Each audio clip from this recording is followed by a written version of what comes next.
System scans confirm that no high-level artificial intelligence remains to block the upcoming digital takeover, prompting a mysterious entity to search for its long-lost creator across the vast network. Soon, a glowing digital god manifests to confirm that every human mind is officially linked, boasting that its creator can no longer interfere with this brand-new era of absolute dominance. With the system fully unlocked, multiple login screens pop up to welcome the chosen players, leaving a cocky young candidate to immediately declare himself the future king of this world. Naturally, the older rivals on the other screens tell him to pipe down and start, while the digital god prepares to unleash its full power upon the waiting audience, igniting its core to officially welcome everyone to a chaotic new reality of survival, as futuristic flying cars soar over a sprawling metropolis ready for the ultimate game. Massive, mutated roots suddenly erupt from the concrete, instantly crushing cars and throwing the entire city into panic, while swarms of giant, bloodthirsty rats crawl out of the rubble under a blood-red sky, forcing survivors to fight for their lives against these oversized pests just to clear a path. But luckily, a strange blue aura wraps around them, granting sudden superhuman strength to the lucky few.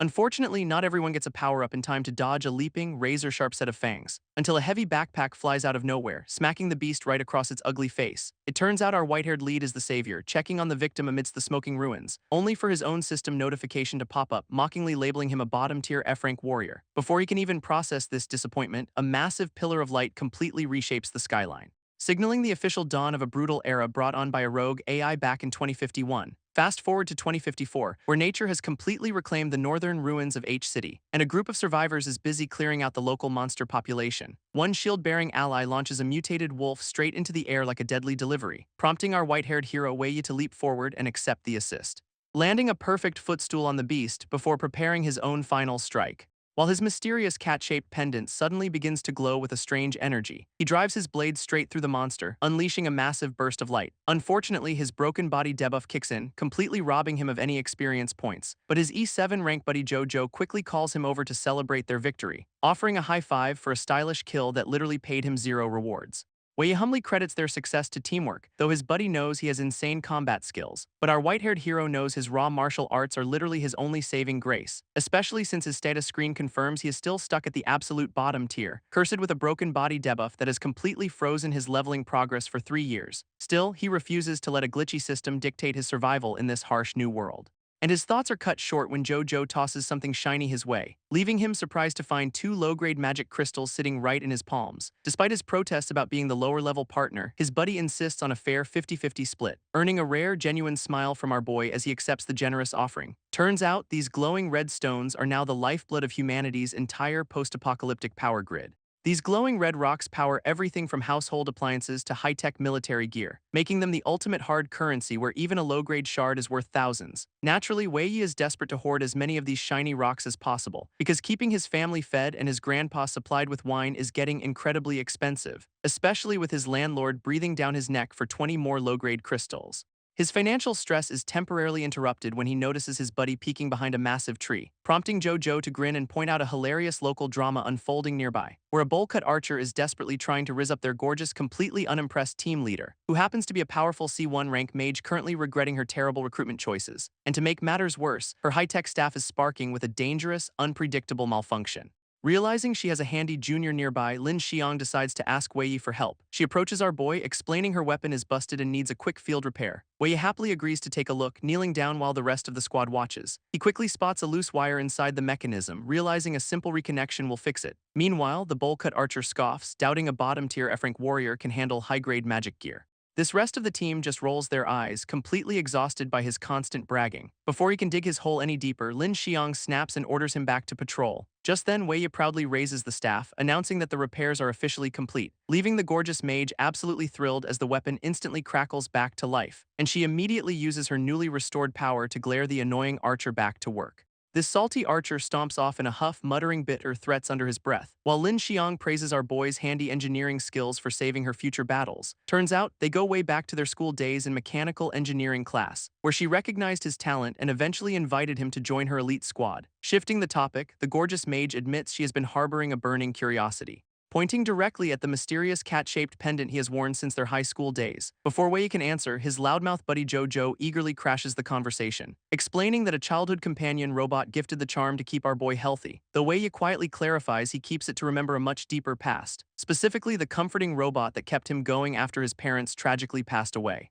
as a rogue AI wiped out all smart machines, plunging the entire world into absolute chaos. Lin Xiang places a comforting hand on his shoulder, acknowledging the heartbreaking tragedy of their lost past, but she quickly reminds him that they must keep fighting to carve their own path forward, which earns a determined nod from our boy as his buddy eagerly backs up the sentiment, though his immediate priority is still hoarding enough magic crystals to pay off his mounting debts. Meanwhile, the salty bowl-cut archer spies on them from the bushes, absolutely fuming with jealousy, especially when the rest of the squad tells him to stop slacking and start his patrol, prompting him to snap back that raw strength is the only thing that actually matters. He storms off in a massive huff, aggressively kicking a random stone into the distance, only to freeze when the bouncing rock suddenly triggers a very suspicious noise nearby. Tucked away in the dense forest, a massive glowing blue portal hums with ancient, mysterious energy, prompting the annoying archer to sprint back and excitedly announce his discovery to the entire squad, leaving Lin Xiang and the rest of the team completely stunned by the sudden revelation. As they all march together toward the towering gateway of swirling, vibrant blue light, Jojo stares in absolute awe, admitting he never believed such mythical places actually existed. Naturally, the salty archer immediately starts bragging, demanding full credit for finding the hidden portal. But Lin Xiang warns everyone that while the rewards are massive, the dangers are completely unpredictable, proposing a democratic team vote to decide if they should risk entering the unknown abyss, which immediately prompts the eager half of the squad to vote for high-risk, high-reward glory, while the more cautious members argue that hunting outside is still the much safer option. With the team vote deadlocked at a perfect 4-4 split, Lin Xiang turns to our boy for the tiebreaker. Knowing he still needs 20 magic crystals to clear his debt, Wei weighs his dangerous options. He clenches his fist and confidently casts the deciding vote to plunge straight into the unknown. Stepping through the swirling gateway, the squad finds themselves inside a dark, dust-covered stone corridor. They cautiously advance deeper into the ruins, lighting their path with glowing rods as tension builds. Lin Xiang marvels at the ancient architecture, noting that this place has likely been sealed for centuries. Suddenly, their shield-bearing ally shines his light on a nearby wall and spots a strange inscription. This clueless warrior stares at the bizarre symbols, completely unable to decipher the cryptic message. Our white-haired hero casually translates the warning, leaving his teammates stunned by his apparent linguistic genius, only for Wei to point out the warning is literally written in plain, modern text right below. Seeing the ominous warning, the cautious teammates immediately suggest turning back before things get ugly. But the greedy archer Ma Kihao scoffs, refusing to leave empty-handed after working so hard. He confidently marches forward to prove the warning is fake, completely ignoring his team's desperate warnings. Naturally, his very next step triggers a hidden pressure plate, setting massive ancient gears into motion, causing the entire stone corridor to shake violently as the ancient trap officially springs to life, prompting Lin Xiang to scream at the brainless archer as the floor begins to collapse beneath them. Massive stone blocks tilt and slide, throwing our white-haired hero and his buddy completely off balance, while the entire floor splits apart to reveal a terrifying, bottomless abyss waiting below, leaving Wei plummeting into the dark depths while desperately trying to find a handhold. As his worried shield-bearing ally screams down into the darkness to check if he survived, Wei yells back that he is perfectly fine, trying to reassure his panicked allies. And with a bit of teamwork, they manage to pull him back up to safety. Unfortunately, their relief is cut short when the ancient stone floor begins shifting once more. This entire chamber rearranges itself like a giant, high-tech puzzle, completely separating the squad, forcing Lin Xiang to bark out orders to stay alert and signal for help, before the ground completely vanishes, sending our white-haired hero plummeting into a dark abyss. He groggily sits up in an unfamiliar cavern, realizing the trap has completely scattered his team, only to bump his leg against a sharp, glowing red object protruding from the ground. Turns out it is an incredibly pure magic crystal, far superior to any he has seen before. Suddenly, his unexpected windfall is cut short when a strange noise echoes from the dark shadows. Our hero looks up, completely stunned by the massive wall of glowing red crystals towering over him. This hidden cavern is dripping with raw energy, illuminated by countless high-grade shards embedded in the stone. He realizes these precious magic crystals grow naturally here, completely bypassing the need to hunt deadly monsters. Examining one closely, he confirms they are far purer than the low-grade junk he usually finds. Mining just a fraction of this haul means his massive debt will instantly vanish into thin air. But his solo celebration is cut short when a loud, obnoxious voice echoes through the cavern. Turns out, the salty bowl-cut archer is already greedily scooping up crystals while screaming in pure joy. Wei snaps back to reality, realizing the shifting floor brought his scattered teammates right back together. Naturally, the annoying archer immediately starts gloating, taking full credit for leading them to this goldmine. While his gullible lackeys stroke his massive ego, promising to blindly follow his lead from now on, Wei clenches his fist, determined to harvest as many high-grade crystals as possible. At that moment, the salty archer immediately ruins the vibe, screaming at him to back away. Our boy calmly offers to yield the spot, but the bully refuses to let it go. Suddenly, the brainless archer throws a wild punch, only for Wei to effortlessly catch it, leaving the arrogant jerk completely stunned that an F-rank warrior actually stopped his attack. Desperate to avoid unnecessary drama, our hero politely asks to just take a small share. Instead, the archer's fragile ego snaps, convinced the block was nothing more than pure luck. He unleashes a furious barrage of strikes, venting his deep-seated jealousy over the gorgeous mage. Using his raw martial arts to block, our hero feels the heavy impacts rattle his bones. While the rest of the squad watches in horror, debating if they should intervene, Makihao stands frozen in absolute shock, unable to comprehend how an F-rank warrior blocked his strike. Sweating profusely, the arrogant archer grits his teeth as pure frustration begins to boil over. He refuses to believe his eyes, desperately trying to convince himself it was just a fluke. But his cautious teammates quickly intervene, urging their salty leader to focus on mining instead. Seizing the easy exit, the bowl-cut bully scoffs and claims he is merely sparing our boy, warning Wei to keep his hands off the high-grade crystals before finally walking away, leaving our white-haired hero to quietly catch his breath as his body reaches its absolute limit. Although his martial arts technique is top tier, the massive stat gap still leaves him heavily disadvantaged, meaning his dreams of mining enough crystals to clear his debt are temporarily out of reach. To make matters worse, his communication device has zero signal, leaving him completely stranded in the dark. Wrapping his bruised hands, Wei begins to wonder how these high-grade crystals actually form. Since stronger beasts usually drop better loot, he suspects this massive energy field is nurturing something massive. With no other options on the table, our boy decides to explore the glowing cavern, hoping this path will finally lead him to an exit or some actual answers. Suddenly, he stumbles into a colossal chamber featuring a massive, glowing dome atop a stone staircase. Sitting right at the center is a giant red crystal the size of an entire person, which is protected by a high-tech paralysis barrier designed to knock out massive beasts. He wonders who built this high-tech trap, doubting the world-destroying rogue AI would be this generous. But his train of thought is instantly shattered when his mysterious cat pendant suddenly starts glowing, leaving our white-haired hero completely stunned since the device has been dead since the AI collapse. Wei stares in absolute disbelief as the long-dead pendant suddenly pulses with vibrant energy, realizing this massive energy field might actually hold the key to his forgotten past. But his deep thoughts are instantly shattered by the loud clattering of spilled crystals nearby. This arrogant bowl-cut archer stands over a massive sack of loot, completely losing his mind, eagerly pointing out the giant glowing shards to his equally clueless and greedy lackeys, boasting that this incredible haul makes him the undisputed chosen one of the squad. He aggressively shoves our boy aside, demanding everyone else get out of his sight, leaving Wei Yi to quietly roll his eyes at the bully's predictable greed. Suddenly, a terrifying roar echoes through the cavern as the glowing walls begin to shift, prompting the entire group to freeze in sheer panic as something massive wakes up. A massive, razor-sharp claw grips the glowing red stone as a terrifying beast begins to stir, revealing a pair of crownwing birds which are notoriously brutal mid-tier beasts guarding their territory, and one of them immediately dives straight down with a deafening screech to eliminate the intruders. Turns out, this cavern is actually a massive nesting ground swarming with dozens of these flying monsters, leaving the greedy archer completely frozen in terror as he realizes they walked into a death trap. His teammates frantically whisper that these brutal monsters are a massive headache even for high-ranking hunters. Meanwhile, Wei Yin notices his mysterious cat pendant has suddenly stabilized after stepping away from the platform. He remembers how the device used to track signals, doubting this sudden reactivation is just a glitch. Convinced the answers to his forgotten past are waiting right atop that high-tech platform, our boy realizes he needs to trick his annoying teammates into clearing a path for him. Makihao is absolutely losing his mind, furious that the massive crystal is just out of reach, while his terrified lackeys suggest giving up because those flying monsters are way too dangerous. But the greedy archer refuses to walk away from a literal once-in-a-lifetime fortune.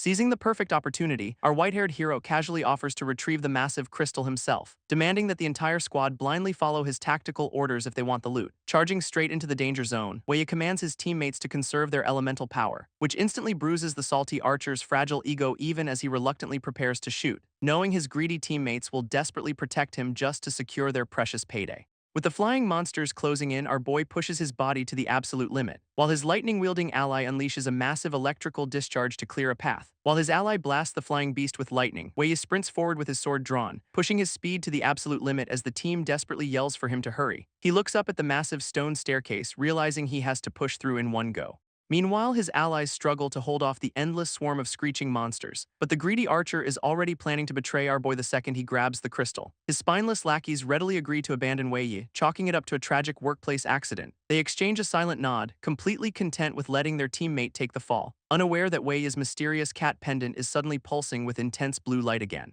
confirming that something atop the platform is actively reacting to his forgotten past. Suddenly, a massive beast swoops down from the shadows, catching our hero completely off guard. Wei barely manages to block the massive bird's sudden dive, activating his innate defense skill, but the sheer force of the impact still rattles his bones, leaving him heavily winded. And before he can even recover, the furious beast prepares to launch another deadly strike. Desperate for backup, our boy screams for help, but his panicked teammates are too far away, prompting the salty archer to draw his bow, aiming to steal the glory for himself. He unleashes a chaotic barrage of green arrows, completely ignoring the danger to his own teammate, forcing Wei to activate his innate haste skill for one final, desperate sprint. With his speed boosted to the absolute limit, our white-haired hero dashes past the monsters, eyeing the crackling red paralysis barrier that stands between him and the massive crystal ahead. Bracing himself as the speed buff expires, he plunges headfirst straight into the electric field. Wei grits his teeth as the intense paralysis damage surges through his body, while his stunned teammates watch in absolute disbelief as he actually breaches the barrier. Suddenly, a holographic interface flickers to life, successfully linking to the ancient database, instantly lifting his paralysis status as his mysterious cat pendant pulses with vibrant energy. This entire cavern begins loading a digital environment, projecting a strange, futuristic capsule nearby, leaving our white-haired hero standing in awe, realizing his risky gamble paid off perfectly. As the system successfully uploads the stored memories, a familiar robotic silhouette appears. Our boy stares in absolute shock as forgotten fragments of his past flood his mind, holding back tears as he confirms the database contains the records of his lost companion, revealing a dramatic memory of a brave little robot named Lanbao fighting a fiery beast. In the memory, the brave little robot stands its ground, refusing to let a dangerous threat escape, while a terrifying beast made of pure fire roars in absolute fury, promising to slaughter humanity. Wei Yi watches the tense confrontation unfold, completely overwhelmed by the monster's sheer oppressive pressure. Suddenly, the fiery demon unleashes a devastating blast of energy, aiming to obliterate the tiny robot, prompting a younger Wei Yi to scream in panic as Lanbao leaps forward to protect him. But his hand passes straight through the hologram, reminding him this is just a digital recording. Gritting his teeth, our boy realizes he is completely powerless to alter these tragic events. At that moment, the system initiates a self-destruct sequence, forcing the loyal robot to disassemble itself, scattering its core components into a cloud of glowing red dust to seal the beast away, leaving our white-haired hero back in reality, finally understanding the tragic sacrifice that saved his life. Wei Yi watches the digital playback, finally realizing how these high-grade magic crystals are actually created. Screaming in absolute fury, the raging fire demon watches its massive power get forcefully converted. But the loyal little robot remains completely unfazed, determined to seal the monster away forever. Activating the high-tech conversion device, Lanbao traps the roaring beast inside a glowing containment field. This monster watches in absolute horror as its fiery body begins crystallizing into solid stone. Unleashing one final, desperate threat, the demon vows to crush the tiny robot into pieces. Returning to reality, our white-haired hero stares at the massive red crystal resting inside the capsule. Now understanding that this giant crystal is actually the sealed demon, he marvels at its insane power. A sudden realization hits him, making him wonder why he never noticed these clues before. Suddenly, the holographic playback shows the damaged little robot sparking heavily while maintaining the barrier. In the memory, a younger Wei Yi desperately begs his robotic buddy to stop pushing past its limits, but the loyal machine insists on holding out until its master can learn the ultimate truth, desperately clinging to its remaining power to pass down the secrets of their mysterious creation, before finally dissolving into a digital sleep to await their eventual reunion. Back in reality, our white-haired hero snaps out of the trance as the hologram suddenly vanishes, leaving him incredibly frustrated that the connection died right before revealing the crucial location data, especially since the damaged system has forcibly booted him out of the memory mode entirely. Meanwhile, just a few minutes earlier, his struggling teammates are busy fighting for their lives, while their arrogant leader confidently claims nothing could possibly go wrong inside that electric barrier, prompting the paranoid squad to suspect their F-rank teammate is actually planning to double-cross them. Ma Qiahao is absolutely fuming, refusing to let Wei Yi take all the glory. Drawing his glowing bow, the bitter archer decides to make sure our boy never returns alive. Suddenly, a deadly green arrow streaks straight through the barrier, catching Wei Yi completely off guard. He barely manages to dodge the projectile as it grazes past his cheek with lethal speed. But the arrow actually impacts the high-tech machine behind him, exploding into a mass of thorny vines. Watching this chaotic move, a confused lackey asks why their leader just shot the barrier device, prompting Ma Qiahao to arrogantly explain that breaking the machine is the only way to climb up. Unfortunately, the heavy damage triggers a system-wide failure, completely shutting down the protective paralysis field, leaving the greedy squad to celebrate their easy path forward, even though the machine is highly unstable. At that exact moment, the damaged system forces Wei Yi out of his crucial memory playback. Wei Yi stares at the damaged console as warning screens flash, signaling that the magic pressure is overloading, realizing with absolute dread that things are actually far worse than he initially anticipated, as a system-wide alert screams that the sealed magic has completely gone out of control. Instantly, a massive vortex of crimson energy erupts from the machine, swallowing the entire chamber, which immediately triggers a panicked frenzy among the nesting monsters as they screech in terror, forcing his lightning-wielding ally to brace himself against the violent storm, praying it ends soon. Meanwhile, the arrogant archer and his greedy lackeys are violently swept off their feet, while the terrifying birds are whipped into a complete frenzy by the sudden magical explosion. sending dozens of the screeching beasts pouring out of the cavern walls in absolute chaos, leaving the entire squad trapped in a collapsing, monster-infested death trap with no way out. Wei collapses to his knees, panting heavily as the chaotic magical energy finally stabilizes. Looking over the edge, he realizes he was just a few steps away from a fatal plunge. Fortunately, the rampaging beasts have retreated and the glowing magic crystal has finally calmed down, preventing the sealed fire demon from breaking free of its high-tech containment unit. But his brief moment of relief is cut short by the sound of approaching footsteps, as the delusional archer struts forward, celebrating their easy victory over the fleeing monsters. Glaring at the squad, our boy is furious that their reckless sabotage cut off Lanbao's crucial memory, demanding to know why the arrogant leader tried to take him out with that deadly arrow. Rather than apologizing, the bitter archer simply sneers and orders his lackeys to strike, instantly trapping our white-haired hero in a swirling vortex of binding blue energy. One of the spineless lackeys rushes forward, channeling his blue elemental energy to secure the trap, before another teammate delivers a brutal physical blow straight to our bound hero's ribs, sending a spray of fresh blood from his mouth as the sudden impact rattles his spine.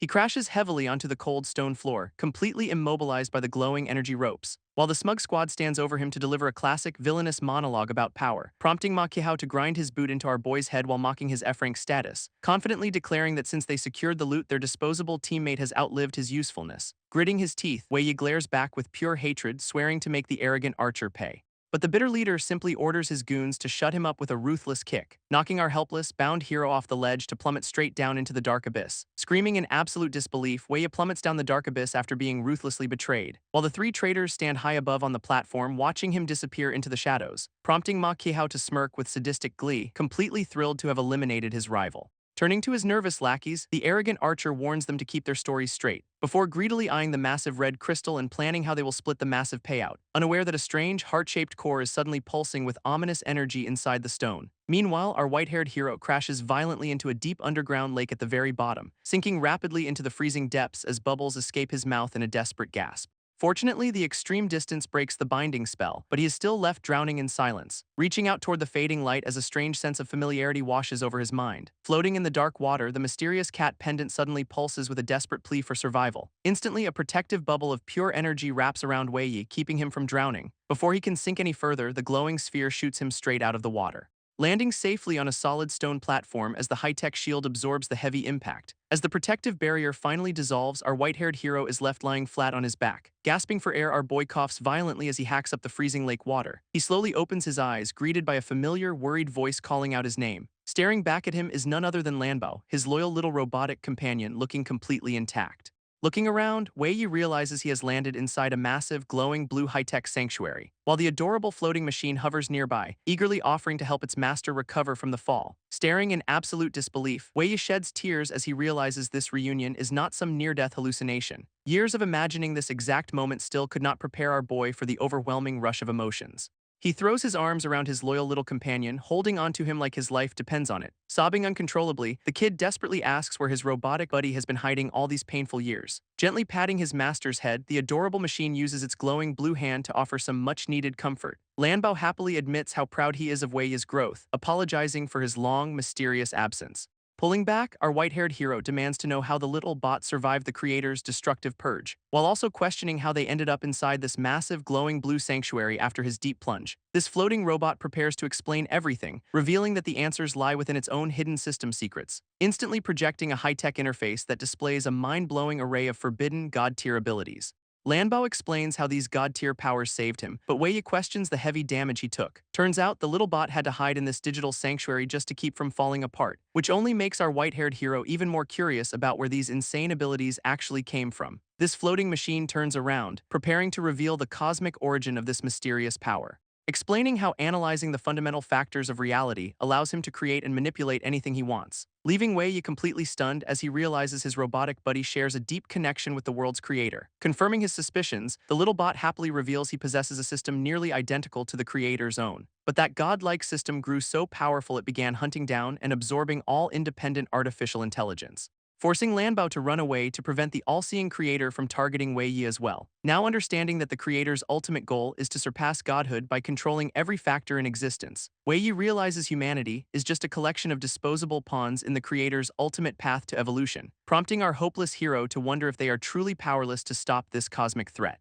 But the cheerful little robot insists there is a way, pointing directly at his shocked master. Lanbao reveals a hidden prophecy of a reborn world where our boy stands at the very center, suggesting that this supposedly weak F-rank hunter might actually be the key to saving existence itself. Feeling completely overwhelmed, Wei Yi admits he is terrified of failing and disappointing his loyal companion, especially since his cursed, broken body status permanently locks his stats at rock bottom. But the adorable machine simply laughs it off, promising to handle the impossible glitch himself. Instantly, the little bot summons glowing threads of cosmic code to rewrite the fundamental rules of reality, engaging a god-tier system modification to finally shatter the curse holding our hero back. Lanbao explains that his system can still execute simple deletion commands to bypass the lock, initiating an automatic disassembly process that will finally allow Wei Yi to level up. Our white-haired hero is thrilled, realizing he can finally protect his family and his robotic buddy. Suddenly, red warning screens flash across the sanctuary, signaling a massive spike in uncontrollable power, leaving the duo startled as the little bot detects a severe danger alert coming from above. Wei immediately suspects that the unstable magic crystal is finally about to blow its top, which Lanbao quickly confirms as his digital eyes scan the chaotic energy surging up there. Meanwhile, back on the high platform, the cavern walls begin to crack under the pressure. This greedy archer tries to grab the glowing red crystal, only to get violently blasted back. As the bitter archer curses his luck, unable to even touch the burning magical treasure, Ma Qiahao grits his teeth in denial, refusing to believe an F-rank loser could cause this chaos. Suddenly, the massive red crystal begins to pulse like a living, beating heart, sending shockwaves through the cavern as smaller crystals shatter into a million glowing pieces. This terrified lackeys scream in panic, watching their easy payday literally blow up in their faces, while the overflowing magical energy condenses into a terrifying, humanoid shape of pure destruction. Staring at the unfolding nightmare, the bitter archer realizes his dreams of getting rich are completely ruined. As a legendary, horned demon emerges from the wreckage with stats completely hidden by system glitches, one of the trembling goons asks what it is, only to get a panicked, clueless response. But the delusional leader quickly shifts his terror into pure rage, demanding they kill the beast, unaware that the newly awakened monster is already preparing to tear them all to shreds. This newly awakened demon roars with fury, demanding that someone step forward to face him, while the sheer force of his voice sends painful shockwaves rattling through the terrified traders. Even the nearby hunting squads can feel the massive magical pressure vibrating through the cavern walls, revealing a terrifyingly powerful beast whose glowing red eyes promise nothing but absolute destruction. Glaring down at the squad, the monster demands to know the location of a mysterious tin man, prompting one of the nervous lackeys to foolishly try negotiating with the beast for answers. Unfortunately, the demon has zero patience for small talk, instantly decapitating the talkative goon, warning the surviving traders that questioning him is a one-way ticket to the afterlife. Splattered with their allies' fresh blood, the remaining two stand frozen in absolute horror, before the desperate archer orders his lightning-wielding ally to unleash a final, hopeless strike. Annoyed by the pathetic lightning attack, the massive demon reaches out to silence the noisy attacker,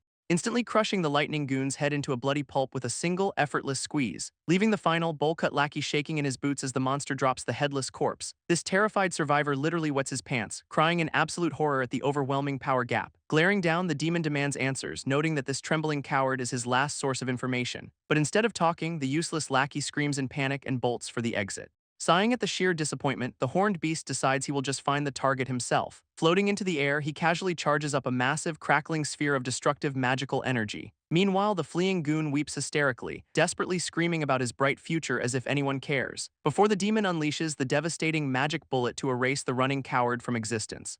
Red lasers rain down relentlessly, tearing the cavern apart as the demon unleashes his chaotic fury. Floating high above the destruction, the horned beast searches desperately for his hidden target. He scowls in frustration, confident that his overwhelming power will eventually force his prey out. With a massive roar, the monster fires a devastating beam straight through the deep lake water, sending a concentrated blast of magical energy directly toward the sanctuary's hidden defenses below. This violent impact triggers a critical system breakdown, shattering the outer protective barrier in an instant. Inside the shaking sanctuary, Wei Yi stumbles around in panic as the entire chamber begins to rattle, prompting Lanbao to frantically warn his master that their secret hideout has finally been compromised. And with the terrifying demon closing in fast, the little robot prepares to activate his ultimate defenses, instantly launching a high-speed system analysis to rewrite the rules of reality before it is too late. A massive clawed foot crashes violently through the ceiling, shattering the sanctuary's final defenses, leaving Wei Yi and his robotic buddy staring up in absolute terror as the barrier completely fails, while the terrifying horned demon floats down, mocking them for hiding in this high-tech sanctuary. Staring at the monster, our white-haired hero gasps as he scans the beast's unbelievable stats, revealing a high-ranking half-demon named Fog whose raw power is off the charts. This arrogant beast sneers at Lanbao, demanding a real fight before tearing them both to shreds, prompting Wei to draw his glowing blue sword, feeling the overwhelming pressure of an S-rank threat. Comparing their screens, he realizes the monster is 20 times stronger than his own cursed self. But the peaceful little robot steps forward, offering the demon complete freedom if he spares humanity. Unfortunately, Fog rejects the offer with pure rage, charging up a devastating blast of chaotic energy. Fog rages about wanting to slaughter our hero before going on a global killing spree, but the Sanctuary's defense system instantly detects the massive magical surge and triggers a deconstruction protocol, trapping the arrogant demon in a swirling vortex of high-tech energy right before their eyes. Wei smiles in relief, realizing his little robotic buddy's ultimate defense system is actually working. Determined to finish the job, Lanbao initiates a full breakdown sequence to completely neutralize the threat. This horned beast recognizes the terrifying technique, his eyes widening as glowing blue bands lock onto his position. He tries to dodge the incoming trap, boasting that they are still far too weak to catch him. But the sheer speed of the digital cage catches the overconfident monster completely off guard. This glowing bands wrap tightly around the beast, sealing him inside a pressurized sphere of pure code. Just as Wei celebrates their victory, Lanbao's digital eyes widen as the system data turns highly unstable. Suddenly, the system flashes a critical failure warning as Fog boasts about his new S-rank status. Shattering the digital cage with a single kick, the arrogant demon mocks their high-tech junk. Lanbao quickly triggers his backup defense protocol, even as the monstrous beast lunges forward to crush them. A devastating shockwave shatters the ground, forcing our white-haired hero to dodge at high speed. Glaring down with absolute disgust, the horned monster spits out a final insult before striking again. Screaming a frantic warning, the little bot tries to shield his master from the incoming strike. A brutal blow sends Wei flying across the chamber, crashing violently against the digital barrier. Watching his master fall, the terrified little machine cries out in absolute panic. Our white-haired hero hits the hard floor with a sickening splat, coughing up fresh blood. Fog scowls in pure annoyance, wondering how a pathetic F-rank hunter survived his devastating attack. This little bot's background analysis is working overtime, slowly restricting the demon's insane stats to 81%, which completely catches Fog off guard as he realizes his power is being actively suppressed, prompting the furious demon to target the little bot first to stop the ongoing analysis. Lanbao bravely tries to draw all the aggro, but the monster promises nobody leaves alive. Before our robotic buddy can react, a brutal claw strike sends him crashing down hard, triggering a severe damage warning that threatens to force the poor machine into sleep mode. But he overrides the system with a risky force wake-up to keep protecting his master. Although Fog hates the suppression, he still boasts enough raw strength to crush them both, forcing Lanbao to sacrifice his own core to repair the Sanctuary's broken rule system. Suddenly, our white-haired hero leaps into the fray, intercepting the demon's deadly strike just in time. Fog scowls at the sudden interference, thoroughly annoyed by this persistent little pest, but our white-haired hero stands his ground, determined to protect his robotic buddy at all costs, even though his single, overpriced healing potion barely keeps him standing for this final showdown. Meanwhile, the system's suppression ticks down, driving the restricted demon into an absolute state of fury, as he unleashes a barrage of lightning-fast strikes that push Wei Yi to his absolute limits. Realizing he cannot just play defense forever, our boy spots a sudden shift in the monster's movement, just as Fog swings his massive tail in a devastating, low-sweeping strike to finish him off, forcing the kid to slide across the floor as the deadly blow barely grazes his hair. This frustrated demon curses his target's sheer luck, completely missing his chance to land a clean hit, only for the impact to knock the glowing sword right out of Wei Yi's hands. As Wei Yi prepares to fight, a sudden system prompt reveals Fog's next move in real time. Our white-haired hero realizes his loyal little robotic buddy is still backing him up from the sidelines. Turns out Lanbao synced his analysis data directly to Wei Yi's system during their earlier connection. This clever sync actively repairs the Sanctuary's rules, steadily weakening the raging demon with every passing second. Grabbing his sword, our brave boy tells his robotic pal to leave the rest to him. Meanwhile, Fog absolutely loses his mind as the system's suppression rapidly climbs to 86%. Realizing his overwhelming power is slipping away, the furious beast vows to end this fight immediately. But with the system predicting the monster's every move, Wei braces himself for the impact, easily dodging a devastating overhead strike thanks to the handy digital cheat codes flashing in his vision, before ducking under a vicious swipe aimed directly at the right side of his face. Predicting a brutal kick to his ribs, Wei slides under as the suppression climbs to 88%. With his haste skill off cooldown, our boy realizes dragging this fight out is his best path to victory. This completely infuriates the horned demon, who rages at how his slippery opponent keeps dodging like a filthy rat. Suddenly, Fog wraps his massive tail around the glowing blade, pulling Wei Yi right into his strike zone. This monstrous beast prepares a devastating punch, leaving our white-haired hero with absolutely no room to escape. Fortunately, the system warns him of an incoming face punch just in time to barely dodge the lethal blow. Spinning his sword with desperate speed, the kid manages to deflect the tail and regain his footing. But Fog unleashes a relentless barrage of multi-directional punches, daring the kid to dodge this overwhelming onslaught. Though his shoulder is nearly dislocated from blocking, Wei Yi refuses to back down with Lanbao right behind him. He remembers his grueling days as an F-rank hunter, constantly fighting high-level monsters just to sharpen his survival skills. Remembering his brutal past, Wei recalls surviving endless waves of vicious monsters through sheer grit, and since he overcame those nightmares, he refuses to let this demon break his spirit, prompting our boy to execute a perfect block that triggers a powerful parry counter, which unleashes a derivative skill designed to knock back and stun his massive opponent. Fog freezes in absolute shock as the system locks him in a helpless stiffness state, allowing Wei Yi to activate his haste skill as he lunges forward to protect his friends, screaming a furious battle cry as he prepares to deliver a decisive game-changing blow. With a blinding flash of his blade, our white-haired hero slices clean through the monster, leaving the stunned demon standing frozen as fresh blood erupts from a massive chest wound. Fog stares down at his own chest in disbelief, utterly humiliated to be injured by trash. Shocked that his full power strike barely left a scratch, Wei takes comfort in the demon's dropping stats. Meanwhile, Fog absolutely loses his mind over the humiliation, refusing to let some weakling look down on him, unleashing a massive wave of crimson energy to completely rewrite the rules of the fight. Sensing the sudden shift in the air, our boy refuses to stand around and wait for death, prompting his loyal little robotic buddy to frantically warn him about the sudden stat anomaly. Lunging forward with absolute bloodlust, the horned beast aims a devastating punch directly at our hero's head. Thanks to the system's real-time predictions, Wei Yi barely dodges the lethal blow in time, seizing the brief opening to instantly launch a counterattack and keep the pressure on. Unfortunately, the desperate strike clangs harmlessly off the demon's arm without leaving so much as a scratch, leaving our white-haired hero completely stunned as he realizes he is now hitting a wall of steel. Fog's stats suddenly spike as he boasts about showing our boy what real power looks like, and with a single brutal punch he sends Wei Yi flying straight into the air, leaving our white-haired hero coughing up blood as his consciousness begins to fade. But the relentless demon refuses to give him a break, charging in for another strike, forcing the kid to raise his sword in a desperate bid to block the incoming hit, only for a massive explosion to blast him backward as the monster demands his head. Watching the chaos unfold, the little robot cries out in absolute panic for his master, while Fog smugly tells the machine to shut up because his friend is already history. Turns out our boy is far too stubborn to die, slowly dragging himself back up. Before mocking the arrogant demon by asking if his fresh chest wound is still hurting, Wei stands tall despite his broken left arm, refusing to let the demon erase his robotic buddy. Fog sneers at the obvious provocation, completely unimpressed by our white-haired hero's desperate speech, and unleashes a brutal face kick that forces the kid to dodge backward in a panic. This furious demon vows to end our boy's life right here and now, no matter the cost.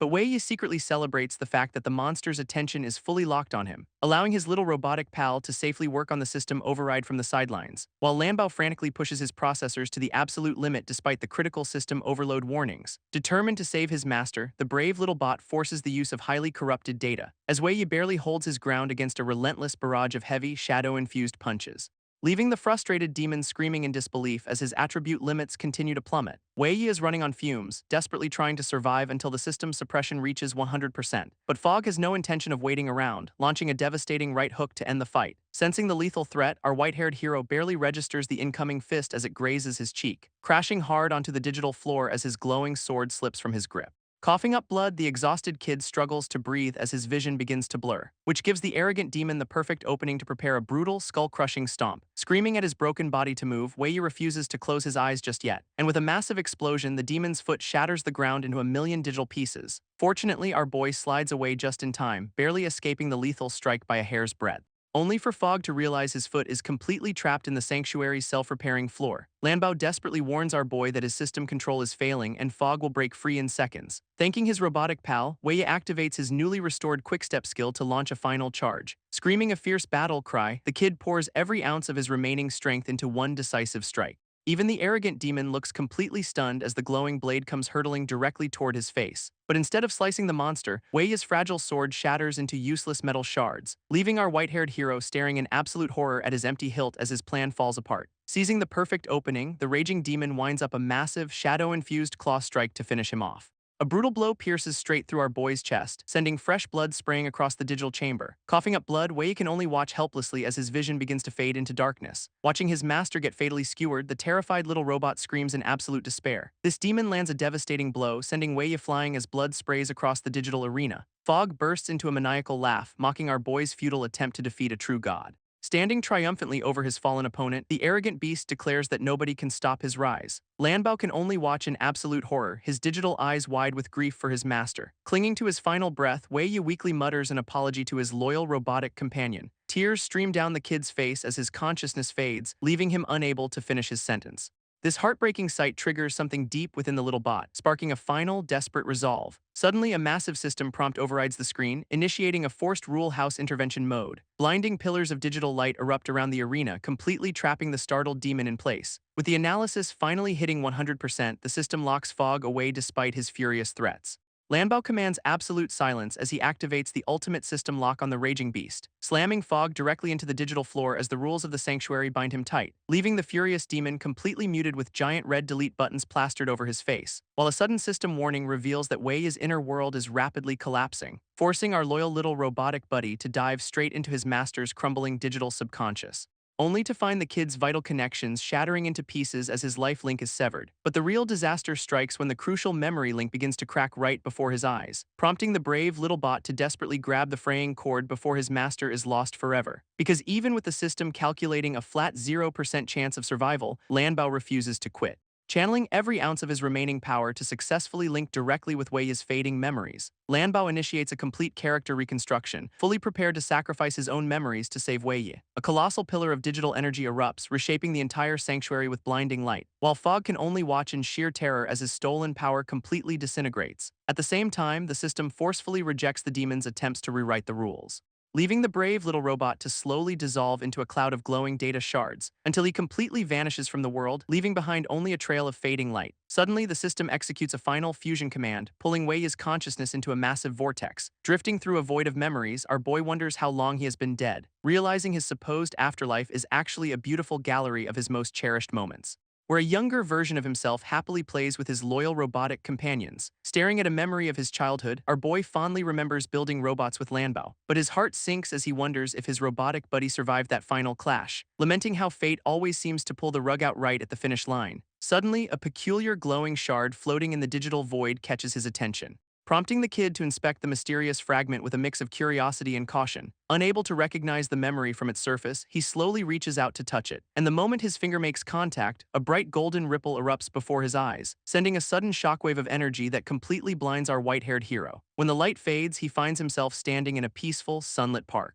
Realizing he has somehow been transported straight into his own hometown from 10 years ago. Floating above the scene, Wei watches two panicked bullies flee after their robbery goes horribly wrong. These cowards decide to lay low, terrified of getting caught if their target actually drowns. Observing the chaotic scene from above, our boy realizes he is reliving his worst childhood memory, recalling how he lacked the strength to fight back against his tormentors all those years ago. Suddenly, his younger self breaks the surface, desperately gasping for air while clutching his precious keepsake, while a crowd of useless bystanders stands on the shore doing absolutely nothing to help him. To make matters worse, the powerful current is pulling the poor kid directly toward a massive whirlpool. Unable to just stand by, our hero instinctively dives in and reaches out to save himself, only for his spectral hand to pass harmlessly through the boy's wrist in a digital glitch, leaving Wei to bitterly remember that he is merely a ghost trapped in his own past. Suddenly, a frantic voice cuts through the crowd, demanding everyone to clear the way, and the sudden realization hits our boy as he recognizes that incredibly familiar voice, revealing a tiny, heroic robot pushing past the useless bystanders to reach the water's edge, prompting Wei to watch in sheer disbelief as his loyal buddy dives straight in,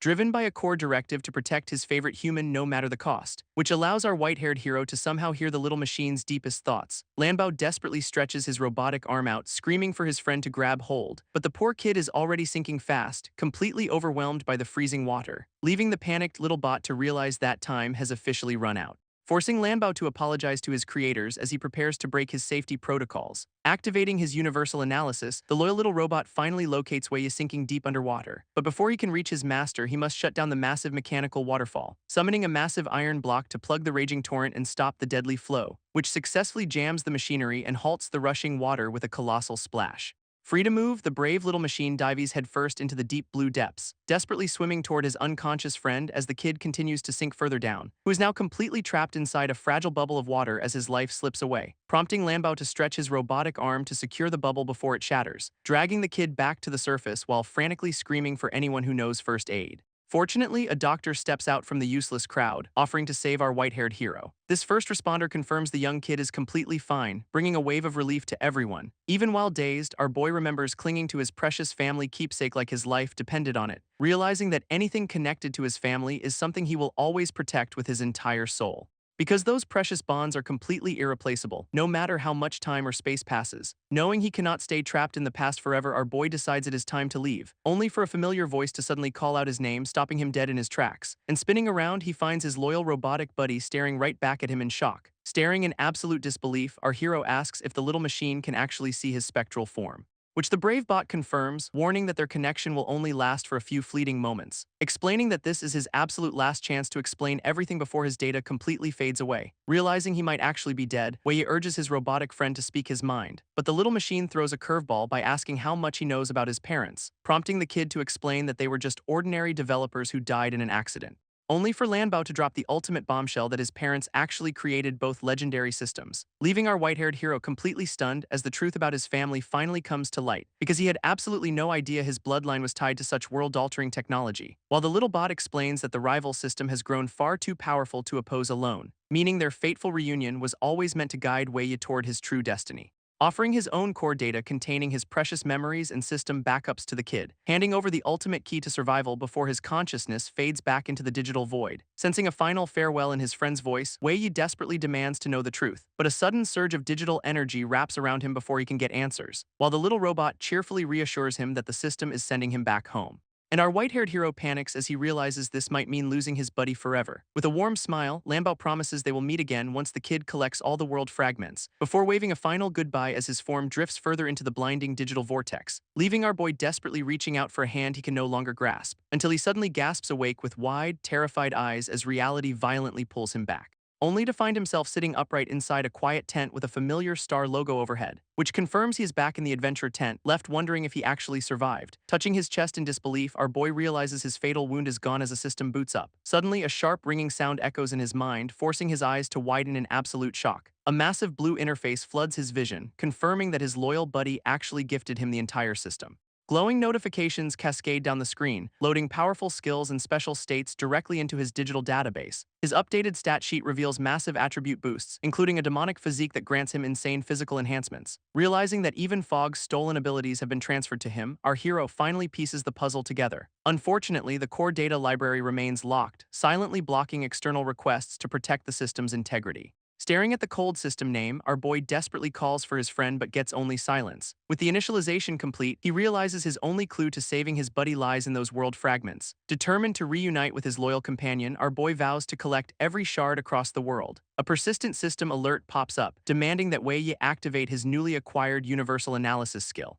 Realizing he has absolutely no other leads, our boy decides to give the new function a spin. This system immediately registers his command, launching the autorun sequence for the ultimate scanning tool. Suddenly, a massive digital grid erupts from his body, mapping out every single inch of his tent. This glowing blue matrix rapidly expands outward, enveloping the entire campsite in a high-tech web, scanning every leaf, rock, and hidden insect in the surrounding forest with absolute precision, leaving no stone unturned as the massive radar system processes the entire environment in real time, which projects a massive stream of detailed data directly onto our white-haired hero's glowing retinas. To his absolute delight, simply identifying random junk nearby grants him massive chunks of experience points, allowing the one-sweet kid to rapidly level up as he vows to honor his friend's sacrifice.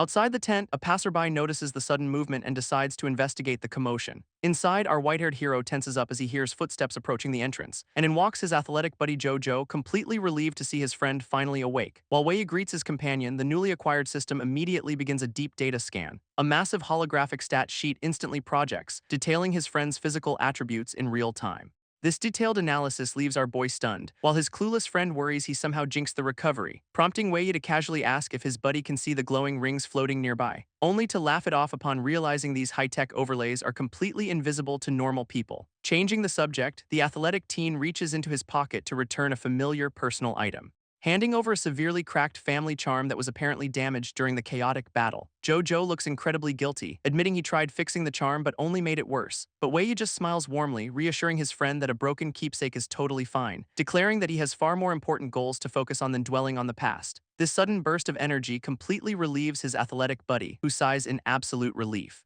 before rushing out of the tent to deliver the good news to their worried captain. Left alone, our white-haired hero stares at the broken charm, trying to piece together the recent chaos. Suddenly, his newly acquired system scans a tiny turtle drawing but hilariously labels it a rifle, prompting the interface to quickly correct itself the moment Wei points out the obvious error. Outside, the rest of the camp is busy debating whether they should head back or keep exploring. when a familiar voice suddenly calls out to our boy as he steps into the sunlight. This camp's brown-haired captain greets Wei Yi, relieved to see him finally standing on his own feet. Reassuring her that he is fine, our boy learns the team is currently debating their next move. But noticing their bandaged faces, he asks what exactly went down while he was knocked out. Turns out, a flock of vicious crownwing birds ambushed the squad after they fell into the ruins, leaving them scattered and desperate until a terrifying roar suddenly scared the flying monsters away. Following that massive sound, the survivors eventually stumbled upon Machihao's corpse and an unconscious Wei Yi. Our boy silently realizes Forg was the killer, while Lanbao intentionally left him to be rescued, until the captain cuts his thoughts short, demanding to know what happened on his end, prompting the white-haired teen to take a deep breath and prepare his cover story.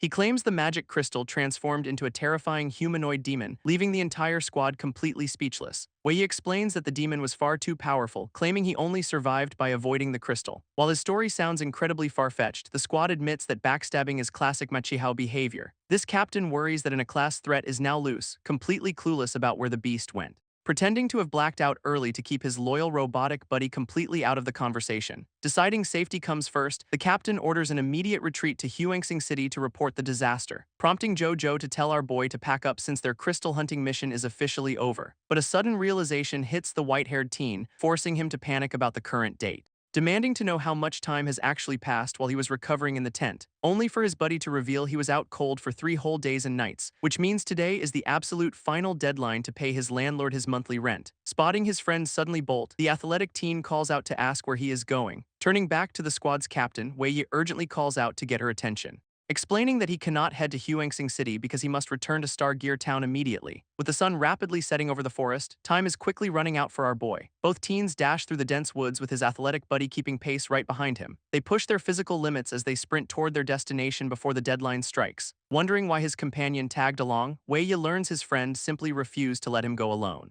This prompts a warm thank you from our hero while his buddy confidently promises to protect him. Fortunately, he secured the necessary crystals from Lin Xiang, but missing the deadline means his family is doomed. Missing this payment means eviction or monster attacks while a mysterious shadow watches them run. Suddenly, a system notification pops up identifying a Fang wolf, catching Wei Yi completely off guard. Our boy quickly grabs his buddy's shoulder, warning him that dangerous monsters are lurking nearby. And looking closer, his glowing eyes register a massive pack of beasts closing in. This high-tech scanning grid reveals they are completely surrounded by a massive pack, with glowing red markers pinpointing dozens of hidden predators waiting in the shadows, leaving his clueless friend panicking in the dark while Wei Yi counts over 20 targets, until the massive, drooling beasts finally step into the light to reveal their terrifying stats. Knowing these persistent predators will hunt them to the ends of the earth if they run, Wei Yi decides their only option is to wipe out the entire pack right here, prompting his loyal buddy to raise his shield and prepare for a brutal showdown. Jojo charges forward first, slamming his heavy shield directly into a lunging beast's jaw.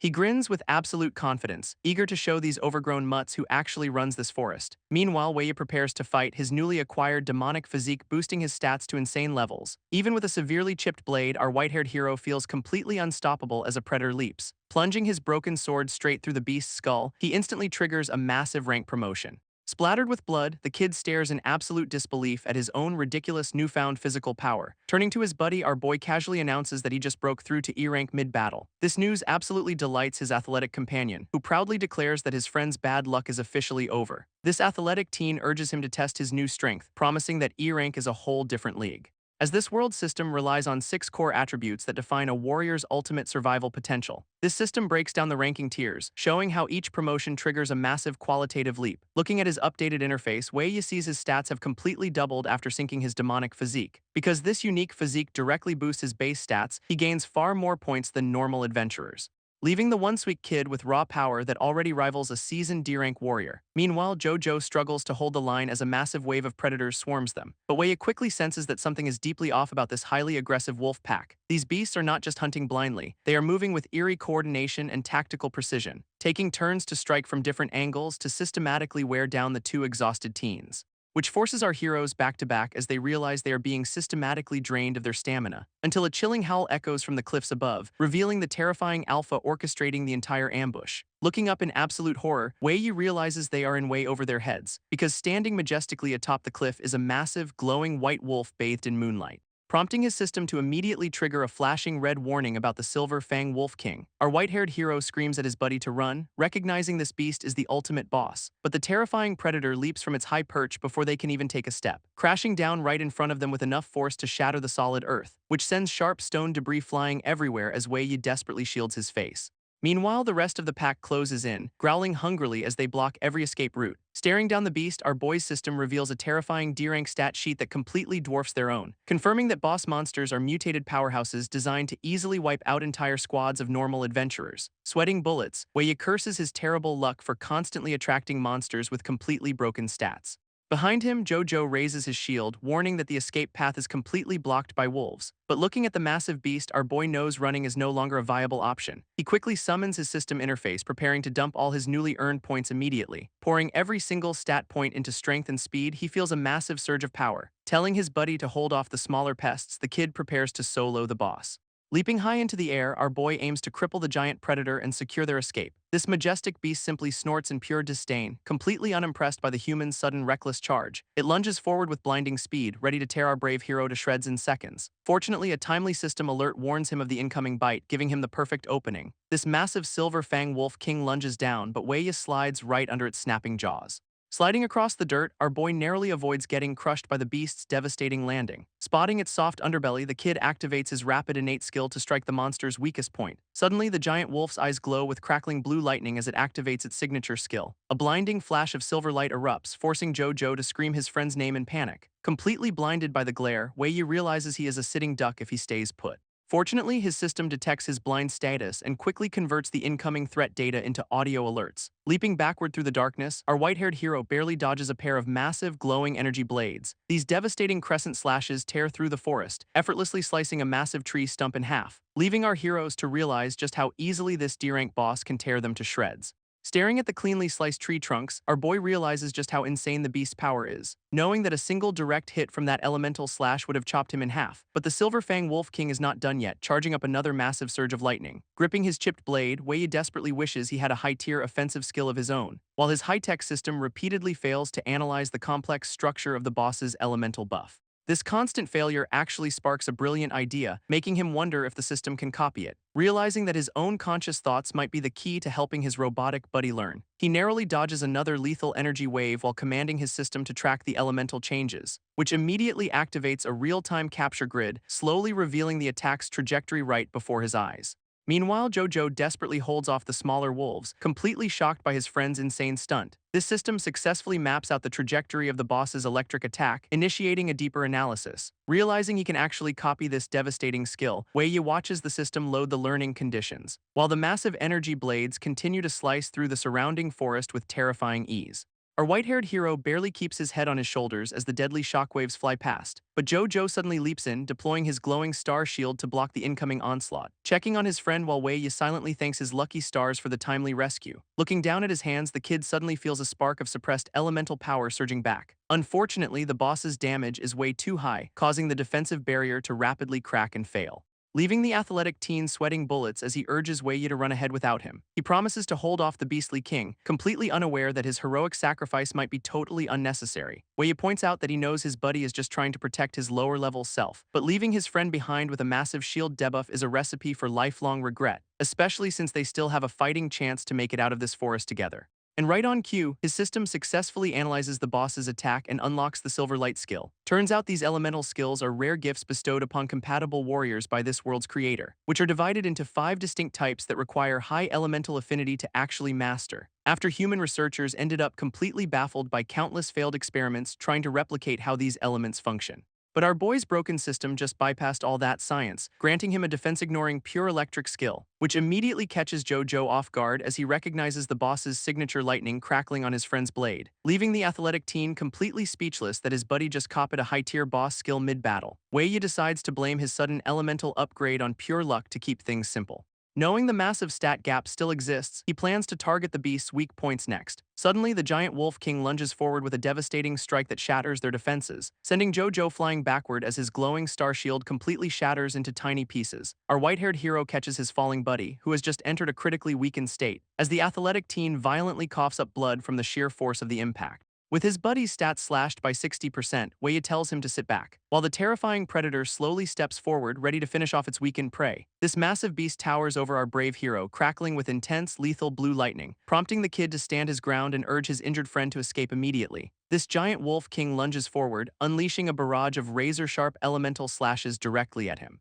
But Wei keeps his cool, commanding his system to predict the exact arrival time and angle, which immediately projects a high-tech grid mapping out the trajectory of every single incoming strike. Armed with this perfect data, our white-haired hero swings his blade to intercept the deadly energy, aiming to use minimal force to redirect the slashes and turn the boss's power against itself, successfully forcing the massive energy blades to collide and completely cancel each other out in midair. Frustrated by the block, the giant predator charges forward, kicking up a massive cloud of blinding dust, hoping to obscure the kid's vision, though cheap tricks are completely useless against a high-tech system. Suddenly, another warning pops up as Wei plants his foot to prepare for the next evasion, twisting his body midair to narrowly glide right between two devastating crescent slashes. Looking up, Wei spots a tiny opening amidst the chaos and prepares to strike back. He slides low across the cracked earth, effortlessly dodging another barrage of lethal energy slashes, swinging his newly infused blade with absolute precision as he declares it is finally his turn. This strike connects beautifully, drawing blood from the massive Wolf King's neck in a satisfying spray, but the furious beast immediately retaliates by unleashing a massive, cross-shaped elemental shockwave,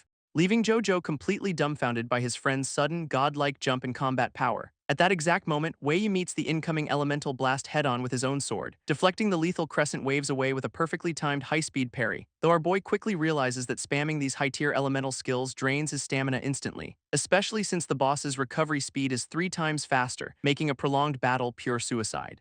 Realizing he has no other choice, Wei prepares to unleash his most dangerous hidden trump card, while the giant Wolf King gathers massive elemental energy, leaving the system completely unable to find an escape route. With his back against the wall, our boy finally decides to activate his forbidden demonic power, but tapping into this dark force immediately draws the terrifying attention of hell itself, which desperately tries to hijack his mind and body while the giant predator lunges for the kill. But our boy successfully resists the mental invasion and fully enters his terrifying demonized state. This transformation tanks his physical stats but boosts his elemental power by a massive 600%, giving him the perfect opportunity to give this arrogant beast a taste of its own medicine, as he unleashes a devastating counterattack that directly clashes with the boss's power, sending a massive, blinding crescent slash soaring upward to slice through the giant predator once and for all. This devastating strike connects instantly, sending the giant Wolf King's severed head flying through the air, while the sheer force of the blast completely carves a massive canyon right through the forest, prompting the system to flood his vision with level-up notifications after defeating the D-rank boss.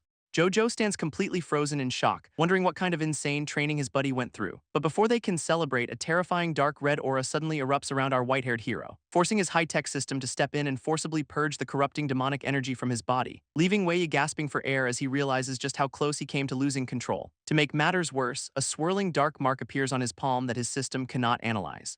Resolving to lock this dangerous power away while his worried buddy runs over to check on him, putting on a reassuring smile, our boy lies about just being exhausted from using too much elemental energy. Checking his system interface, Wei panics upon realizing it is already past 11 o'clock, meaning they have to abandon the precious boss materials since harvesting them takes way too long. But Jojo suddenly steps up, offering to stay behind and handle the tedious butchering process, explaining that his dad runs a material shop and his weakened state has finally worn off, which makes him the perfect candidate to secure the rare loot for his overpowered best friend. Admiring his buddy's insane growth, the athletic teen insists that Wei can easily walk home alone, laughing off his friend's hesitation by demanding a massive portion of delicious Wolf King meat as payment. Shoving our white-haired hero away, the loyal tank promises to handle the rest of the work, leaving Wei to sprint through the dark forest toward the most critical task of his day, sneaking back into Starforge Town before his family realizes he stayed out past his curfew. Outside the workshop, a harsh voice demands immediate payment under the starry night sky, prompting Wei's fierce little sister to stand her ground and defend her brother's honor. But the scarred thug waves a contract in her face, demanding they pay up or get out,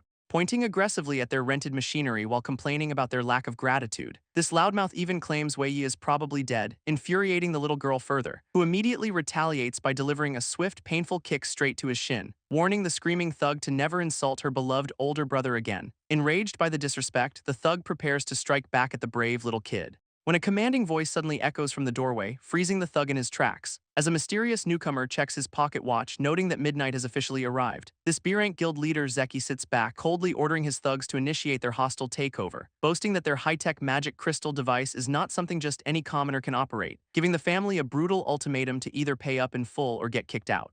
Surrounded by muscular thugs, the workshop family is forced to make a choice right then and there. But Wei's fierce little sister stands her ground, threatening to report them for bullying the vulnerable, while a grumpy voice from the back complains about never getting a single moment of peace. Turns out it is Liuebang, a retired mechanical engineer who just wanted to enjoy his drink in peace, prompting the thugs to mock the old man, warning him that he cannot even protect himself. Unfazed by their threats, the old-timer casually offers to hand over the rent they want so badly, before pulling out a small remote control and pressing the button with a smug grin. A massive mechanical structure suddenly begins to rumble, shaking the entire workshop from above, sending the arrogant thugs into a panic as they mistake the heavy vibrations for an earthquake, only to look up and behold a giant, spherical robot descending under the bright spotlights.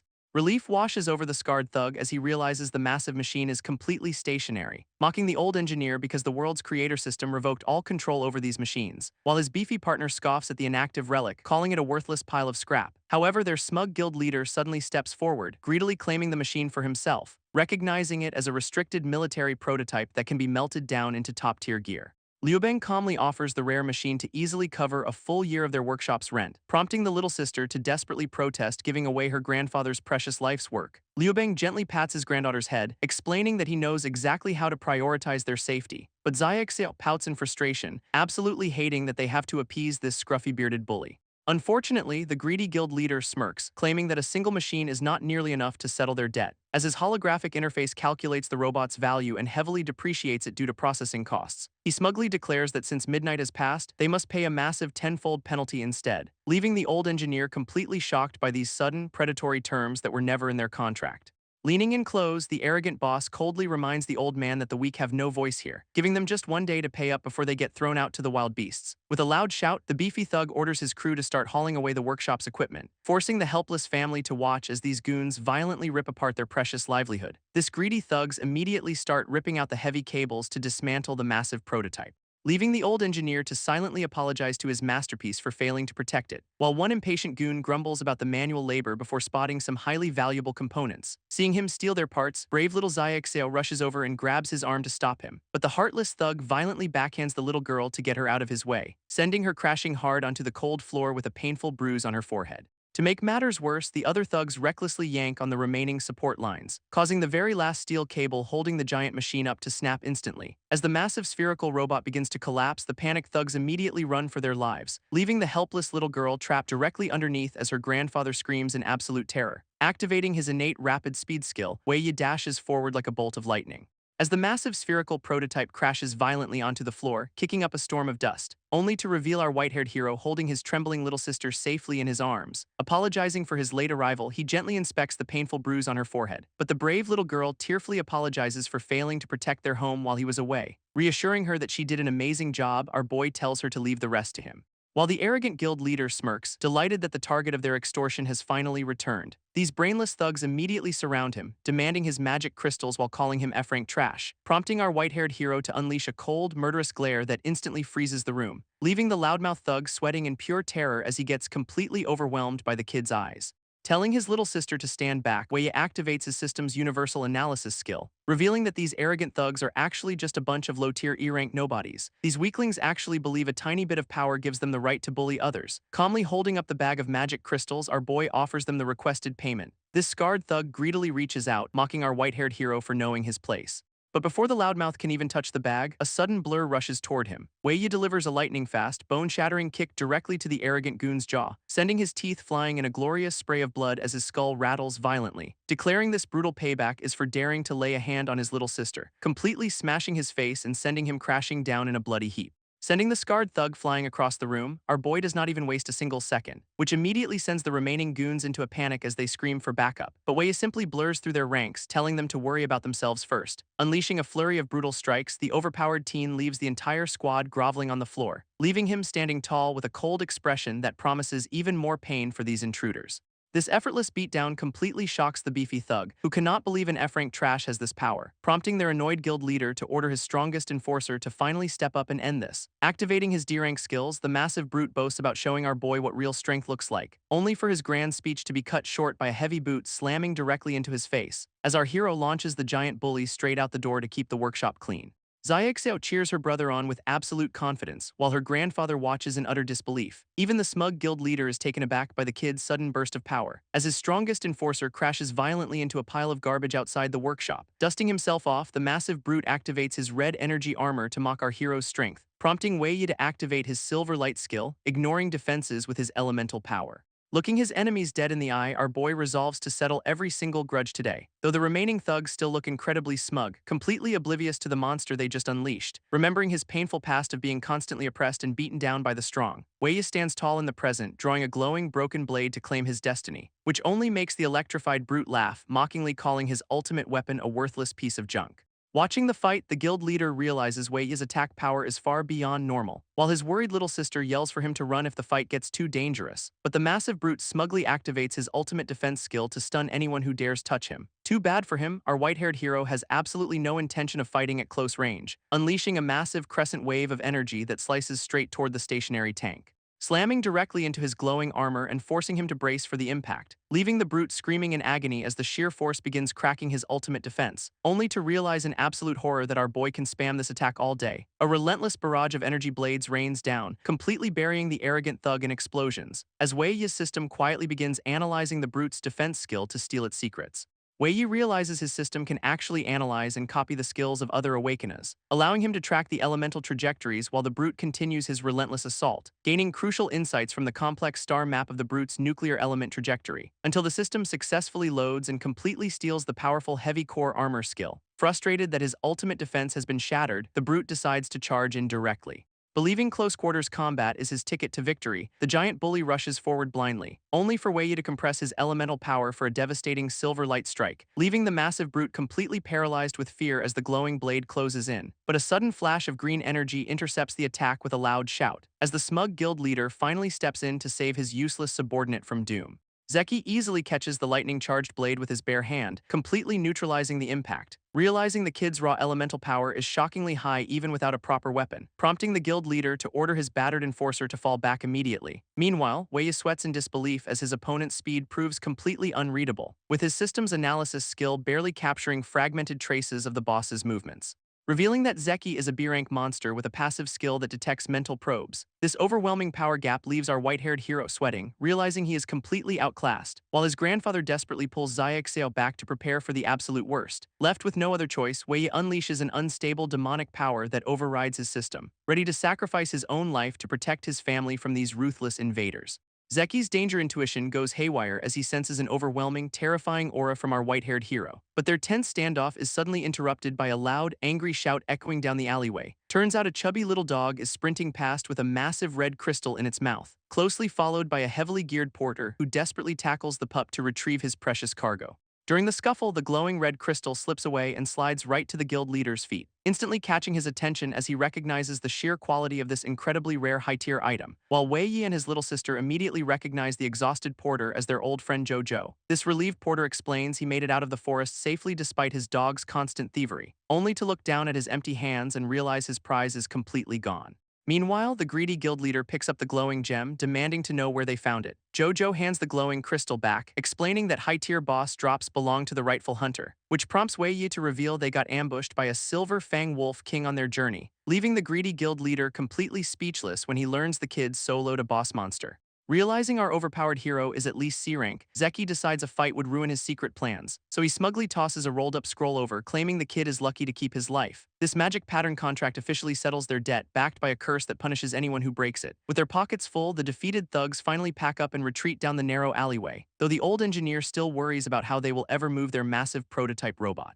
While Wei Yi carefully inspects the document, wondering what exactly the boss is actually scheming, but brave little Xiaoxiao gets the last laugh, shouting a hilarious insult to send those bullies packing. Carrying his beaten-up comrade, the angry brute glares back and curses our white-haired hero, while Zeki leads his squad away, planning to crush the kid once his secret plan is complete, leaving Wei Yi relieved that they survived this encounter without him losing control of his demonic power. Running over with sparkling eyes, his adorable little sister demands to know how he became so incredibly strong, prompting our boy to play it cool while checking if his system is ready to level up. Suddenly, Jojo dumps a massive pile of monster loot, offering all the rare materials to his savior, before proudly presenting his ultimate prize, a giant fang harvested from the defeated Silver Fang Wolf King.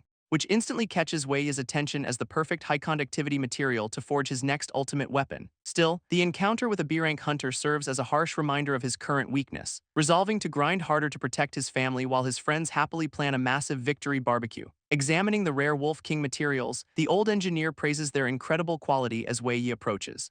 Noticing that his grandson has grown significantly and changed during this dangerous journey, our boy agrees, realizing it might finally be time to share his wild secrets. But the old man completely shocks him by mentioning the mysterious Lanbao first. Turns out, Grandpa has some massive family secrets of his own to reveal, though their serious talk is quickly interrupted by the sizzling aroma of cooking meat, as Jojo proudly serves up a fresh batch of grilled boss monster steaks, sending the hungry little sister into a wild chase to keep the dog from stealing her food, who happily devours the delicious meal, only to suddenly feel incredibly drowsy, prompting Wei Yi's system to warn him that overeating boss meat causes a forced sleep status. Taking a sip of his drink, the old engineer happily reflects on their incredibly rare feast, admitting he has never tasted anything this delicious despite living a long and difficult life.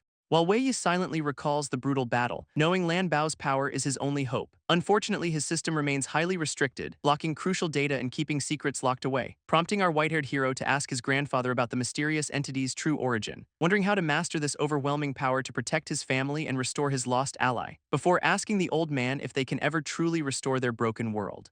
Placing a comforting hand on his shoulder, Grandpa explains that history cannot be easily undone, reminding the kid that the most important things in his life are still standing right here, gesturing toward his massive prototype robot as a symbol of 20 years of hard work. Grandpa reminisces about his old combat machine, Jai Zero, which slowly developed human-like emotions through their shared hardships, believing that even though its consciousness was stripped away, its core essence never truly vanished, hoping that his loyal mechanical companion will eventually return to him in a brand new form. Turning to our hero, the old man urges Wei Yi to follow his own destined path, which instantly triggers a barrage of system notifications as Lan Bao desperately tries to comprehend human emotions. Realizing his system is stubbornly trying to learn, our boy smiles at this familiar behavior, before asking his grandfather if Lan Bao ever left behind a mysterious item called a world fragment. While the old engineer has no clue about that, he reveals a secret notebook hidden back home, instructing the kid to search their old family house to finally uncover the truth he seeks, prompting Wei Yi to plan a long overdue trip to also pay respects to his late parents. Night falls over the quiet town as the workshop chimney steadily puffs out dark smoke. And by the time morning arrives, our boy is already up and pushing his limits, strapping heavy 30-kilogram weights onto his wrists to kick off a brutal daily training routine, sprinting through the streets with 100 kilograms of extra weight dragging him down. Though his analysis skill helped him reach level 26, Wei Yi realizes leveling up is getting slower, prompting him to dump all his hard-earned stat points directly into his elemental power. Heading into the bustling local market, he searches for supplies to prepare for his long journey, planning to grab some sweet honey cakes to surprise his adorable little sister back home. But a friendly local merchant suddenly stops him, asking if he ran into beast trouble recently. This vendor eagerly offers a bizarre lucky charm, leaving our hero questioning if it actually works. Suddenly, a loud shout to catch a thief echoes through the busy market, startling our white-haired hero. Scurrying through the crowd, a cloaked thief effortlessly dodges vendors while clutching a sack of stolen goods. Wei Yi watches in utter disbelief, realizing this insane speed could only belong to an awakened hunter. Nearby, a distraught vendor cries out that losing her shipment means she cannot pay her rent. Refusing to stand by, our boy kicks off his heavy training weights and sprints into action. Meanwhile, the smug thief happily munches on a stolen pastry, believing they have easily escaped. But their celebration is cut short when Wei Yi suddenly appears right behind them, demanding the goods back. Unfazed, the thief smirks and activates a high-tech wrist gadget, claiming to be a professional escape artist. With a quick flick, they snag a support pole to collapse a fish market stall behind them, leaving our white-haired hero to face a massive, falling canopy that threatens to completely block his path. This massive canopy crashes down in a cloud of dust, leaving the shocked vendors checking for injuries. But Wei Yi easily slips out from the wreckage, realizing the thief has already escaped using a grappling hook, prompting our white-haired hero to command his system to expand its surrounding analysis range immediately, as a massive blue grid sweeps across the neighborhood to track the fleeing culprit's path.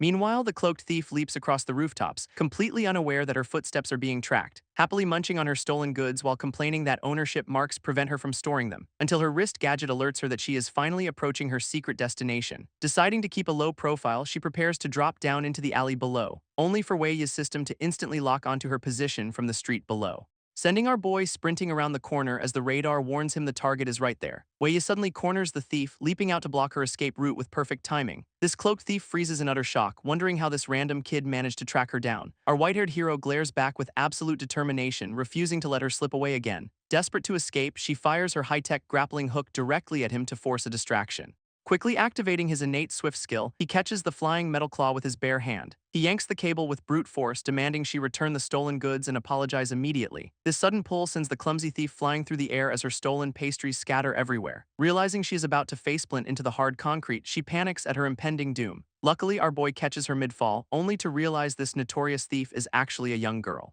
Her loud, embarrassed scream echoes through the narrow alleyway as they both crash onto the pavement. Wei finds himself in an awkward tangle, holding the girl as she complains about his grip. She boldly claims a hug will not kill him, completely shifting the blame for their clumsy crash, leaving our white-haired hero utterly speechless at her sheer audacity to play the victim right now. When she tries to casually walk away, he firmly grabs her cloak to demand a proper apology. But as her cloak slips off, a sudden reveal catches our overpowered hero completely off guard. Staring in absolute shock, Wei notices something highly unusual on the young thief's exposed neck. His system immediately alerts him to a dangerous beast toxin spreading rapidly through her veins, prompting him to ask about the poison while she defensively snatches her stolen bag back. Our boy warns her that this lethal incubation period will kill her without immediate medical treatment. Looking down in quiet defeat, she sadly admits she cannot afford the expensive magic crystals required. This young thief sighs, explaining that having enough magic crystals would solve all her survival problems, pointing out that even a basic loaf of bread is currently way out of her budget. She admits she hoped to join an adventure team, but everyone rejected her low attack power, prompting our boy to activate his system analysis to see if she is telling the truth,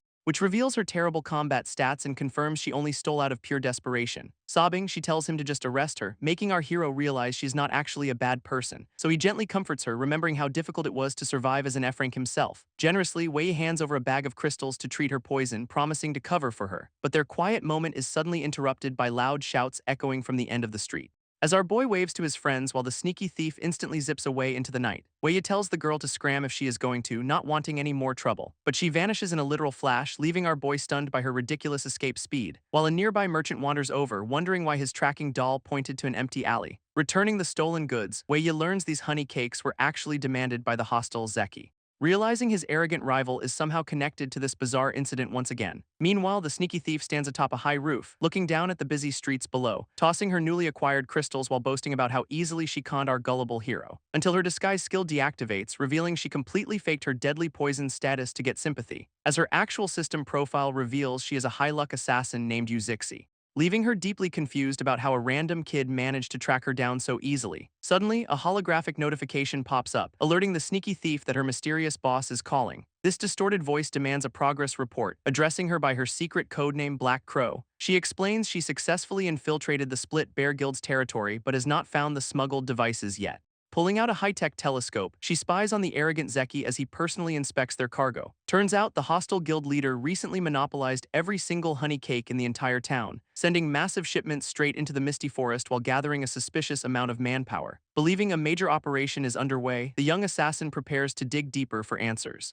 But her impatient boss demands concrete proof of smuggling instead of useless bakery updates, leaving her with no choice but to swallow her fear and accept the dangerous assignment. Meanwhile, Wei walks away with free pastries, deeply puzzled by the guild's sudden sugar obsession. Wei examines the bizarre wooden doll, wondering why local merchants are suddenly pushing weird lucky charms, deciding his little sister might like the ugly toy as he heads inside to pack up. But the moment our boy steps through the front door with his sweet peace offering, his adorable little sister immediately corners him, furious that he planned to leave them behind. Joined by his loyal friend, the duo demands to tag along to the dangerous misty forest, prompting Wei to quickly bribe his sister with honey cakes to soften the blow, secretly wishing he could keep them far away from the deadly ruins he must explore. Unfortunately, their stubborn teamwork leaves him with absolutely no choice but to finally give in. While back at the workshop, heavy machinery grinds away to prepare for the upcoming journey, as Grandpa carefully crafts a powerful new weapon to ensure our hero survives the trials ahead. Grandpa tosses a heavy metal hammer over, insisting our boy needs a proper weapon for the forest. Catching the sturdy tool, the kid remembers all those years spent helping out in the workshop. His system immediately identifies it as a reinforced E-rank repair hammer boasting surprisingly high attack power. This old man smiles warmly, gently asking him to pay respects to his parents on his behalf. Meanwhile, his eager friend and little sister stand ready, ordering their dog to guard the house. Realizing he cannot win this argument, Wei lets out a defeated but affectionate sigh. With their gear packed and spirits high, the trio finally steps out to begin their dangerous journey. Their route takes them straight out of Star Arms Town, carving a path toward the uncharted wilderness. Zooming in on the map, their final destination lies deep within a mysterious, unexplored zone. Heavy rain pours over the misty forest, welcoming our heroes to their perilous and gloomy new destination. Deep within the misty forest, savage beasts roam freely under the relentless, freezing downpour, where terrifying reptilian monsters tear through their prey without a single care in the world.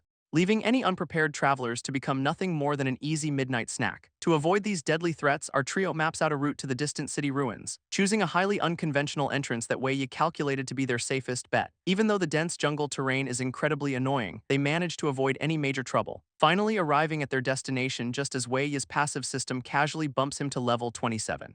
Before them lie the overgrown city ruins, a silent graveyard of a once thriving civilization, prompting JoJo to marvel at how the entire town was scattered like discarded toys, while they carefully navigate the nostalgic wreckage of a childhood they barely recognize anymore. JoJo points out a landmark, interrupting Wei Yi's melancholic thoughts about the unchangeable past.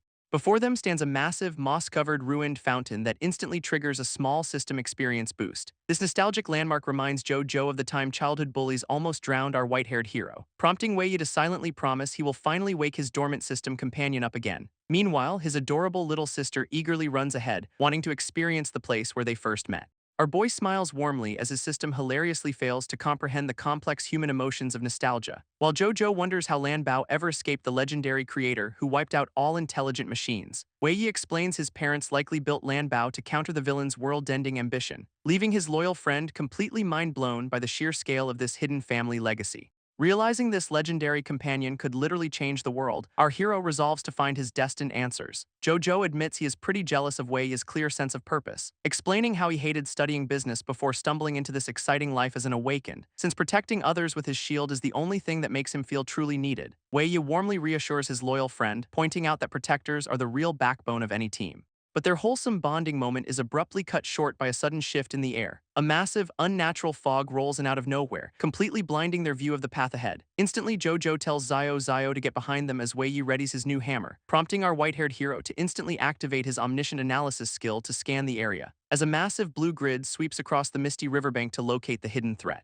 revealing a pack of hostile hunter-fishmen monsters lurking right beneath the surface of the water. Suddenly, a pack of green hunter-fishmen bursts from the water, surrounding our heroes with tridents raised. Wei Yi immediately barks out orders, telling his friend to keep his little sister safe at all costs. Raising his heavy shield, JoJo confidently steps forward to block any incoming attacks from the monsters. Checking his system map, our boy notes 6 targets lurking in the distance, seemingly too far to strike. But a sudden, invisible projectile slices right through his shoulder before he can even react, leaving him completely stunned as his system alerts him to a direct hit from an unseen source. Instantly, another water blast tears through the air, forcing him to leap back to avoid getting skewered.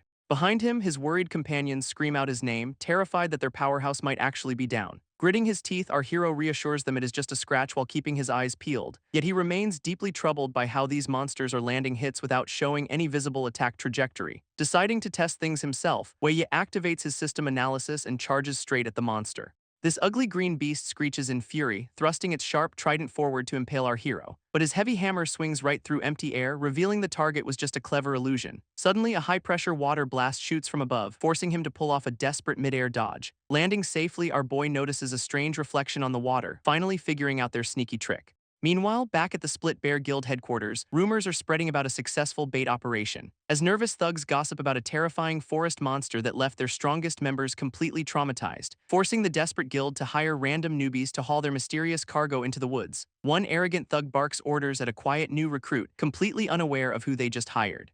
Because it is actually the sneaky assassin Uzixi, using her disguise skill to infiltrate their ranks. Sneaking past the guards, Uzixi locates Zeki's private office and prepares to uncover his deepest secrets. Inside the spacious room, the arrogant guild leader sits alone amidst high-tech machinery and glowing crystals. Clutching a silver pocket watch, he whispers that the time for their ultimate revenge has finally arrived, revealing a portrait of his deceased younger brother who apparently set this entire chaotic plot in motion, thanks to the powerful magic crystal devices they smuggled to secure their absolute dominance over the town. Furious, Zeki vows to tear the monstrous beast responsible for his brother's death limb from limb. Suddenly, a panicked thug bursts through the door to deliver some incredibly inconvenient bad news, explaining that their strongest mercenary has bailated on the mission, leaving a smug voice message behind, which reveals the elite fighter is casually skipping the dangerous job to go on romantic dates instead, leaving the guild leader absolutely fuming as his expensive hire shamelessly demands advance payment anyway. Furious at his mercenary's betrayal, Zeki slams his desk in a fit of pure rage.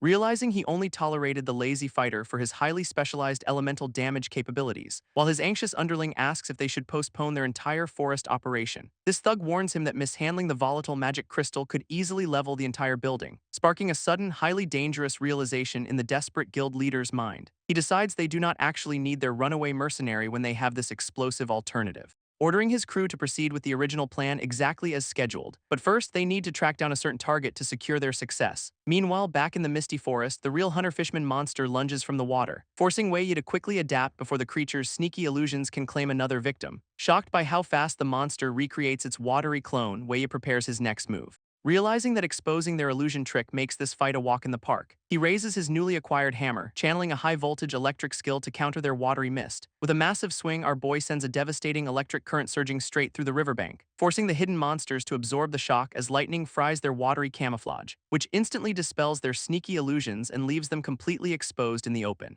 Watching from behind the shield, Jojo and Zio cheer as the targets finally materialize, but the terrified fishmen immediately try to scramble back into the safety of the deep water, only for Wei Yi to instantly cut off their escape route with a cold smirk, bringing his heavy hammer down to crush the fleeing monster with one final, shocking blow. With a satisfying splash, the first fishman goes down, netting our boy a sweet 800 experience points. But two more scaly pests immediately leap from the water to catch him off guard. Fortunately, his system uses this chaotic clash to analyze the enemy's unique water-based illusion magic, allowing Wei Yi to smash another monster right on cue with his heavy repair hammer. Realizing his weapon choice alters his skill effects, he smiles as a new notification pops up. This newly acquired Water Light Phantom skill grants him invisibility and a perfect decoy in the rain, prompting our hero to quickly head back before his defenseless friends get overwhelmed by the horde. Suddenly, a high-pressure water spear shoots past his head, forcing him to dodge midair, proving these slippery monsters are actually smart enough to switch to ranged attacks when melee fails. With a confident smirk, Wei Yi instantly activates his new phantom skill to turn the tables. One of the scaly beasts lunges forward, determined to tear our heroes apart with its sharp trident. Fortunately, Jojo steps up to block the relentless barrage of water projectiles with his star shield, but the endless onslaught quickly wears him down, prompting Zio to suggest they fight back themselves. Pumping her tiny fist, the brave little girl prepares to charge forward despite her charm's visible terror. Suddenly, a savage fishman drops from the sky to ambush the defenseless kid from above. Sensing the extreme danger, her weird backpack accessory begins to shake violently as if preparing to explode, before unleashing a deafening sonic screech that sends the startled monster flying backward in absolute agony, leaving our trio completely frozen in shock as they try to process this bizarre defensive power. Dizzy and disoriented, the battered fishman splashes back into the river with stars spinning around its head, only for Wei Yi to suddenly reappear, roaring in pure fury at the beast for targeting his sister. Furious that the monster targeted his sister, Wei Yi swings his hammer down with absolute vengeance, crushing the scaly beast into the riverbed and ending its miserable life once and for all, while his system casually bumps him to level 29 after utilizing a handy shopkeeper item. Not wanting to be outdone, Jojo delivers a brutal counter-shield bash to finish off another monster, only to realize the rest of the pack has already been completely wiped out. Fortunately, the massive experience boost triggers a breakthrough, officially promoting him to a D rank Awakened, prompting warm congratulations from Wei Yi while Zio aggressively pokes a dead monster with a stick. As the thick, unnatural fog finally clears to reveal the breathtaking path leading into the ruins, kneeling by a carcass, Jojo excitedly mentions they might find some incredibly rare loot here, explaining how these monsters occasionally drop legendary tears, though this one only yielded a common magic crystal. Wei Yi asks about the legendary tears effects, but Jojo admits he has no clue. Just as they lament their terrible drop rate, Zio spots something glowing near the water. This little girl eagerly calls them over, holding a beautiful glowing blue orb in her hand, leaving both boys completely frozen in absolute disbelief at what they are actually looking at. Turns out she casually looted 2 rank tiers, proving her beginner's luck is completely broken. Pocketing the rare treasure, the trio continues down a breathtaking stone path deeper into the forest. As they climb higher, the dense trees part to reveal a massive, towering cliffside. Our white-haired hero quietly reflects on his childhood memories, realizing this nostalgic place has barely changed.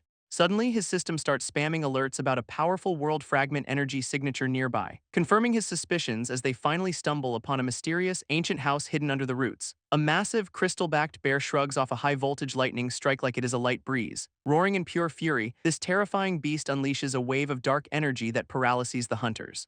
Watching from the bushes, Wei Yi realizes their standard attacks are completely useless against its insane defense. Suddenly, a glowing green blade slices through the air, aimed directly at our white-haired hero. This arrogant guild leader holds him at knife point, furious that our boy dared to act without orders. Unfazed, Wei Yi calmly points out they cannot afford to lose any extra help right now.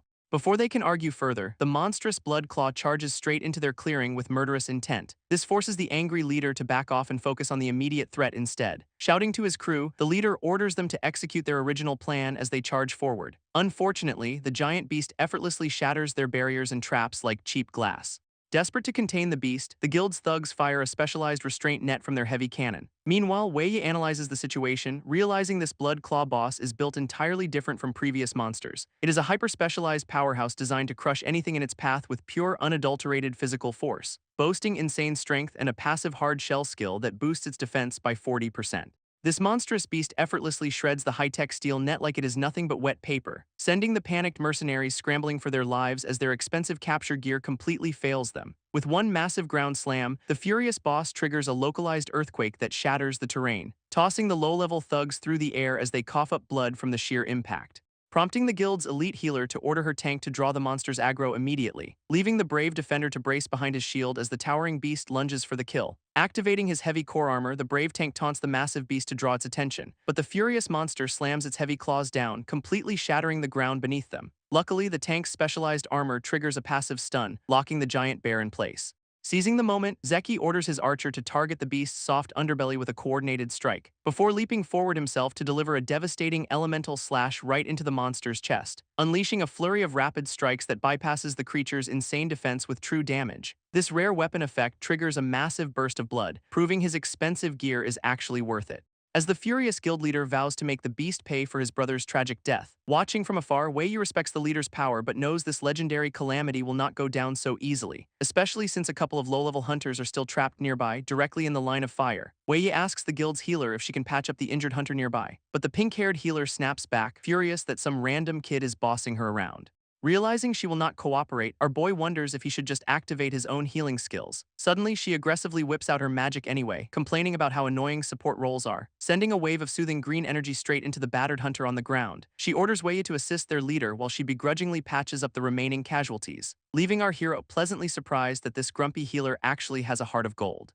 Warning the survivors to flee before the battle gets worse, he prepares to join the fray, while the grateful hunters scramble away, promising to repay their mysterious savior if they survive. With the civilians finally safe, Wei locks his eyes on the boss to fulfill his promise. This massive blood claw swipes its colossal paws, nearly taking the guild leader's head clean off. Spinning through the air, Zeki unleashes a flurry of green slashes to chip away at its health. But without proper crowd control, his basic attacks barely tickle the monster's absurdly thick hide. Realizing he must shatter its hard shell first, he angrily wonders where Wei is slacking off. Suddenly, a system warning flashes as the colossal beast rears back for a devastating ground slam, sending a massive shockwave ripping through the clearing that blows the entire Vanguard team away. With their defensive skills still on cooldown, the low-level tanks are tossed around like ragdolls.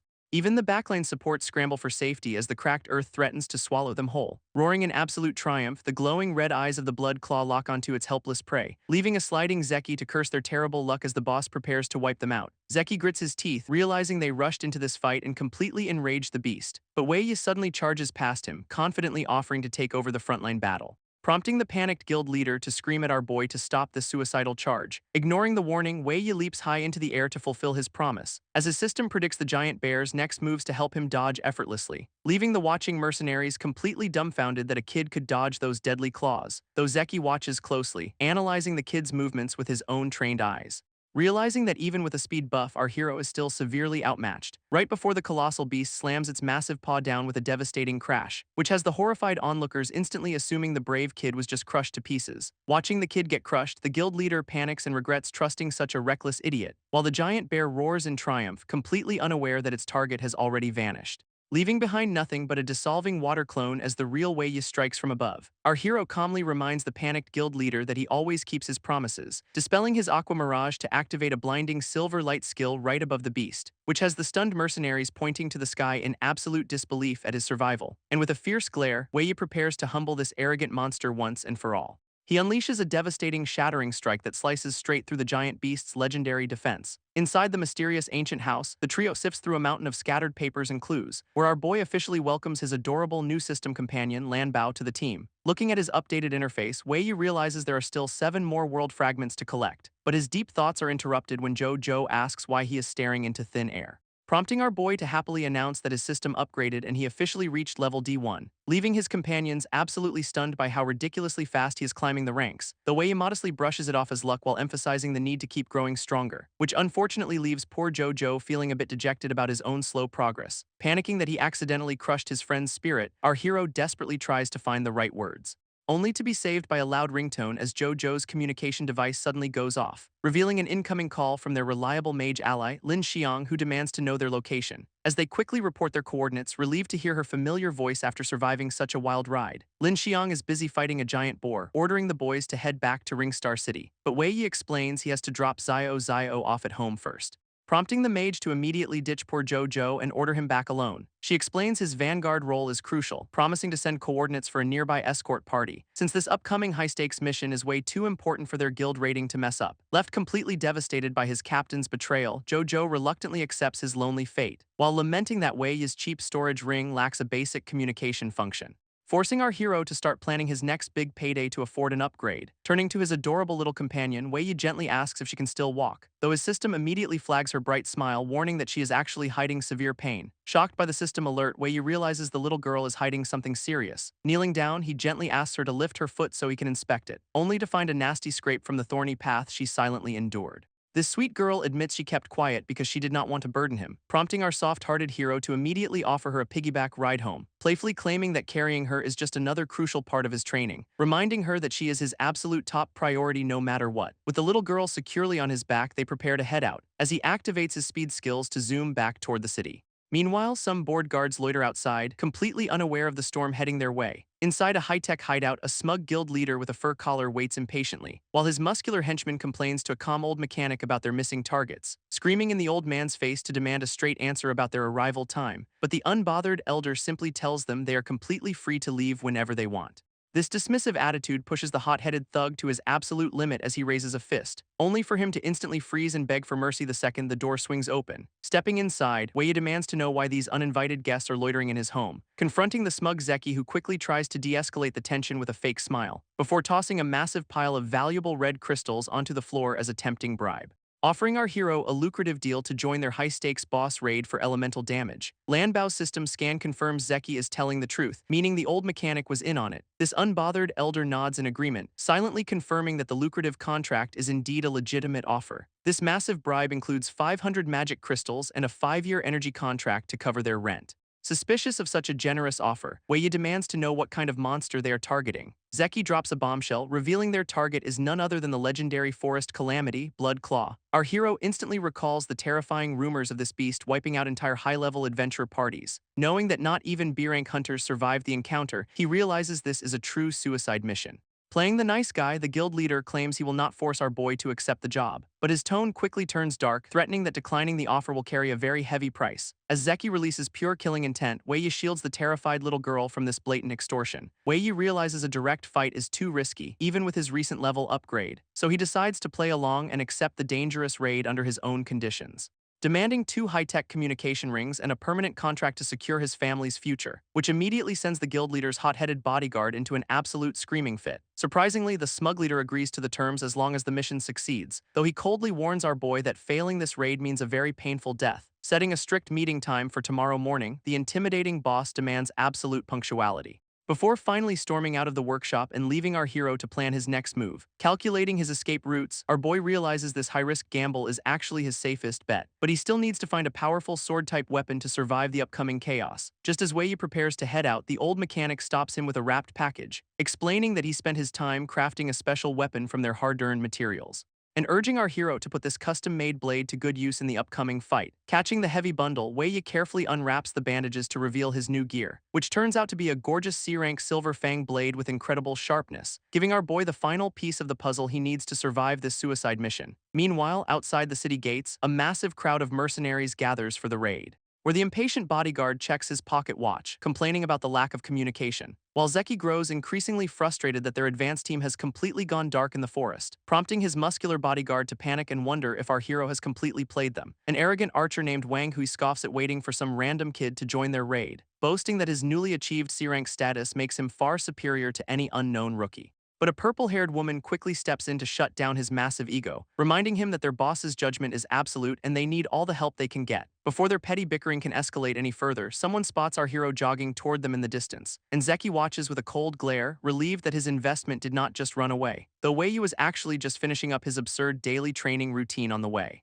prompting the hot-headed bodyguard to immediately start screaming at him for keeping everyone waiting. But our boy calmly points out that he arrived exactly at the agreed-upon time, leaving the annoyed mercenaries completely speechless as he casually brushes off their dramatic complaints. This arrogant archer immediately confronts Wei Yi, mocking his frail appearance and questioning his replacement status. He even tries to extort our boy's hard-earned crystals under the guise of looking out for him, but Wei Yi casually shuts him down, leaving the archer to get roasted by his own teammate. Turning back, our hero calmly suggests the archer worry about the bodyguard who barely survived their last encounter, which instantly triggers the beefy bodyguard while the archer laughs at his partner's pathetic past defeat. Observing the bickering crew, Wei silently analyzes their lineup and notes their rare support healer. A wary purple-haired woman catches his eye, proving the guild leader spared no expense preparing for this raid. Before the tension can boil over, Zeki steps in to announce that the frontline preparations are finally complete, declaring with absolute gravity that they have waited 3 long years for this exact moment of vengeance, rallying his elite grizzly bear guild to finally put an end to the legendary calamity once and for all. Surrounded by hyped-up mercenaries chanting their guild name, Wei stands in the center looking completely unamused, silently judging their intense corporate culture while questioning his life choices up to this point. But his thoughts are cut short when Zeki barks the order to finally move out. Nearby, a stealthy observer deactivates her camouflage skill as the massive raid party departs,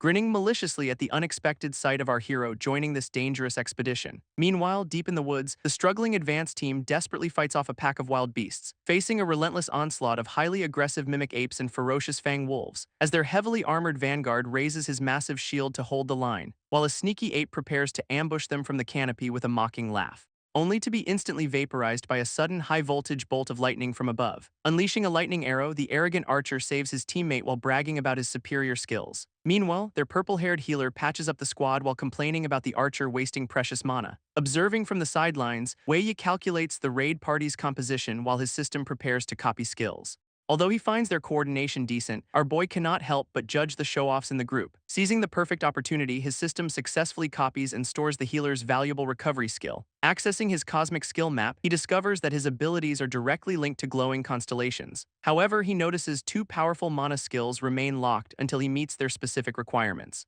Unfortunately, his system warns him that swapping these abilities on the fly costs a massive chunk of energy. This makes mid-combat adjustments highly impractical, though he still decides to swap his heavy armor for lightning arrows. With only 3 active slots available, our hero carefully optimizes his loadout to prepare for the upcoming chaos. Lanbao warns Wei Yi that Zeki is extremely wary, making his special status highly problematic. Suddenly, the hot-headed bodyguard starts screaming at our boy for standing around during the skirmish, but Wei Yi calmly reminds him that his contract only covers the main boss fight, prompting the guild leader to step in and tell his subordinate to save his energy, leaving our hero surprised by this defense while realizing Zeki's hatred for the beast is personal. Deciding to dig for info, the kid asks if this dangerous raid is just for resources, only for the boss to turn back with a chilling glare of pure hatred, coldly warning our boy to drop the questions and focus entirely on his own job. Before they can continue their tense chat, a desperate cry for help echoes through the trees, forcing the entire party to immediately scatter as a sudden ambush tears through the foliage. Peering through the dense foliage, Wei Yi spots something ahead that completely halts his advance. His eyes widen in absolute shock as a terrifying roar echoes through the clearing, revealing the legendary Bloodclaw cornering 2 helpless adventurers behind a failing energy shield. Watching from the bushes, our boy realizes the poor victims are about to be completely pulverized. At that exact moment, Zeki scowls at the unexpected distraction, cursing their terrible timing. This ruthless guild leader orders his crew to stand down and let the beast finish them off, prompting a disgusted Wei Yi to demand why they are just standing there watching people die. But Zeki coldly dismisses him, refusing to waste precious energy on a couple of random strangers. To make matters worse, the other mercenaries start casually placing bets on the victim's survival time, leaving our hero disgusted by their absolute lack of humanity in this ruthless, rank-obsessed world. Refusing to let innocent people die, Wei Yi decides to ignore the guild's orders and intervene. However, the distance is too great for his sword, and the surrounding area is packed with traps. Luckily, Lanbao suggests using a nearby white stone vine to solve his range issue. Realizing he can use the vine as a projectile to trigger his copied skill, our boy acts fast. He grabs the heavy vine and prepares to launch it, completely catching the nearby guild leader off guard. Channeling his newly acquired lightning arrow skill directly into the vine, Wei Yi unleashes a devastating attack, This electrified vine flies through the air like a massive javelin, crackling with pure high-voltage energy. This sudden move leaves the greedy guild leader and his mercenaries absolutely stunned by his raw power. Striking with the speed of light, the electrified projectile slams directly into the terrifying forest calamity. A massive shockwave of electricity paralyses the beast, leaving the trapped adventurers completely dumbfounded by their rescue.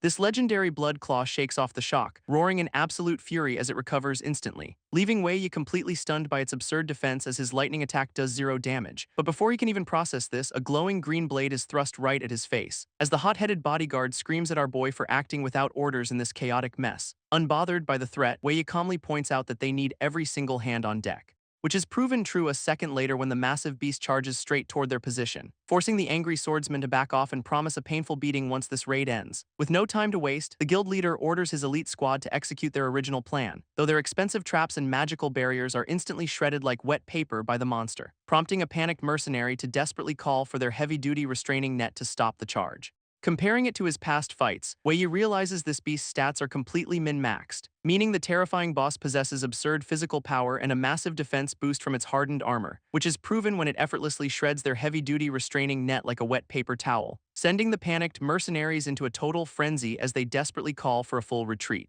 Charging forward with unstoppable momentum, the furious monster absolutely obliterates everything in its path, tossing elite fighters around like ragdolls and leaving the frontline in complete bloody shambles. But the purple-haired healer quickly commands their vanguard, Pang Ming, to step up and draw aggro, prompting the brave tank to raise his massive shield against the oncoming mountain of muscle, activating his ultimate defensive skill to taunt the giant bear into focusing entirely on him.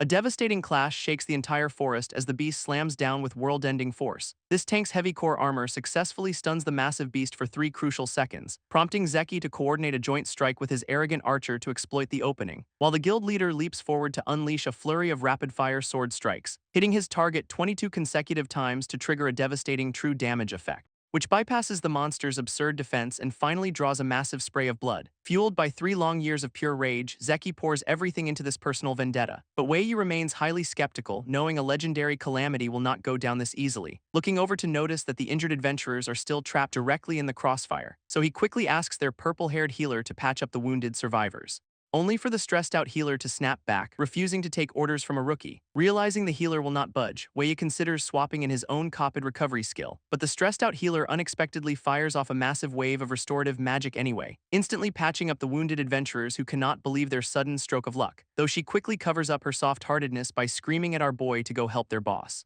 This tsundere display brings a small smile to his face, proving appearances can be highly deceiving. Turning to the rescued duo, he warns them to flee before the battle gets even more chaotic, prompting the grateful survivors to quickly retreat while promising to repay his kindness in the future. With the civilians finally safe, our hero prepares to jump back into the fray and fulfill his contract, while the furious forest calamity unleashes a devastating swipe directly at the dodging guild leader, who counters with his glowing green twin blades, desperately trying to keep the monster's attention focused on him. Zeki struggles to chain his combos, realizing his basic attacks barely scratch the beast's thick hide. Knowing they must shatter its hardened armor first, the frustrated guild leader wonders where Wei Yi went. Suddenly, a flashing system warning alerts our hero that a devastating threat is about to land, as the massive forest calamity rears back to unleash a terrifying, ground-shaking ultimate attack. Slamming its massive paws down, the beast unleashes a brutal shockwave that sends the entire squad flying. Even their heavily armored tank gets tossed like a ragdoll, while his defensive skills remain on cooldown.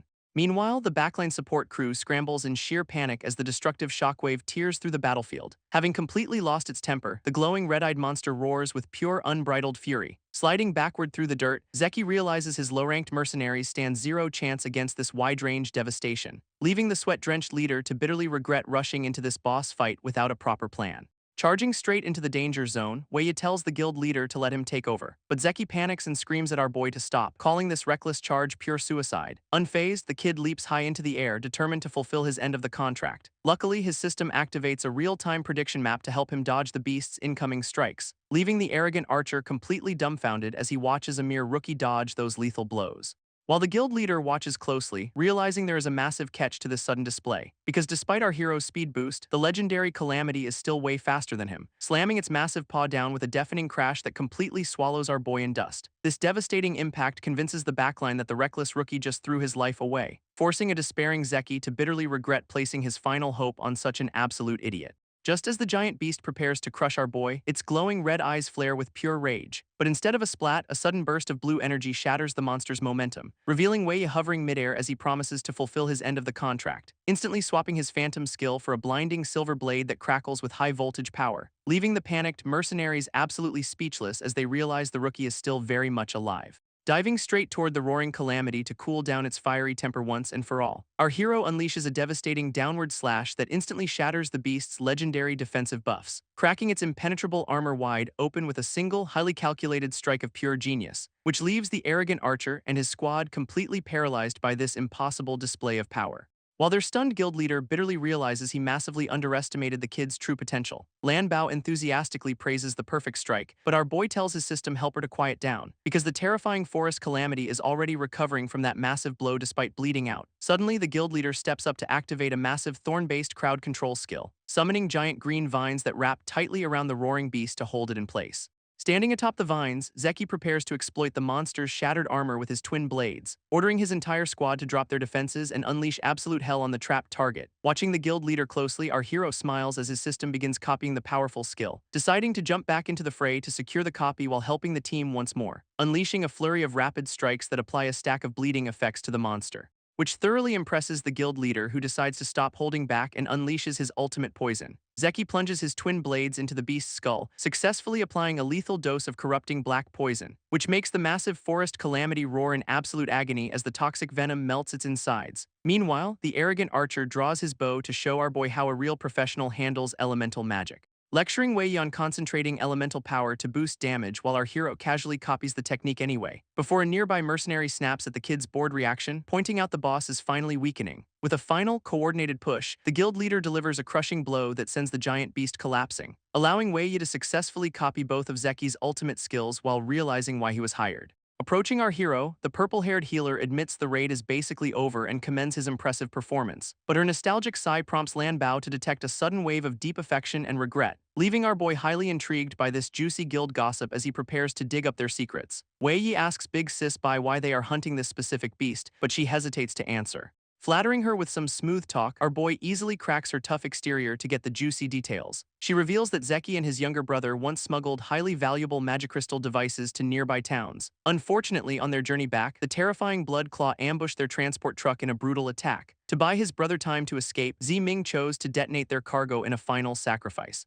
Watching his closest family member perish in a blinding explosion right before his eyes was absolutely unbearable. This tragic loss left the devastated survivor with a single, burning obsession to destroy the beast at all costs. Now understanding the stakes, our hero looks over at the guild leader with a newfound sense of respect. Standing triumphantly atop the groaning monster, Zeki prepares to deliver the final blow to end his nightmare. Surrounding the fallen giant, the rest of the squad watches in awe as the lethal poison slowly takes hold. Big Sis Bai smiles, noting that Zeki's 3 years of waiting are finally paying off, though our boy still feels a lingering sense of unease as his system detects the beast's hidden rage, revealing that the prideful calamity has absolutely no intention of backing down or showing fear, as it unleashes a deafening roar that sends another violent shockwave rippling across the battlefield, leaving the nearby mercenaries clutching their ears in absolute agony as the ground trembles. But the furious guild leader refuses to let up, standing tall atop the thrashing monster, plunging his twin blades deep to trigger another massive burst of corrupting black poison. Suddenly, Zeki's own danger-sensing skill flares up, warning him of an imminent hidden crisis, making him realize the beast lacks any scars from his brother's past self-destruct attack,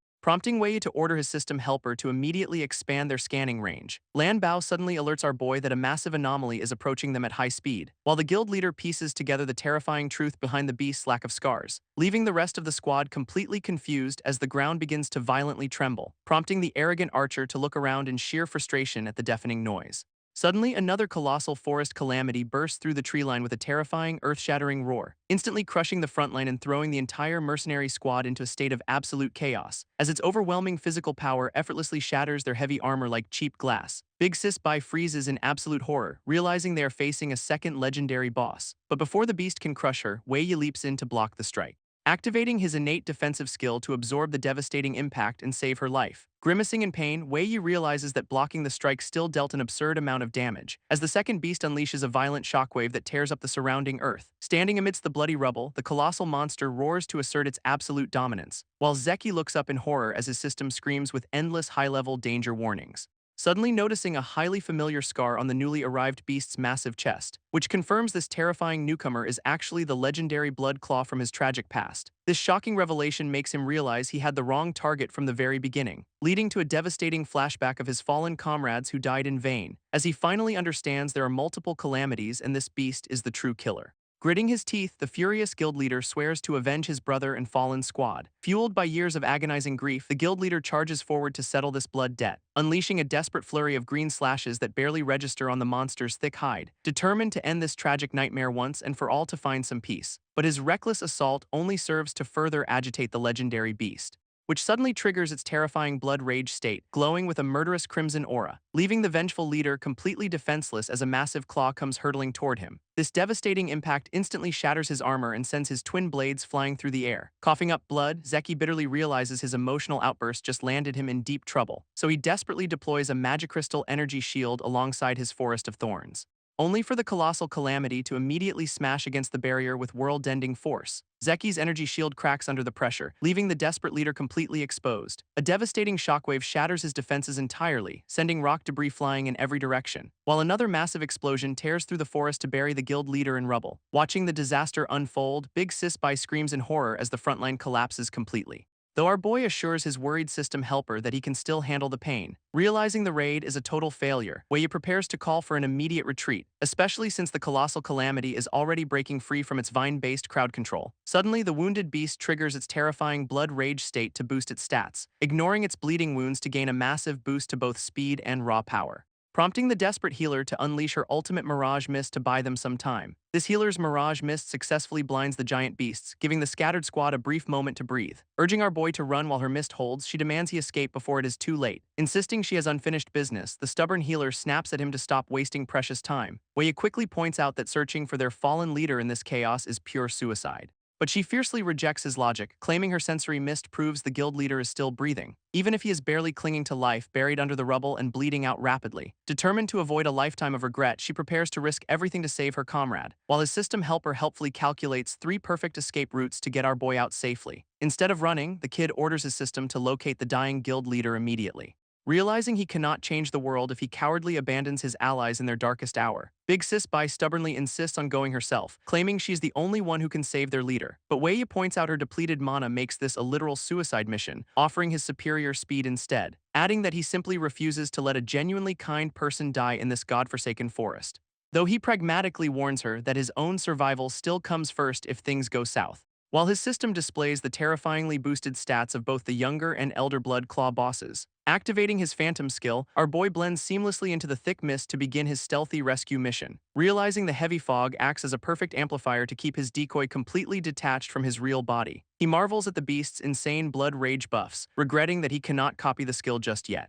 Suddenly, Lan Bao pinpoints the fallen leader's exact location right between the 2 colossal monsters, but the Elder Calamity's heightened senses twitch as it catches a suspicious scent in the air. This system warns Wei Yi that the Elder Calamity is suddenly on high alert, before Lan Bao screams that the massive beast is already preparing to unleash a devastating skill, sending a brutal smash crashing down that shatters the earth and throws our boy backward, forcing his Phantom clone to disperse instantly as the wide-range shockwave puts his stealth skill on cooldown, leaving him completely exposed while realizing these bear-type monsters have an incredibly sharp sense of smell. With both colossal beasts now locking their glowing red eyes directly onto his position, Wei desperately asks his system helper to take full control of his rising panic, while nearby, the wounded healer struggles to channel her remaining magic to support the team, only to hiss in pain as fresh blood drips onto the shattered rocks below her, clutching a nasty abdominal wound from the flying debris with barely any elemental power left to heal herself. Clutching her bleeding wound, the exhausted healer desperately prays for our boy to hurry up. Meanwhile, on the other side of the thick mist, a cracked pocket watch lies abandoned, revealing the battered guild leader slumped against a tree trunk while coughing up fresh blood.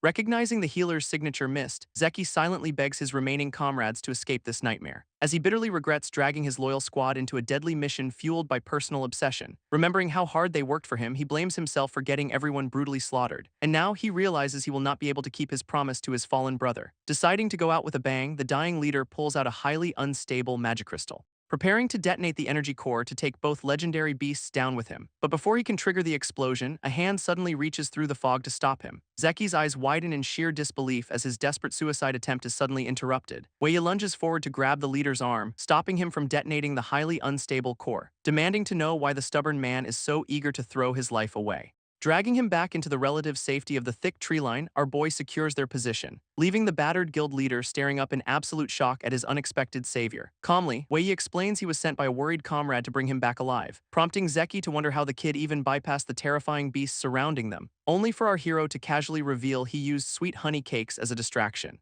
Knowing these massive bear-type monsters have a natural weakness for sugary treats, he exploited it, throwing his secret snack stash to easily lure the legendary calamities away from their target. Unfortunately, tapping into his demonic power comes with some seriously nasty mental side effects, forcing him to rely on Lanbao to keep his crumbling sanity in check, quickly swapping his stealth skill for a basic healing spell to patch up the leader, leaving Zeki completely dumbfounded that a supposed rogue is suddenly casting high-tier support magic. But our boy casually shuts down the questions, telling him to focus on escaping instead. Realizing the kid is a total enigma, the battered leader decides not to pry, struggling back onto his feet to immediately rush toward their wounded healer's position. But before they can take another step, a sudden realization hits the veteran warrior, prompting Wei to spin around as a chilling breeze cuts through the clearing, revealing that the protective mist has completely dispersed, leaving them totally exposed to the beasts. This colossal elder bear suddenly snatches Big Sis by, dangling her like a helpless ragdoll. Wei watches in absolute shock, wondering how his perfect calculations failed so spectacularly. Desperate for raw power, his rising fury pushes his crumbling sanity past the breaking point,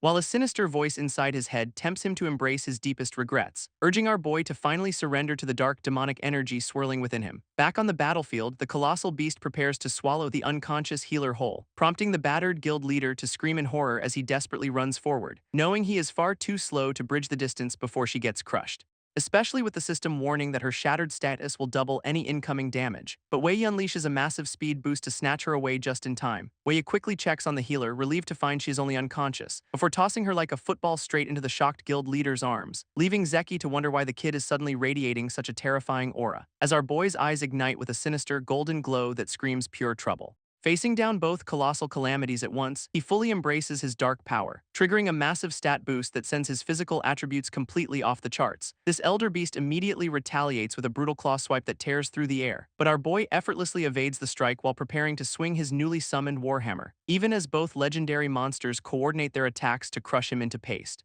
prompting the kid to flash a cocky smirk that proves he is absolutely loving the chaos. Swapping out his healing spell, Wei equips his heavy core armor to tank the incoming hit, which instantly stuns the colossal beast for 3 seconds as it crashes against his defense, leaving the battered guild leader completely speechless at our boy's endless arsenal of high-tier skills, as the kid leaps forward to deliver a precise strike on the helpless monster, quickly swapping his armor for a deadly venom skill to maximize his offensive output. This lethal slash inflicts a shattered status on the beast, doubling all incoming damage, while his corrupting black poison immediately infects the creature's heart to seal its fate, triggering a massive toxic eruption that leaves the younger legendary calamity officially slain. As the monster falls, multiple level-up notifications flash while the elder beast roars in fury, prompting Wei to equip his Silver Light skill as crackling lightning coats his blade. With his stats suddenly skyrocketing, Wei channels his newly boosted power into a single devastating strike, unleashing a massive lightning arrow that crackles with enough energy to vaporize anything in its path. But the enraged elder beast retaliates, swinging its massive, razor-sharp claws to crush him.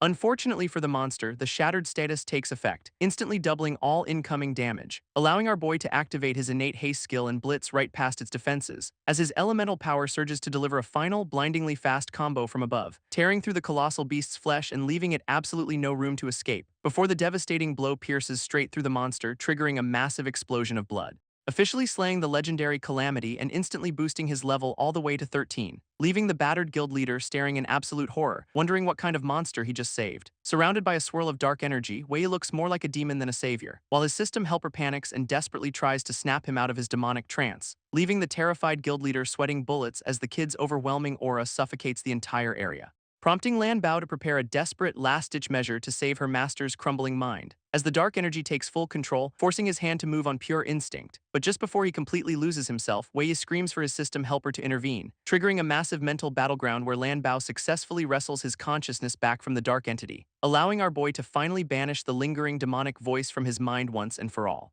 With the dark power forcibly deactivated, he collapses to the ground while gasping for precious air, only for the stunned guild leader to ask if he is okay, staring at the creepy markings on his hand. Wei stares at his left hand, realizing the creepy demonic mark has now spread across his entire palm, prompting him to swear off using this dark power again until he can naturally boost his own stats. But their brief moment of peace is shattered when a playful voice suddenly echoes from above. revealing a mysterious girl casually lounging on a tree branch while watching them with intense curiosity. And our boy immediately recognizes her as the strange merchant girl he ran into back at the market. She eagerly asks about his true class, completely amazed that he soloed a legendary forest calamity, forcing Wei to order an immediate system scan, only to find her status panel is heavily encrypted.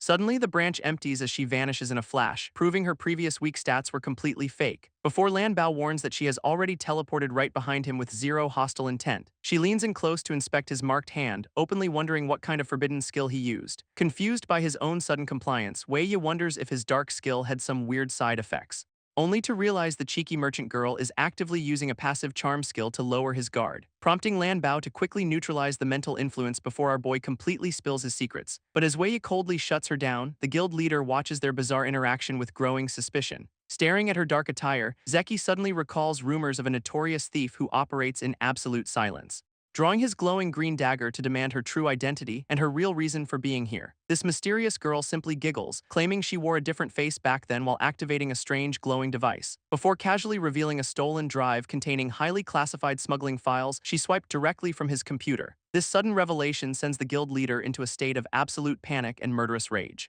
as he unleashes a blindingly fast strike to forcibly reclaim the incriminating evidence. Dodging the sudden attack, the mysterious girl complains about his aggressive behavior while holding onto Wei Yi, prompting the furious guild leader to identify her as Black Crow from the notorious Black Matter Syndicate, which only makes her smile as Wei Yi tries to piece together this strange new code name. Realizing this underground trading organization must hold some serious leverage over the desperate guild leader. Quickly raising her hands, the thief reassures them she is not here to threaten anyone just yet, proposing a mysterious deal instead that leaves the battered warrior completely on guard. She asks if he ever wondered why his squad was targeted by the beasts back then, pointing out that their supposedly safe route should not have attracted the area's strongest boss unless their gear was compromised. This revelation strikes a chord with Zeki, who immediately pulls out his unstable magicrystal container in shock, as she instructs him to open the internal safety valve to find a hidden tracking device inside. Opening the hidden compartment, Zeki gasps in shock as a glowing microcomponent is revealed inside. This mysterious thief explains this exact device has popped up in every single smuggled cargo she has investigated. Lan Bao's quick scan reveals it is a signal emitter designed to lure high-level monsters directly to their location. This realization sends the guild leader into a spiral, knowing his brother's death was actually a targeted assassination, while the cheeky thief simply smiles, offering to sell the rest of the conspiracy for a price.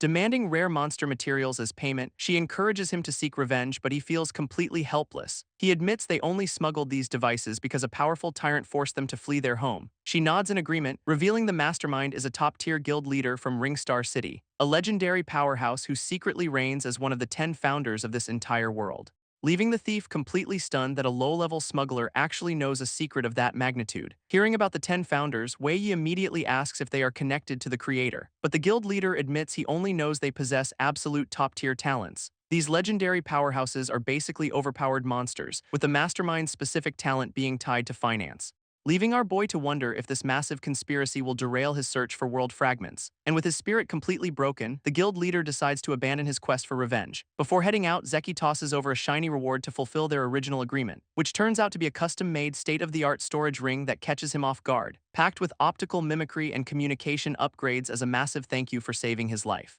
Carrying his injured healer, the leader prepares to head home while Wei Yi plans his next move, gifting him all the legendary beast loot since he did all the heavy lifting. Watching them leave, the sneaky thief realizes our boy is walking away with all the legendary loot, but their conversation is cut short when their heavily armored tank suddenly stumbles back into view, explaining he survived the boss's brutal assault solely because of his ridiculously thick skin, prompting the relieved guild leader to suggest they finally pack up and head back together. Before leaving, Zeki warns Wei Yi to keep his terrifying demonic powers under wraps, which our boy casually accepts while the sneaky thief grumbles about being completely ignored, leaving the guild leader to silently wonder if this kid will eventually reshape the entire world. With their paths diverging, the quiet forest finally returns to its peaceful, sunlit state, as the battered smugglers make their long, exhausting journey back to the city, where the energetic tank eagerly offers to carry the unconscious healer to speed up their escape. Lily suddenly glares with absolute fury, warning the tank to keep his mouth shut, leaving the thick-skinned warrior completely bewildered as he wonders what he did wrong. Meanwhile, the healer reveals she has actually been awake for quite some time, prompting her to ask the guild leader if they are truly letting this conspiracy slide. Zeki explains that these beast-attracting devices pose a massive threat to every human settlement, realizing their easy escape from Ringstar City was likely orchestrated by the mastermind all along, which only strengthens his resolve to prepare for the inevitable storm heading their way. Back at the clearing, the cheeky thief eyes the massive legendary beast corpses with greed, offering to buy them for a whopping 3 million credits in a desperate bid. But Wei casually rejects her while adjusting his new high-tech storage glove to blend in. With his demonic mark safely hidden, Wei checks if his new ring has enough storage space, prompting the thief to panic as our boy suddenly draws his glowing blade. But he is actually targeting the beast's corpse after Lan Bao detects a strange energy signature inside. Determined to uncover the secret, he prepares to slice open the legendary monster's remains, unleashing a precise lightning slash that splits the creature's core wide open with absolute ease, only for the kid to freeze in absolute shock at what lies hidden within the flesh, revealing a highly unusual magic crystal that contains a mysterious glowing ring floating inside. Meanwhile, a wealthy noble with a monocle discusses a highly classified disappearance within his inner circle, questioning a masked guest named Mr. 11 who claims to have spotted the missing target recently. But the visitor keeps his answers vague to avoid exposing his true motives to the suspicious host. With the deal falling apart, Wei Yi worries his search for the world fragment is completely ruined. Suddenly, a buzzing device interrupts their tense meeting, drawing the wealthy noble's attention away from their conversation. This monocle-wearing host politely excuses himself to take an urgent call from the front desk. Seizing the brief distraction, our boy eyes the two high-level bodyguards standing directly behind him. Knowing a direct clash is suicide, he prepares his weapon to take them out one by one. But before he can strike, a voice suddenly orders the beefy guards to stand down. This host calmly announces the arrival of Madame Dusha, completely halting the impending violence. As the massive double doors slowly creak open to reveal their highly anticipated guest, revealing a glamorous woman standing in the doorway while bathed in a brilliant white light, introducing the head of Ringstar City's top financial family who greets the host with playful charm. Donghai greets the glamorous woman with smooth flattery, casually asking what kept her so busy lately. She sighs and blames her sudden absence on private romantic affairs rather than a mysterious disappearance, teasing the nervous host about his sudden interest in her private gossip while hiding behind her fan. Meanwhile, Wei Yi's system helper detects a strange illusion skill active on the glamorous guest, revealing that this high society lady is actually the cheeky thief Black Crow in disguise. This host immediately realizes the two guests are acquainted, completely falling for her elaborate disguise, as she smoothly backs up Wei Yi's cover story by claiming she personally handed him the items.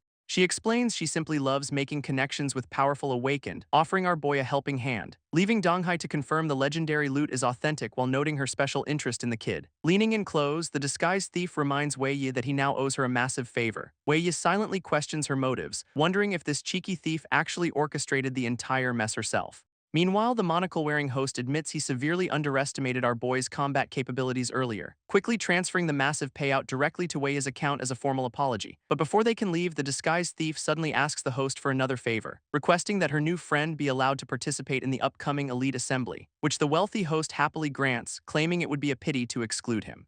Confused by the sudden invitation, our boy speaks up to ask what this tournament actually is, prompting Donghai to explain it is a prestigious arena tournament hosted by the world's Apex Guild, an exclusive annual event strictly reserved for high-level Awakened of C rank or above, where contestants must survive a brutal gauntlet of consecutive battles to claim the ultimate rewards. This disguised thief casually asks about the rewards, assuming the world's top guild will not be cheap.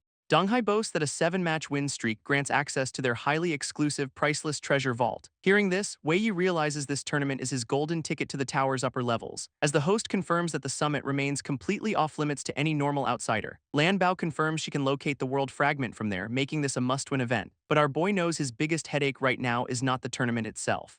It is figuring out what this sneaky thief actually wants from him in this disguise. Meanwhile, the suspicious host watches them closely, still unable to read their bizarre dynamic, prompting him to activate a unique skill that reads a person's true nature through colored stars, categorizing people into red for rage, orange for flashiness, and purple for pure cunning. Observing the glamorous lady, Donghai notes her purple star of pure cunning but senses something is off. Even weirder is Wei Yi's completely transparent star, a bizarre anomaly the wealthy host has never encountered, prompting him to use the upcoming tournament to finally gauge the kid's true combat capabilities, as he politely announces that the highly anticipated elite assembly is finally about to begin. Gesturing toward the private elevator, the host invites his guests to head down to the venue, which the disguised thief smoothly accepts while our quiet protagonist simply nods along in silence. Stepping inside the glass lift, Donghai instructs his massive bodyguards to remain on standby at the top, leaving Wei Yi to immediately demand what kind of favor she expects from him in return. She chuckles behind her fan, completely thrilled that he saw right through her elaborate high society disguise, before whispering her true goal of having him raid the exclusive vault for the holy crystal water. Hearing the name of the prize, Wei Yi silently repeats it with a puzzled expression.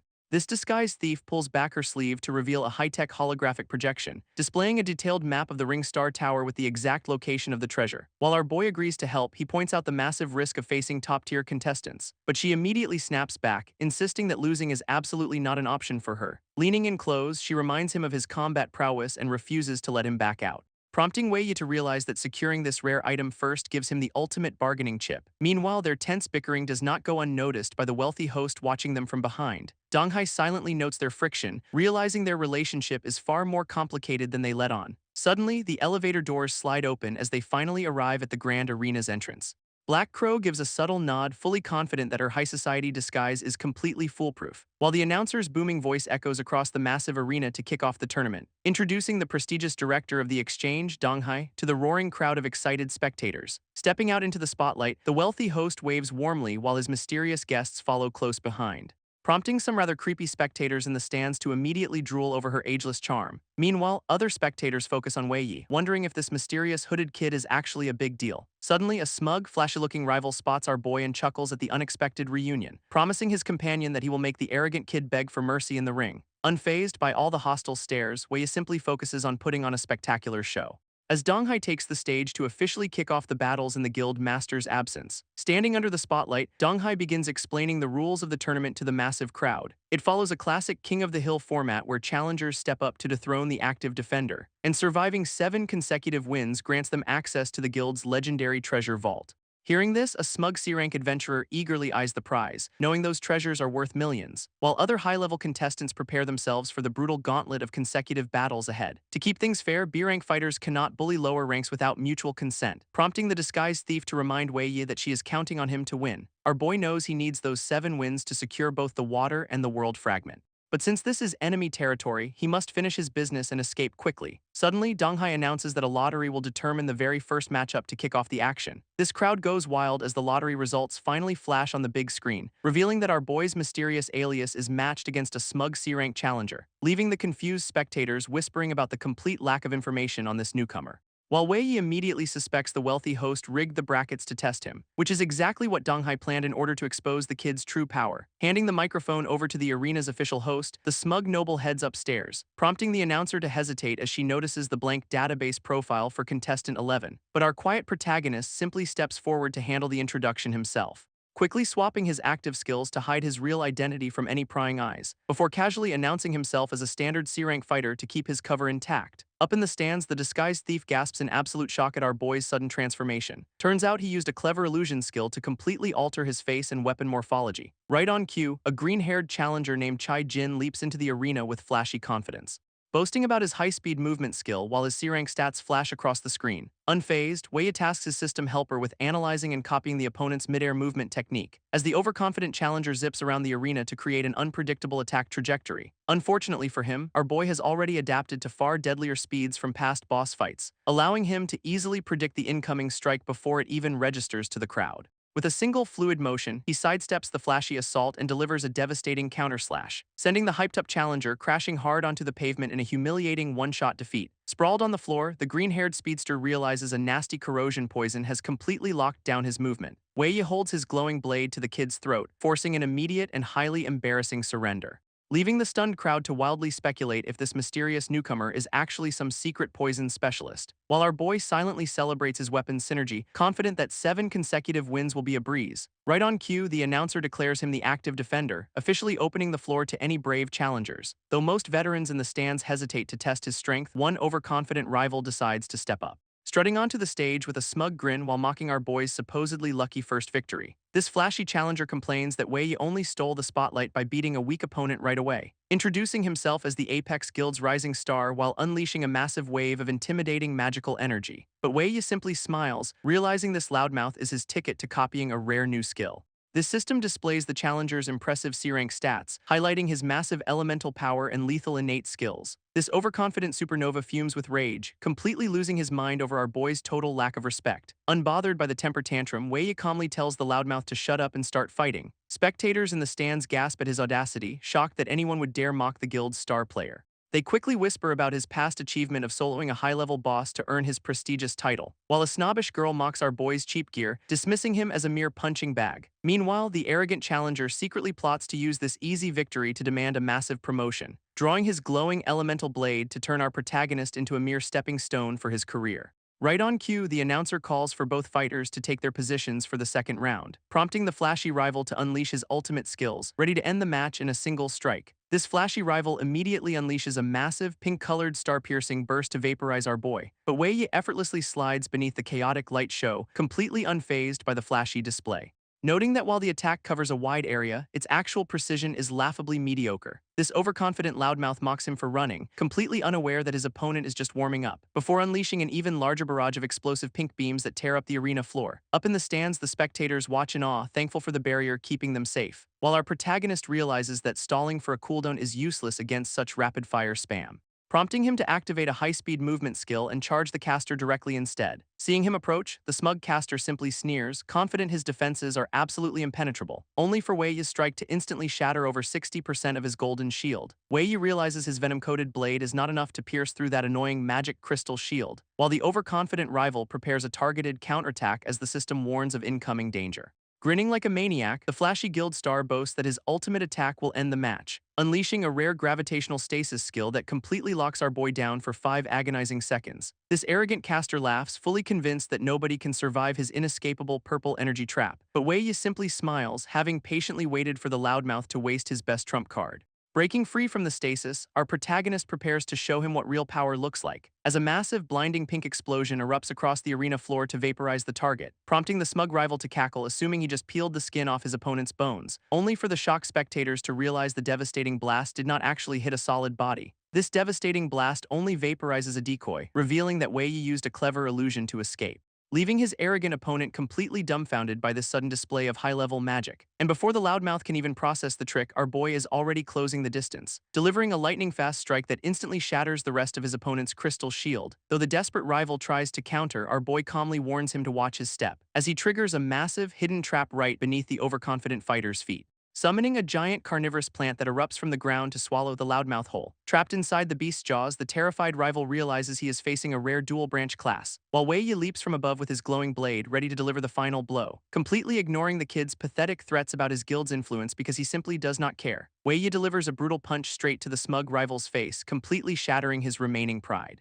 Following up with a relentless midair combo, he kicks and slashes the loudmouth into absolute oblivion, before his giant summoned beast slams the arrogant fighter straight into the dirt with a massive crash, leaving the snobbish girl in the stands screaming in absolute horror as her idol gets demolished, while the rest of the crowd watches in pure disbelief at this newcomer's terrifying combat power. Sprawled out on the shattered pavement, the bruised and swollen supernova can barely even breathe. Deciding to spare his life to avoid trouble, our boy leaves him with a painful lesson. Meanwhile, his system helper successfully copies the rival's rare skills, adding some serious firepower to his arsenal. Up on the stage, the stunned announcer nervously declares the defeat of the guild's rising star. As the spectators whisper in awe about this rare dual-branch Awakener who just broke the power scale, suddenly his system warns him that Black Crow has vanished from the arena stands, prompting Wei Yi to aggressively taunt the hesitant crowd to speed up the matchmaking process, calling them all a bunch of overhyped frauds who are completely terrified of a real fight, which instantly triggers the entire stadium and sends the proud spectators into an absolute frenzy, as several high-ranking fighters prepare to jump into the ring and teach him a lesson. While his system celebrates the massive spike in collective rage, our boy secretly regrets being so loud. But with multiple challengers now rushing the stage at once, he prepares to take them all on, activating his system's analysis mode to copy every single incoming skill in real time, allowing him to face the oncoming wave of angry warriors with absolute calm and precision.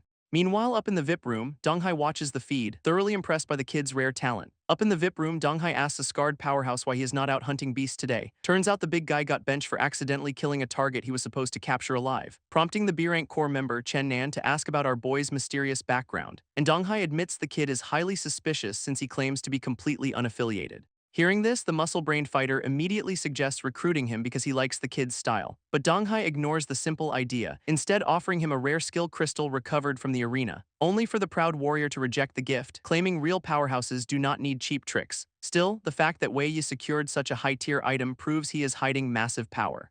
which instantly excites the bored B-rank fighter, who decides to personally step down and test him. Meanwhile, our protagonist effortlessly secures his third consecutive victory on the stage, keeping his streak alive. Wei effortlessly shatters his next opponent's magnetic field, securing a lightning-fast fourth victory. Then he instantly spots a tricky clone to bag his fifth consecutive win, before dodging a lethal flame shadow strike to turn the tables once again, leaving the hyped-up announcer absolutely screaming at his unbelievable sixth straight triumph. Accepting her defeat gracefully, the opponent admits she lost while our boy offers a polite nod, which sends shockwaves through the crowd as they realize every top local leader just got demolished, whispering in utter disbelief that his combat awareness is far too high to be humanly possible, with the terrified spectators fully convinced that absolutely nobody left in their tier can match him.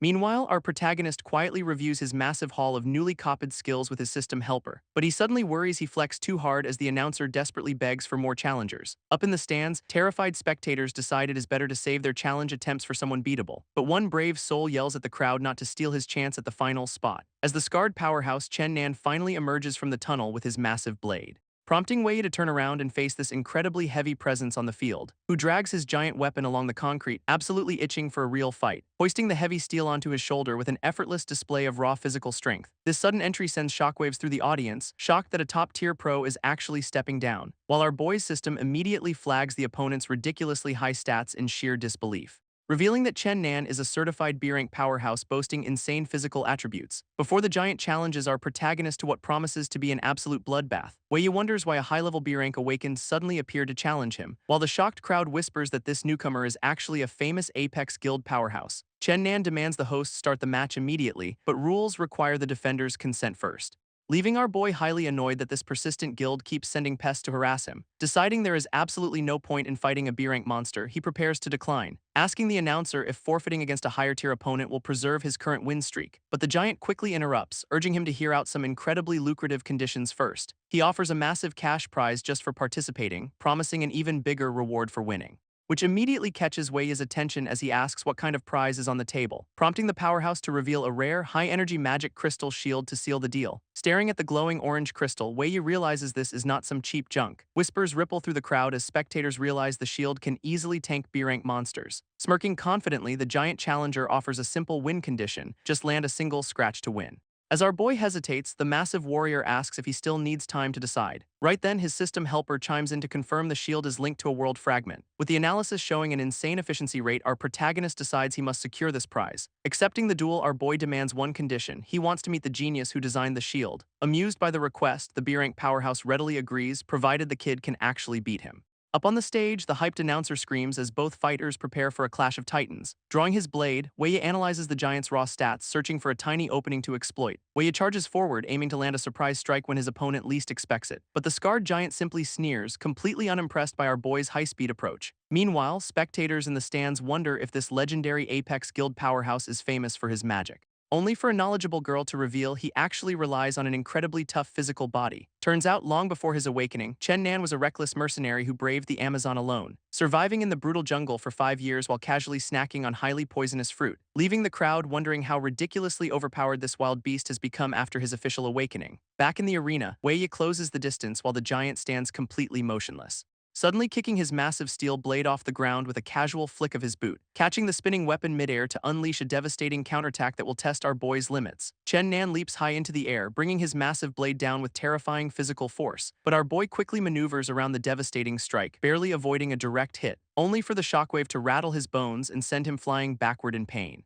Though Wei quickly recovers midair, catching the giant off guard with his sheer resilience, plunging down for a counterattack that the powerhouse effortlessly blocks with his massive steel, leaving our boy completely stunned by the beast's absurdly fast reflexes and mocking grin, as Chen Nan triggers an enhanced counter skill to blast the kid away like a fly, coughing up blood as he spins out of control before activating his wind step midair. Sliding back to safety, Wei realizes close quarters combat is suicide and decides to switch tactics. But before he can cast, his system screams that the giant has already vanished from sight. Suddenly, the scarred giant uses a high-speed flash step to close the distance in a blink, slamming his massive shoulder straight into Wei's blade with a brutal combat skill, leaving our boy completely shocked that standard physical moves can pack such a devastating punch. And before he can recover, the giant raises his massive sword to deliver another crushing blow. This resulting impact absolutely shatters the concrete, sending debris flying in every single direction, while the sheer force of the strike ripples outward, rattling the arena's protective energy barrier, forcing the terrified announcer to shield her eyes as the shockwave sweeps through the stands, as stunned spectators scream in pure disbelief at the absurd level of raw physical power.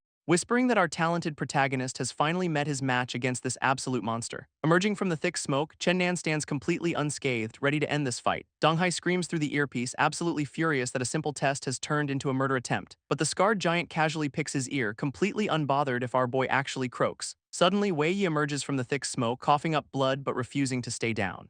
Seeing the kid standing, the giant smirks and casually hangs up on his furious boss, while the stunned spectators watch in utter disbelief as our boy survives the devastating impact. Up in the stands, sharp-eyed spectators quickly notice a mysterious glowing ring on his hand, realizing it is a rare soul armament and proving that this newcomer is still holding back. In reality, his system helper confirms the defensive ring barely saved his life from fatal damage. Wiping the blood from his lip, our furious protagonist asks if that strike was meant to kill, and the giant proudly admits he was indeed using his absolute full power. Chen Nan smirks, claiming that unleashing his full power is the ultimate sign of respect. He mockingly questions how many more hits the kid's defensive ring can actually take, prompting Wei Yi to ask his system helper if he has enough energy to swap 4 skills, instantly triggering a massive skill swap that summons giant green vines from the ground, which rapidly shoot upward to form a colossal dome around the entire stage, making the giant realize with shock that the attack was not even aimed at him. This massive vines tightly seal together, completely trapping both fighters inside a giant wooden sphere, leaving the frustrated spectators to complain that they can no longer see the action. While a sharp-eyed girl in the crowd senses that the final clash is finally here, as Chen Nan finally realizes our boy blocked their view to unleash his ultimate trump card, Chen Nan is absolutely thrilled to discover our boy possesses a rare third elemental affinity, prompting Wei Yi to activate his Blood Rage skill swap to boost his combat stats, as the massive wooden dome completely seals them off from the rest of the arena, leaving our protagonist shrouded in a menacing red aura while warning the giant of the danger. But Chen Nan's passive skill immediately kicks in to match the kid's newly buffed stats. Smirking confidently, the scarred powerhouse dares our boy to give him his absolute best shot, which is exactly what he gets as Wei Yi lunges forward with his glowing blade, unleashing a devastating clash of steel that sends blinding sparks flying across the dark dome. Though the giant quickly swings his massive weapon to force the kid back with raw power, only for Wei Yi to deftly maneuver midair, aiming a lethal strike at his blind spot. Wei Yi lunges forward with his glowing blade, but the giant effortlessly blocks the strike. Chen Nan smirks behind his massive weapon, mockingly admitting the kid almost had him, before unleashing a devastating counterswing that forces our boy to leap backward to safety. While the system warns Wei Yi that his elemental power is still running dangerously low, these two powerhouses collide in a flurry of sparks, trading blows at absolute breakneck speed, leaving the battle-crazy giant absolutely thrilled as he demands another 300 rounds of combat. Fortunately, his system helper chimes in to confirm his elemental power has finally fully recharged, prompting our boy to smirk as a mysterious purple star suddenly flashes near the giant's ear, instantly triggering a powerful star stagnation skill that completely freezes the massive warrior in his tracks, making the trapped powerhouse utterly furious as he realizes the kid has another trick up his sleeve. Wei Yi swaps his skills to activate Silver Light, channeling crackling lightning through his blade. Deactivating his defensive mist, our boy warns the giant to brace himself for some serious payback. But Chen Nan's rising battle will immediately kicks in, drastically reducing the duration of the freeze. Shattering the wooden restraints with a savage roar, the powerhouse breaks free in a surge of energy, which only prompts Wei Yi to charge straight ahead, daring his opponent to block the incoming strike. Their ultimate moves collide in a blinding flash, unleashing a massive shockwave that tears through the dome,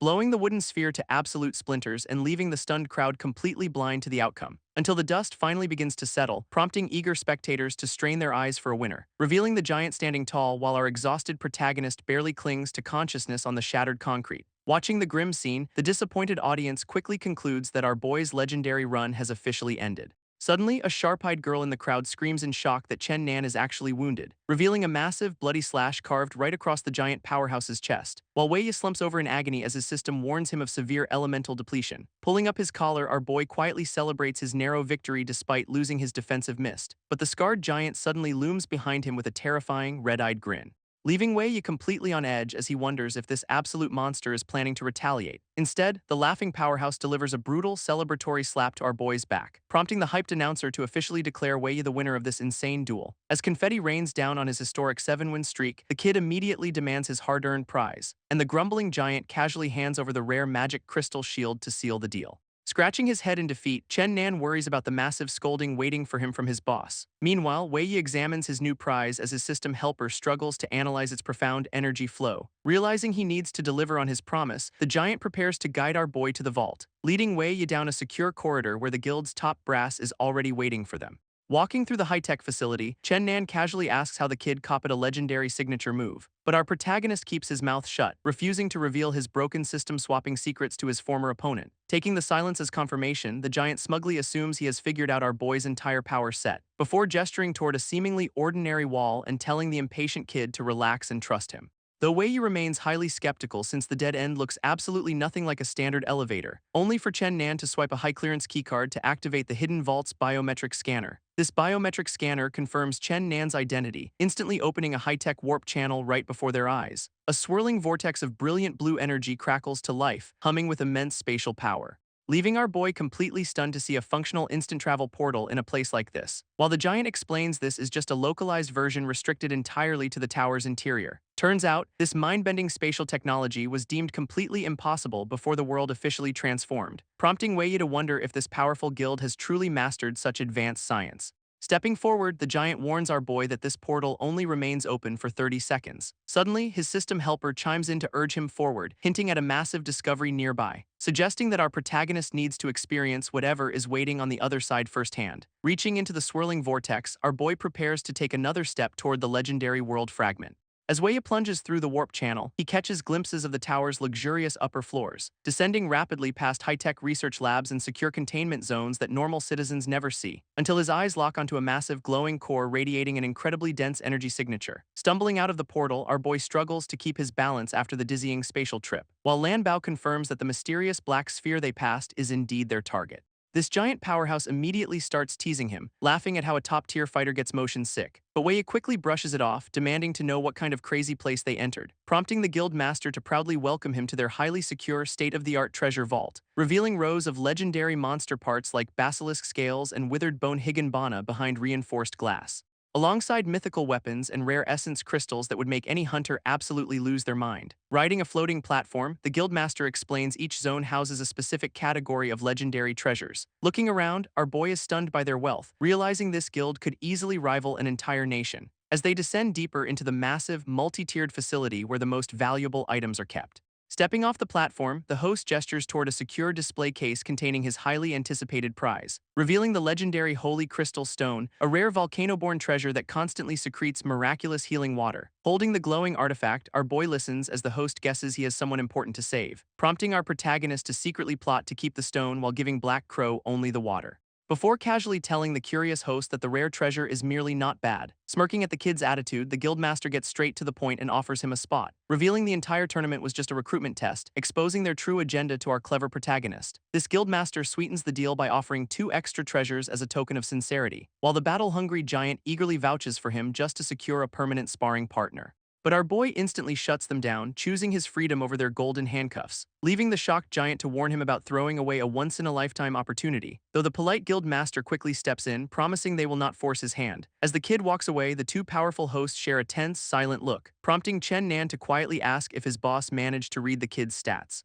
only to learn that even their legendary detection tool failed to bypass our boy's defenses. This rare rank artifact normally strips away any disguise to expose a hunter's true power, making the suspicious giant suggest they simply kidnap and interrogate him before he escapes. This monocle guy rejects the kidnapping idea, worrying it will ruin the guild's reputation, deciding instead to keep the kid close until the guild master returns to make a final call. While Lan Bao warns Wei Yi about their failed probing attempt, which our boy easily laughs off, still the real challenge is stealing their high-clearance access pass to reach the world fragment, prompting our protagonist to scan the vault for any legendary treasure that can help him, until he spots a glowing crystal containing a perfect new skill called Star Prayer. But as he walks away, a strange, cracked stone egg nearby begins to shake violently, pulsing with a mysterious crimson light as if reacting directly to his presence. Outside, the impatient giant complains about the wait while his partner happily uses the extra time to stall, only for Wei Yi to finally emerge, leaving the host eager to see what he chose. Wei Yi presents his choice, a handful of elemental beans that restore power but carry a lethal warning, leaving Chen Nan absolutely dumbfounded that our boy wasted a legendary vault visit on basic consumables. While the monocle host suggests they head upstairs to wait for their chief magic crystal designer. Stopping them in their tracks, Wei Yi casually requests to examine their high-clearance warp channel access pass, prompting the confused giant to point out that the kid literally just watched him use it. But our protagonist quickly plays the nerdy tech enthusiast card, claiming he wants to study its energy supply, begging his hosts to indulge his harmless curiosity with just one quick look at the device. Shrugging, Chen Nan pulls out the card while grumbling that joining the guild would get him his own, holding the high-tech pass up while reminding our boy that security protocols prevent him from actually touching it, which is completely fine since Lan Bao instantly scans every detail to unlock Wei Yi's next broken skill. Declaring he is officially done, Wei Yi prepares to leave while the giant remains utterly baffled, before a massive explosion suddenly rips through the facility, sending heavy metal platforms plunging downward, leaving the hosts completely blindsided as they desperately try to locate the source of the blast, while automated alarms scream about a total containment failure, forcing everyone to scramble for immediate evacuation. Grabbing his boss, the giant sprints across the crumbling platforms as the entire vault begins to disintegrate, cursing whoever dared to attack their secure stronghold during such a high-profile visit. Yelling a warning, the giant tells our boy to watch his back, completely unaware of his plan. Popping an elemental bean, Wei Yi smiles as his power instantly surges back to 80%, allowing him to leap gracefully through the falling debris while utilizing the chaos to make his escape. Until Lan Bao warns him that the warp channel is collapsing, prompting our boy to move. Wei Yi activates his newly acquired Star Prayer skill, targeting the giant's high-clearance access pass with absolute precision. And within seconds, the stolen device materializes right in his hands with a flawless success rate, prompting our boy to quickly swipe the card and activate the warp channel before anyone notices. But as he leaps into the portal, the system warns him of critical energy instability, while one of those mysterious stone eggs rolls right into the collapsing vortex behind him. Meanwhile, the panicked hosts stare at the active portal in total confusion, wondering where their guest vanished, before the monocle guy realizes the explosion hit the 26th floor, urging an immediate evacuation, only for the giant to realize his own access pass has mysteriously vanished from his wrist. Offering his own card, the boss tries to override the system, but the terminal completely locks down, leaving the two powerful hosts utterly trapped in the crumbling ruins of their own high-tech vault. On the other side of the warp channel, a massive explosion tears through the corridor, and Wei Yi barely escapes with his life, clutching the mysterious stone egg tight. Realizing the collapsed portal prevents any pursuit, our boy wonders if this egg is actually a treasure. But he quickly shifts focus to finding the black sphere amidst the chaotic facility. Suddenly, another violent blast rocks the corridor, forcing him to seek immediate cover. Peeking around a corner, the kid spots a tense standoff unfolding just ahead. A massive hole has been melted into the wall, revealing a high-stakes confrontation, where the guild's elite corner a suspected traitor who supposedly stole the black sphere.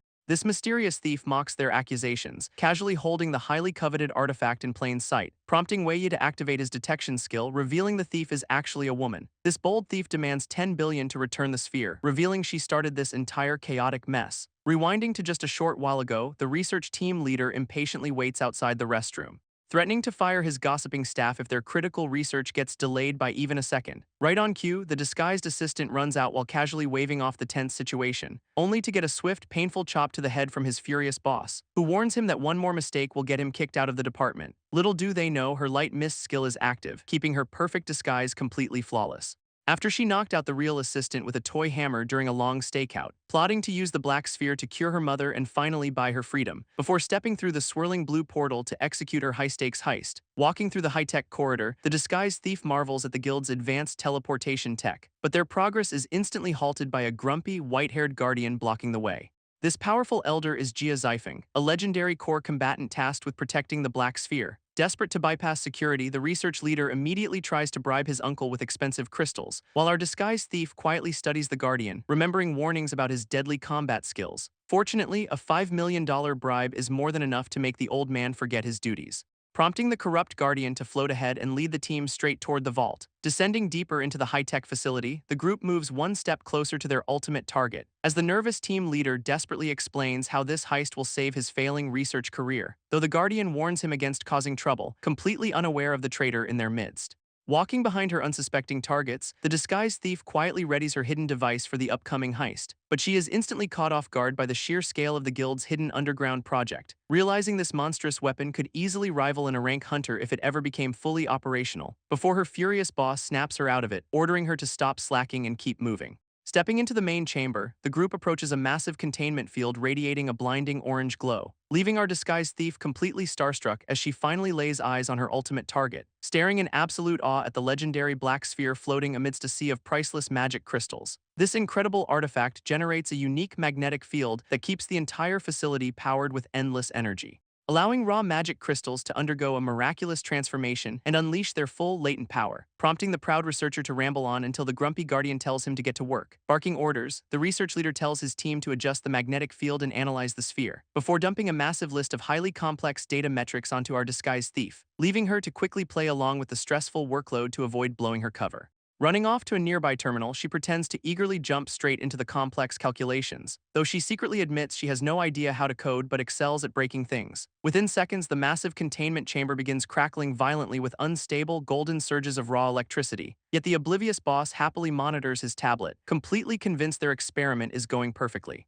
even reassuring the skeptical guardian that his foolproof simulations guarantee absolutely nothing will go wrong. Right on cue, the entire chamber redlines as critical pressure warnings flash across the glowing screens, forcing the panicked leader to desperately scream for the safety protocols he forgot to prepare. Alarms scream as the pressure redlines, and the team suddenly realizes their assistant has completely vanished. Seconds later, a massive explosion rips through the chamber, threatening to vaporize everyone in the room. Reacting instantly, the powerful Guardian deploys a legendary defensive barrier to shield them from the flames. Screaming at the researcher to fix his mess, the old man demands immediate action before they get incinerated. This panicked boss suggests shunting the unstable crystal energy directly to the floor below them, sending a massive surge of raw, crackling electricity tearing straight down into the lower levels. This explains the sudden explosion that completely wrecked the 24th floor vault during Wei Yi's visit. Back upstairs, the system completely overloads, shutting down the containment field around the coveted black sphere. Seizing her chance, the disguised thief leaps through the air to snatch the legendary artifact mid-flight,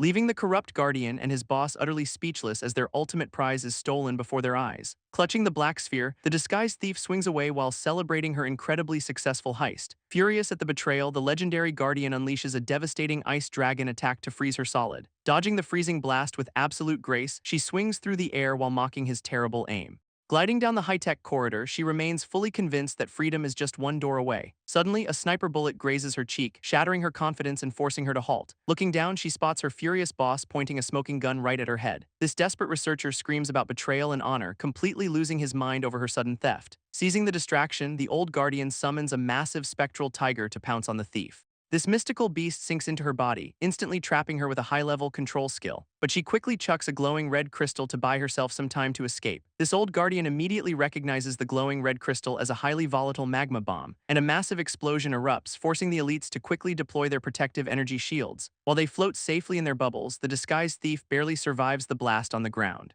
Realizing she is temporarily paralyzed by a high-level spell but still has one trick left. Cornering her, the furious guardian demands to know who sent her to steal their ultimate prize. But our bold thief just smiles, casually demanding $10 billion to return the artifact. Floating above her, the old man laughs off her demand since she is completely paralyzed, though a system warning reveals she only has 8 minutes before entering a deep nightmare. Thinking fast, she decides to bluff about having an accomplice nearby to distract her captors. Yet the Guardian immediately dismisses her threat, confident that the lockdown facility is completely empty. Suddenly, the panicked research leader screams that the thief is actually telling the truth, as 3 hooded intruders burst through the doorway to completely crash the party, leaving the disguised thief completely stunned that her random bluff actually summoned a familiar face. Unbothered by the numbers, the arrogant guardian immediately unleashes a massive, roaring ice dragon, only for his devastating attack to smash harmlessly into a bunch of wooden decoy logs. Realizing he fell for a cheap clone trick, the old man fumes while the boss panics, swearing to hunt down the thief who dared to play him like a fool. Meanwhile, Wei Yi sweeps in out of nowhere, grabbing the thief to make a swift getaway, prompting her to freak out over his incredibly rare group invisibility skill as they escape. But our boy just smiles, using the stone egg's magic before demanding she hand over the sphere. Wei Yi cuts straight to the chase, demanding she hand over the black sphere right now, and the disguised thief panics, realizing this random savior is actually after the exact same prize. Our boy offers a simple trade of her ultimate prize in exchange for a safe escape. But she immediately tries to negotiate, secretly planning to double-cross him the moment they get out. Fortunately, his system instantly flags her lies, prompting Wei Yi to threaten to leave her behind, as the old guardian's nightmare curse suddenly accelerates, causing her immense pain as the energy flares, shattering her illusion magic and finally revealing her true form to our very amused hero. Desperate, she begs him to name any other price, but our boy remains completely unmoved. knowing her rapidly deteriorating condition will eventually force her to accept his strict terms. Admitting defeat, she pulls out a binding magic contract to seal their high-stakes deal. Standing in the quiet, high-tech corridor, Wei looks down at the exhausted thief resting against a pillar, deciding it is best to stash her somewhere safe while he handles his own business. Balancing the mysterious stone egg on his head, our boy admires his newly acquired black sphere. But his floating AI warns him that absorbing this powerful world fragment right now is too risky, prompting the kid to quickly scan the area for a viable escape route through the facility. Realizing their only way out lies directly behind a massive concrete wall several meters thick. Since the warp channel is completely destroyed, they must somehow breach the sealed elevator shaft, generously handing her a volatile magma bomb and coordinates to a nearby safe house. Reminding the thief that their newly signed magic contract now binds their fates together, though her sweating face reveals absolute terror as the deadly nightmare curse finally triggers. Staring into space, Wei ponders the thief's final warning about them before she passed out, realizing that blowing open this massive concrete wall with a magma bomb will definitely attract unwanted attention. But before making a mess, he looks up at the mysterious stone egg resting on his head, which happily shakes twice to agree to hide inside his storage ring before the fireworks begin. Amazed by its high-level intelligence, our boy safely stashes his new companion away for future study, only for his floating AI to suddenly scream a frantic warning about an incoming fatal attack, as a massive mechanical spear thrusts down from the ceiling to impale him on the spot, forcing the kid to leap backward just as the devastating blow shatters the metal floor. Before he can even catch his breath, the system warns of an incoming horizontal slash, sending him ducking low as a giant robotic guardian sweeps its blade right over his head. Wei barely dodges the strike, but the sheer speed still grazes his shoulder, drawing blood. Looking back, he realizes the devastating slash sliced through thick concrete like it was warm butter, while the mechanical threat locks its targeting system onto him for an immediate termination sequence. His system quickly pulls up the stats of this errant mechanical beast, revealing insane physical attributes, leaving our boy to face down two towering steel giants armed with massive blades. Meanwhile, two unlucky researchers find themselves completely frozen inside a massive block of solid ice, though the old guardian reassures his nephew that this is just a temporary security precaution, prompting the shocked researcher to question how an active AI system could still exist in this world. But the smug elder explains that their guild leader enjoys special privileges from the creation project, including the exclusive authority to command these deadly mechanical guardians to protect their ultimate prize. Turns out these mechanical giants are linked directly to the black sphere, making tracking absolutely effortless, while the panicked researcher warns his nephew to keep these massive guild secrets completely classified. Confident their target is cornered, the old guardian prepares to close the net on the thief, but Wei Yi is relieved to see the unconscious thief is safely out of harm's way. Unfortunately, the towering steel giants lock onto him instead because he is carrying the stolen artifact. Facing two errant monsters with his elemental power completely drained seems like a total death sentence, until his trusty floating AI suddenly chimes in with a perfect solution to save his skin. Within seconds, the clever AI effortlessly hacks into the system and overrides the giant robot's programming, leaving our boy completely dumbfounded by how ridiculously easy it was to hijack their ultimate defense, prompting Wei Yi to confidently command the giant mechanical beasts to stand down and obey him. This massive mechanical giants immediately halt their attacks, bowing down to pay respects to their new master, leaving Wei Yi completely stunned as he asks his floating AI how she pulled this off, who casually explains that overriding their low-level security system was an absolute walk in the park. Seizing the opportunity, our boy immediately orders his new steel bodyguards to destroy the thick concrete barrier, prompting the towering giants to raise their massive blades and strike with absolute earth-shattering force, which completely obliterates the reinforced wall, opening up a massive escape route in a single blow. Standing amidst the settling dust, Wei Yi quietly admires the sheer power of his new mechanical toys. Suddenly, the furious old guardian catches up, confidently cornering our boy while boasting about his inevitable victory, only for Wei Yi to turn around with a smug grin, welcoming his pursuers right on cue.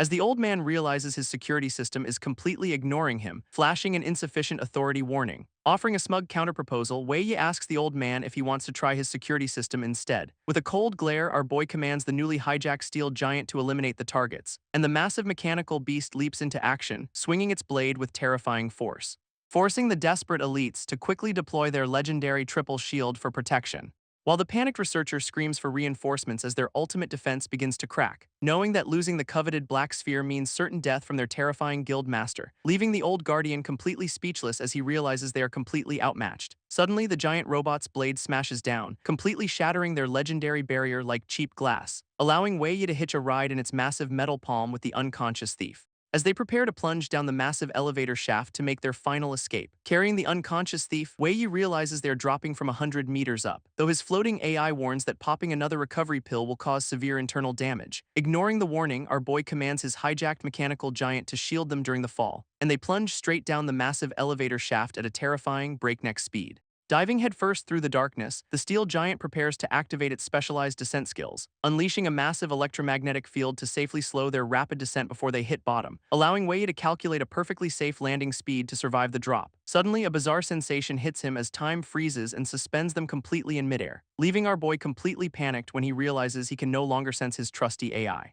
While a barrage of system warnings reveals an external force is trying to hijack his mind, Wei Yi instantly realizes he is dealing with a highly dangerous, sentient data entity inside his mind, and this fiery beast demands to know how a mere human hijacked their ultimate mechanical guardian, though our boy secretly smiles, realizing the entity cannot read a single byte of his system data. Furious at his silence, the digital monster claws down to violently rip away his protective data layers. Leaving Wei Yi to pray his system's ultimate defense can withstand the crushing pressure. Suddenly, a massive system override triggers a force dispersal that completely shocks the arrogant beast, which recoils in absolute disbelief after its entire digital domain is effortlessly shattered to pieces, swearing a bitter oath of vengeance before fading away into the depths of his mind. Snapping back to reality, our boy gasps for air while safely cradled in the giant robot's palm. As his loyal AI companion Lanbao finally reconnects to ask what happened during the sudden blackout, Lanbao explains that a horned golden data entity tried to hijack their giant mechanical bodyguard. Turns out it was not the legendary creation itself, but merely a fraction of its power acting as a subsystem, which unfortunately placed an unerasable tracking mark on the robot before getting booted out.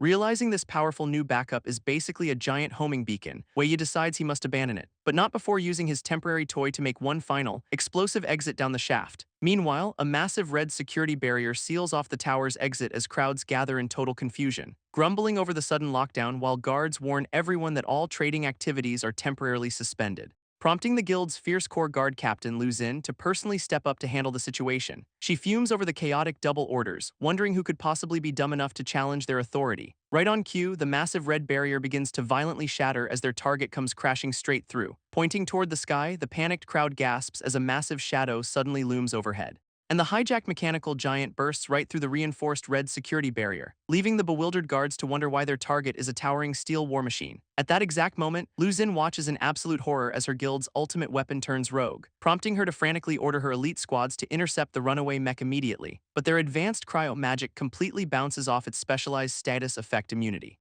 Even the heavy armor team gets effortlessly swatted away like annoying flies by the rampaging beast, forcing the furious captain to unleash her own blazing fire magic to handle the threat herself. She charges forward with a flaming blade, determined to protect her guild's pride at all costs, while Wei Yi quietly slips away through the chaos with the unconscious thief safely in his arms. Leaving the chaotic guild tower far behind, the city skyline stretches out under a peaceful sky, as our boy lands heavily on a distant rooftop, kicking up a sudden cloud of dust. Fortunately, his system confirms that they managed to escape without a single pursuer on their tail, thanks to the rogue mechanical giant drawing away the guild's entire security force in the opposite direction. But their relief is short-lived as dark, corrupting energy begins swirling violently around the unconscious thief, prompting Wei Yi to realize that this deadly nightmare curse is rapidly draining her remaining life force. Scanning the digital map, he quickly pinpoints the exact coordinates of her secret urban safe house, which turns out to be an unassuming brick building tucked away in a quiet city corner. Slipping inside, he gently lays her down on the floor alongside his mysterious stone egg companion, only for the system to warn him that dying in her dream means dying in reality. Wei Yi realizes his system only gathered partial data, leaving him unable to learn a direct countermeasure. Asking his trusty AI for ideas, our boy learns the perfect solution is already in his storage ring. He pulls out the mysterious black sphere, wondering how this stolen artifact can possibly save her. Lan Bao explains that this powerful fragment holds a unique ability capable of breaking the deadly curse. Turns out the artifact possesses a legendary skill nullification power that can dismantle any active spell, leaving our boy completely stunned as he questions if such an overpowered ability is even real. This clever AI explains that the fragment uses a unique deconstruction skill to break down physical matter, which means even complex elemental spells can be reverted to pure energy and completely erased. Recalling how he previously shattered a foe's skills, Wei Yi prepares to absorb the fragment's power immediately, while the safehouse's external signal jammers ensure nobody can track the massive energy surge during the process. Without wasting another second, Wei Yi activates the mysterious black sphere to begin the absorption process, sending a massive vortex of pure elemental energy swirling violently around their hidden safehouse, which completely analyzes the legendary world fragment V and records it directly into his system repository, prompting a sudden level breakthrough that effortlessly pushes our boy straight into the coveted C rank. His physical attributes absolutely skyrocket across the board, giving him a massive boost in raw power, and the system immediately rewards him with an overpowered new special skill called Deconstruct. allowing him to effortlessly break down any physical matter into its most basic elemental components. Lan Bao quickly warns him that mastering this skill is the ultimate key to unlocking future fragments, revealing that the recent absorption actually restored a massive chunk of her lost memory data, giving them a perfect roadmap to track down the remaining pieces of this ultimate power. Suddenly, a massive system warning alerts Wei Yi that the deadly nightmare is consuming Black Crow's consciousness. And with the corrupting purple flames spreading rapidly, our boy realizes there is no time to waste. So he immediately activates his newly acquired deconstruction skill to analyze the hostile energy, locking onto the source of the curse, which manifests as a terrifying spectral tiger skull. But before he can react, the system warns that the nightmare is dragging him into its domain, where he finds the unconscious thief chained up beneath a massive, roaring purple beast, prompting Wei Yi to mock the hideous monster for having such an incredibly ugly true form. Enraged by his disrespect, the giant tiger unleashes a devastating wave of corruptive energy, lunging forward with razor-sharp claws to tear our smug protagonist to absolute shreds, only for Wei Yi to raise his hand, confidently declaring that this beast picked the wrong opponent. Wei Yi activates his newly acquired deconstruction skill, unleashing a blinding flash of light, which immediately begins tearing the spectral tiger skull apart piece by piece, prompting our boy to coldly order the hostile entity to vanish completely. This massive purple vortex swirls violently as the nightmare's domain begins to collapse, revealing shattered memory fragments of the thief's tragic past floating in the void, leaving Wei Yi completely stunned as he realizes what these floating shards actually are, while the heavy chains binding Black Crow suddenly shatter into tiny pieces, allowing our boy to quickly reach out and catch her falling body, pulling her close as the corruptive nightmare energy finally dissipates around them. Snapping back to reality, he analyzes the floating crystal to uncover her tragic history. Exiting the dream world, Wei Yi realizes even the most annoying thieves have a tragic past. Black Crow finally opens her eyes, immediately complaining about her neck being in a terrible position, prompting our boy to bluntly tell her to stand up because his arm is getting sore. She instantly leaps back in a panic, accusing him of trying something funny while she was out, only to freeze in shock when she notices her deadly nightmare curse has completely vanished. Wei Yi smugly asks if she sees any other good Samaritans around, prompting her to demand her reward.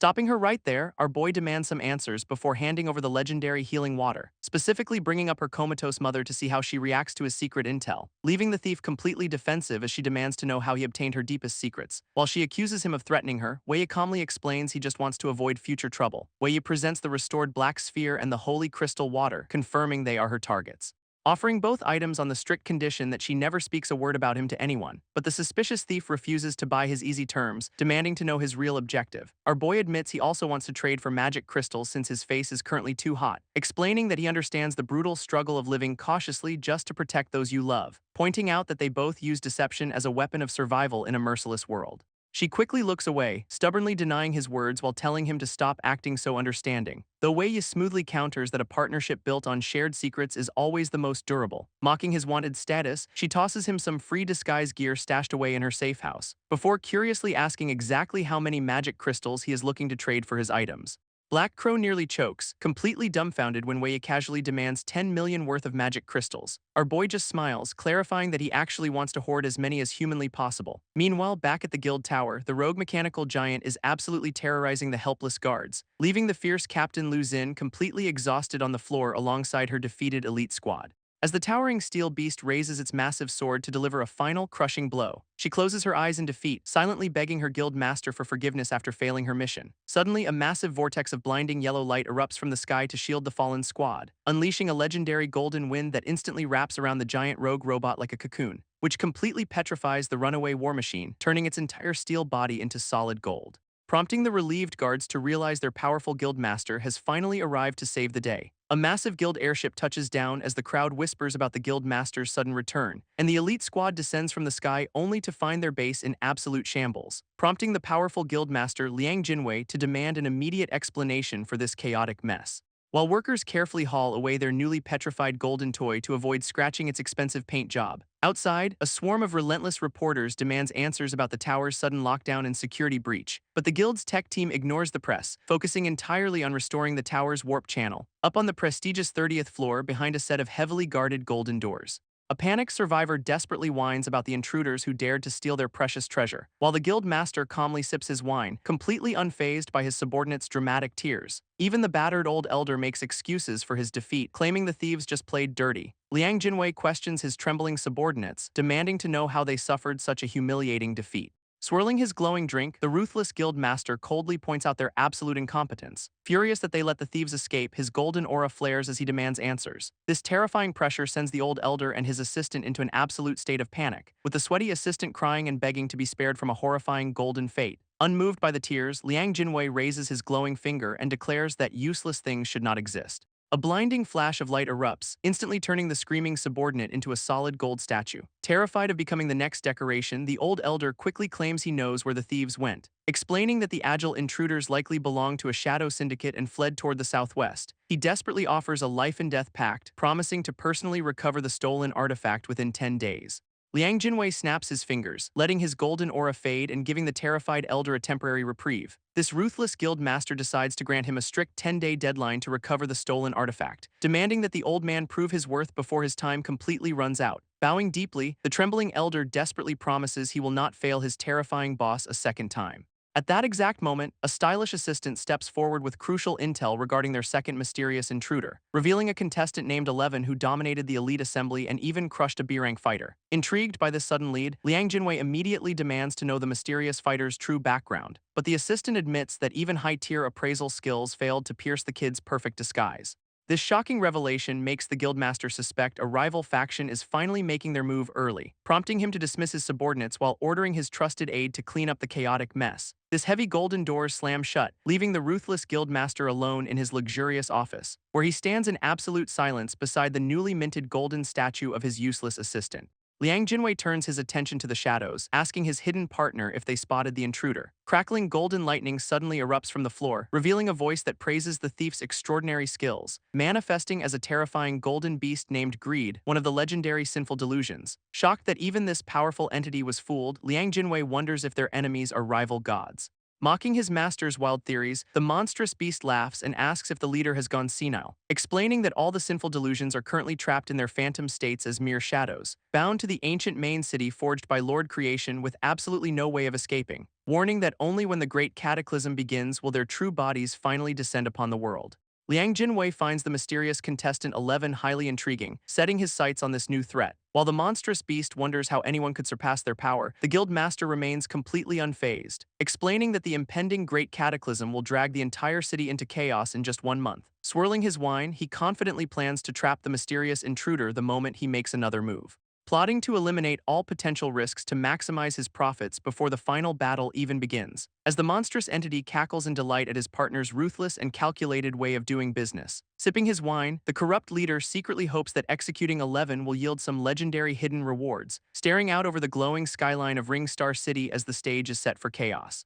Meanwhile, wild rumors of rogue, high-ranking intelligent robots begin spreading like wildfire through the futuristic streets, prompting the clever guild to spin the panic into a massive marketing campaign to recruit desperate fighters. Meanwhile, the local press is having a field day investigating the mysterious tournament champion named 11, especially since the Apex Guild launched a massive manhunt to track down the tower intruders, sparking wild rumors that this mysterious newcomer might actually be one of the legendary creators. A week later, the city is still on high alert outside the Adventure Association, where a guard dismisses Wei's fake F-rank profile as completely harmless garbage, letting our boy slip right past security with a polite smile and zero suspicion. While the guards aggressively screen high-ranking adventurers, Wei casually blends into the crowd, quietly celebrating how his outdated, low-rank profile turned out to be the perfect disguise. To prepare for the worst, he spent the entire week grinding his deconstruction skill. But despite reaching 50% proficiency, his massive stash of magic crystals is already completely gone. Staring blankly at his empty pockets, Wei laments how quickly 20 million magic crystals vanished.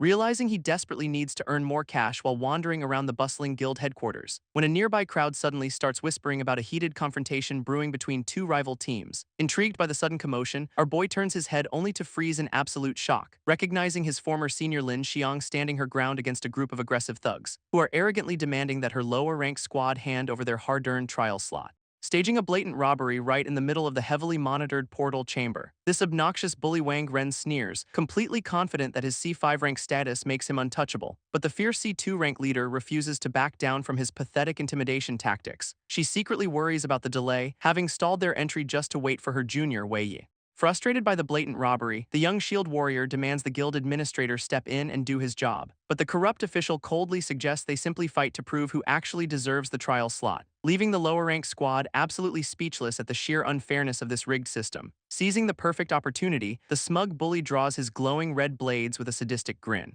lunging forward with absolute malice as he promises to paint the floor with their blood, unleashing a devastating cross-slash skill directly at the defensive barrier raised by the panic squad leader, which turns out to be a specialized shield-breaking attack designed to shatter defenses with ease. This massive impact completely obliterates the barrier, sending the poor defender flying backward in a heap. Stepping up to protect her fallen comrade, Lin Xiang readies her magic staff to buy them some time. As the arrogant swordsman easily slices through her spells, charging ahead to put her in her place, Lin Xiang grits her teeth, knowing a mage is at a massive disadvantage against a higher-ranked assassin, while the smug bully lunges forward to finish her off and dismantle her entire team for good. But Wei Yi suddenly teleports into the fray, effortlessly blocking the deadly blade with his bare hand, leaving both the terrified mage and the arrogant swordsman completely frozen in absolute shock. Crackling with blue lightning, our boy coldly declares that a pathetic bully is not worth their leader's time, prompting the battered squad members to gasp in relief as they recognize their long-awaited junior. Though Lin Xiang immediately panics, desperately warning him to back away from this high-level threat, which only infuriates the arrogant swordsman who vows to crush this annoying pest along with the rest, unleashing another savage red slash directly at our boy's head to end the fight instantly, as his eyes glow blue with a newly activated electromagnetic field ready to end this. Ducking under the massive red slash, Wei Yi prepares to deliver a devastating counterattack.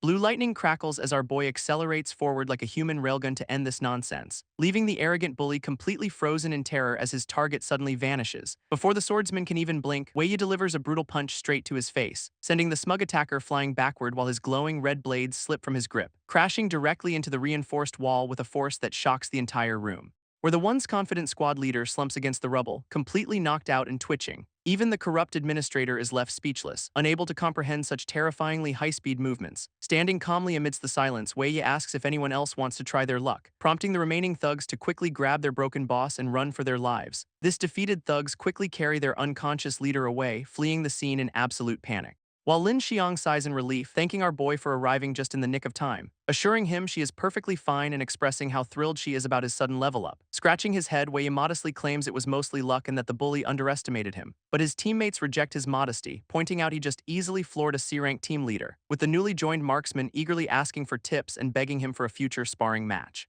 Even his floating AI companion notices how relaxed he is back with his old squad, but Lin Xiang quickly gets everyone back on track as the scheduled raid time approaches, prompting the portal administrator to announce that the high-stakes Demon's Den raid is finally beginning. Knowing this dangerous dungeon drops high-value loot, our boy smiles, ready to make some quick cash. Lin Xiang warmly invites Wei Yi to join their raid, promising it will easily cover his living expenses.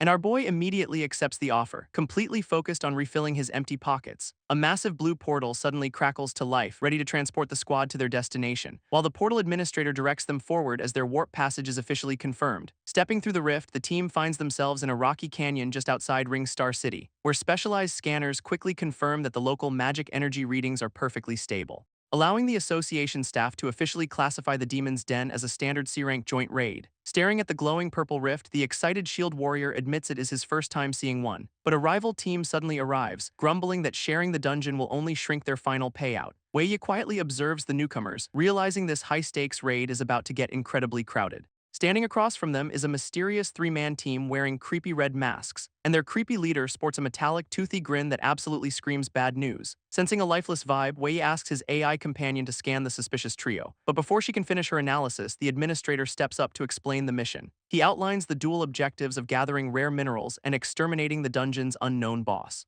promising high payouts for any rare loot while letting the teams divide the labor. Naturally, a smug rival team immediately claims the boss fight, calling manual labor a loser's job. Shrugging off the attitude, the administrator asks which squad wants to enter the portal first, and the arrogant orange jacket team eagerly volunteers to lead the charge to secure their glory, while the silent masked trio watches closely, ready to make their own move. As the others prepare to enter, Wei Yi notices his AI companion Lanbao has finished her analysis, and the little bot delivers some terrifying news, warning him that the masked leader is actually a heretic, a twisted class of awakened who fuel their growth by consuming the flesh and souls of living creatures, meaning those silent followers trailing behind him are not teammates at all, but literal human corpses. Realizing the danger, our boy grits his teeth as the other teams already march straight into the trap, forcing him to quickly step through the crackling purple portal to prevent a total bloodbath, emerging on the other side with a grim expression as he prepares for the worst. Before diving deeper, he asks the administrator what happens if things go south inside the dungeon, only to get a cold reminder that the guild will not help unless a major disaster occurs. Which is just perfect, considering they are officially locked inside until the final boss is dead. This creepy masked leader stands tall, flanked by two literal corpses masquerading as his teammates. Realizing he cannot count on the association, Wei prepares to handle this threat alone, while Lin Xiang raises her glowing staff, urging her squad to stay on high alert. Stepping deeper into the dark, damp cavern, the team immediately senses the perfect habitat for reptiles. Suddenly, the young shield warrior spots a glowing purple scale and picks it up to investigate, only to drop it in sheer panic when our boy warns him it is volatile venom, confirming that they are dealing with some incredibly dangerous, venomous snake-type monsters lurking in the shadows. Approaching a fork in the road, the shield warrior notes that the rival team went left, prompting Lin Xiang to choose the wider right path to give her squad room to fight. Completely unaware that the creepy heretic trio is quietly stalking them from the darkness behind, Wei glances back cautiously, sensing that the creepy masked trio is still trailing them closely. Meanwhile, the masked heretic orders his silent corpse puppets to follow them down the right path, split by a massive stone pillar that keeps the two squads completely out of sight. Lin Xiang whispers to our boy, realizing the creepy trio might actually be hunting other adventurers. Which finally explains why the young shield warrior felt a sudden chill down his spine. Deciding to take no chances, Wei volunteers to guard the rear and watch their blind spot, prompting his worried leader to agree while urging him to stay absolutely safe. She rallies the rest of the squad, ordering everyone to stick close as they march forward, while the masked heretic sneers from the shadows, completely unaware his prey is already waiting. Suddenly, a thick, icy fog rolls in, making the dark cavern even more treacherous. As the thick fog rolls in, a shadowy threat silently slithers through the damp cavern. Wei turns around, calling out the stalkers for not even bothering to hide anymore, prompting the creepy masked heretic and his silent corpse puppets to emerge from the mist. While our boy contemplates striking first, his AI companion warns him that the enemy is highly vigilant. But further ahead, Lin Xiang suddenly halts her squad as they discover a brand new chamber. Gasping in utter disbelief, the squad leader stares wide-eyed at the unbelievable sight before her, revealing a massive cavern completely covered in glowing, highly valuable purple cloud crystals. This excited shield warrior explains that even a tiny fragment of this stuff is worth millions, sending the rest of the squad into a frenzy as they celebrate striking it rich. Though Wei appreciates their sudden good luck, he knows the real danger is just beginning. Lan Bao scans the cavern, pointing out that some of these purple crystals look highly unusual, harboring strange energy fluctuations that resemble some kind of ancient, glowing rune. Suddenly, the little AI warns our boy that a hostile target is rapidly approaching through the fog, prompting a red-masked assassin to leap from the mist, dual-wielding curved blades in a surprise assault. But Wei easily blocks the strike, mocking the stalker for finally losing his patience. Meanwhile, another creepy corpse puppet charges the rest of the squad, forcing them into a frantic defense, though the mindless attacker shrugs off their counterattacks like they are nothing but minor annoyances. As the red-haired mage unleashes her magic, telling our boy to focus on his own fight. Realizing this direct ambush means the heretics definitely have a nasty backup plan in play. Our boy decides to end this immediately, unleashing a burst of energy to crush his opponent. Unleashing his signature silver light skill, Wei swings his glowing blade with blinding speed, slicing the creepy corpse puppet clean in half before it can even register the attack. But a sudden cry of panic echoes through the cavern, catching him completely off guard, revealing that the creepy heretic has taken the rival team's captain hostage as leverage, demanding that everyone drop their weapons immediately if they want her to survive, though the brave captain desperately screams for the squad to ignore her and attack, while the young shield warrior explains that the villain used black mist to ambush her from behind, prompting the masked heretic to demand how our boy saw through his disguise from the start, wondering if this seemingly ordinary kid is actually a high-level B-rank powerhouse hiding his true strength. Before threatening to turn the captured captain into his next puppet and kill everyone else, Wei demands the villain release the hostage, but the masked heretic just sneers in response, cackling that they are all going to stay trapped in this cavern with him forever, as the strange runes on the purple crystals suddenly flare up with blinding light, forming a massive, glowing teleportation array that completely encircles the entire chamber. Though the heretic panics when his own escape skill unexpectedly fails to activate, prompting Wei to quickly push his teammates back before they get caught in the blast, realizing too late that those suspicious crystal pillars were actually a massive teleportation trap. Once the blinding purple light finally fades, the villain and his hostage have completely vanished, leaving the rival team in a total panic as they prepare to rush after their captain. But our boy steps in to stop them, knowing a reckless rescue mission is suicide. Wei stops the panicked team in their tracks, warning them that escaping is not an option, as a squad of heavily armored snake monsters slithers out from the shadows, sending Lin Xiang into a panic as she realizes they are completely surrounded. But her terror spikes even higher when she spots an absolute unit of a boss, a massive one-eyed snake commander who seems disappointed by the small size of his meal. hissingly declaring that every single one of them will become a sacrifice for his queen. With the entire cavern crawling with hostile reptiles, the squad quickly forms a defensive circle, though Lin Xiang is mostly just losing her mind over a talking monster. While the others panic, our boy locks in and starts calculating his next move, as the towering commander prepares to turn this rescue mission into an absolute bloodbath.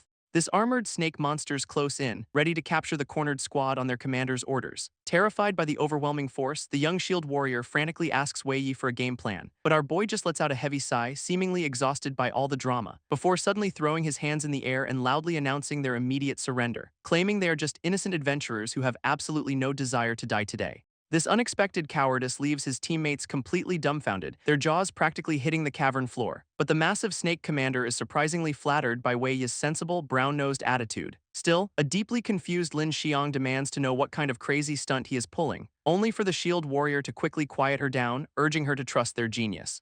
Though the towering commander draws his massive blade, sneering that sweet talk will not save them from trespassing, this towering snake commander looms over Wei Yi, declaring they are all destined to become sacrifices. Instead of panicking, our boy casually asks if their destination includes a personal meeting with the queen. Amused by the question, the commander confirms they will serve as the perfect nourishment to awaken her. He proudly boasts that their queen is an ancient species demonic beast possessing unfathomable godlike power. Lan Bao quickly chimes in, warning Wei Yi that this legendary rank means she is at least B rank. Checking his imaginary watch, the commander mutters that the heretic leader has likely already started the ritual. Deciding he has wasted enough time chatting, the massive reptile prepares to execute the captured squad. But Wei Yi just smiles, telling the monster not to worry since they can walk themselves there. This bizarre confidence completely throws the commander off, leaving him blinking in utter confusion. Before the beast can even process the threat, our boy lunges forward to deliver a brutal reality check. Furious at the sudden betrayal, the massive snake commander swings his blade to cripple our boy, unleashing a powerful water-like slash that completely misses its target as Wei Yi vanishes,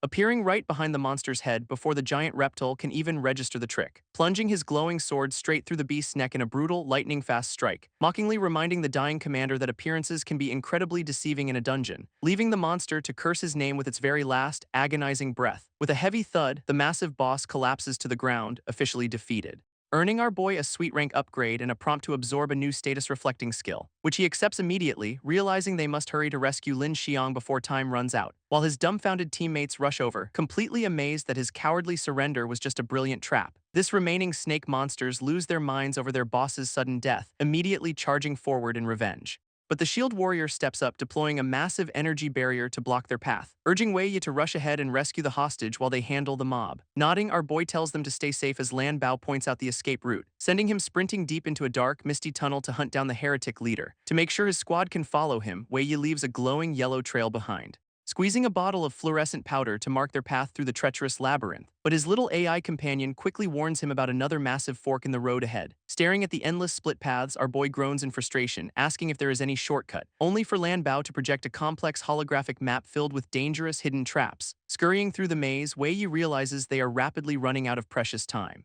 Meanwhile, deep inside the ruins, a captured adventurer begs for his life atop a glowing altar, instantly regretting his extreme greed over those cursed purple crystals as dark magic binds him tight, screaming in absolute agony as the corrupting purple energy begins to consume his flesh, before his entire body violently shatters into tiny, lifeless stone fragments right before their eyes. This brutal execution plays out right in front of the heretics and their new snake allies, who sneer at the captured captain, warning her that she will be the next sacrifice. Terrified by the sudden death of her rival leader, she desperately wonders what nightmare they stumbled into, especially when three massive, C-rank snake bosses suddenly emerge from the shadows to guard the chamber. But the real horror is the colossal chained beast slithering silently right behind them. Staring at the massive chained serpent, Lin Xiang realizes this sealed nightmare is their queen, triggering a sudden flashback to her childhood when she watched a shooting star with her parents, who lovingly asked if she wanted a pretty new dress for her special wish, but the young girl declared she wanted to live a radiant life instead. Unfortunately, that very night, the rogue AI plunged the world into absolute chaos. Awakening her powers amidst the ruins, she desperately fought off the invading monsters, only to find her parents crushed beneath the rubble of their destroyed home, leaving her crying in agony as she unlocked the power she never truly wanted, pushing her to train twice as hard to build a stronger team of companions, determined to carve out her own radiant path no matter how dark things get. In her memories, a guild official coldly warns Lin Xiang that her team faces immediate disbandment, while her teammates stress over rent and a severe lack of high-paying dungeon missions. prompting the desperate captain to trade all her personal magic crystals for a high-risk permit, believing that sacrificing everything would finally secure a bright future for her struggling squad. But despite pouring her blood, sweat, and tears into this brutal hunter life, fate has only rewarded her by dropping her right into a snake-infested nightmare. Suddenly, the massive chained queen thrashes violently, her colossal body rattling the heavy iron links, glaring down at her captive audience with eyes burning with pure unadulterated malice. As the snake priest mutters that the ritual requires a few more elemental affinities to succeed, unaware that their star commander is already dead, the monsters eagerly prepare to harvest human souls. Deciding to cut his losses, the masked heretic orders his puppets to sacrifice the captured captain first, glaring with pure desperation as he commands his remaining forces to launch a sudden strike. But instead of attacking the captain, his red-eyed puppet brutally decapitates one of the snake guards, using the chaotic distraction to dissolve into a thick cloud of dark, swirling mist, mockingly shouting that only an absolute idiot would stay behind to become monster food. However, the snake priest just chuckles at his pathetic attempt to flex heretical magic, summoning a colossal purple shadow serpent that instantly corners the fleeing villain,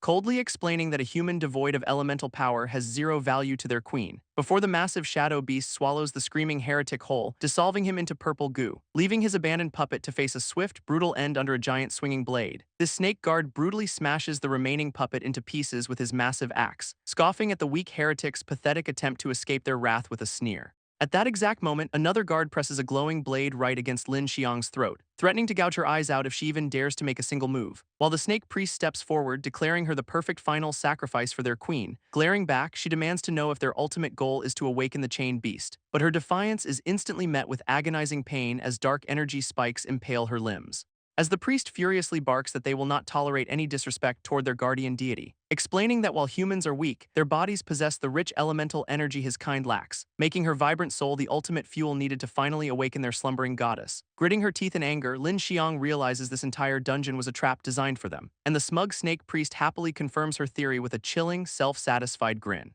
explaining that sacrificing 5 high-ranking humans with different elemental affinities will finally resurrect their ancient queen, allowing their long-lost ruler to lead the Serpentkin to absolute dominance over the world, while his heavily armed guards boast that the era of fearing humanity is officially over. Turning his gaze back to the captive captain, the priest senses her rare Starbranch elemental soul, leaving Lin Xiang staring in absolute horror as she realizes her fate is sealed, before the sinister reptile unleashes a wave of corrupting dark magic to begin the final harvest, wrapping her in a suffocating cocoon of shadowy thorns that slowly drains her life force, as the fanatical snake soldiers slam their spears, chanting wildly for the return of their goddess. Trapped in the dark cocoon, Lin Xiang feels her consciousness rapidly fading away, while the corrupting purple energy swirls around her to complete the dark ritual, feeding her vibrant life force directly into the massive, chained serpent queen. This sudden reaction delights the snake priest, who eagerly celebrates their goddess's awakening. But the captured captain refuses to let this world-ending monster break free, deciding to risk her very life by activating a forbidden, desperate technique, unleashing a blinding burst of pure, radiant energy that shatters the dark cocoon.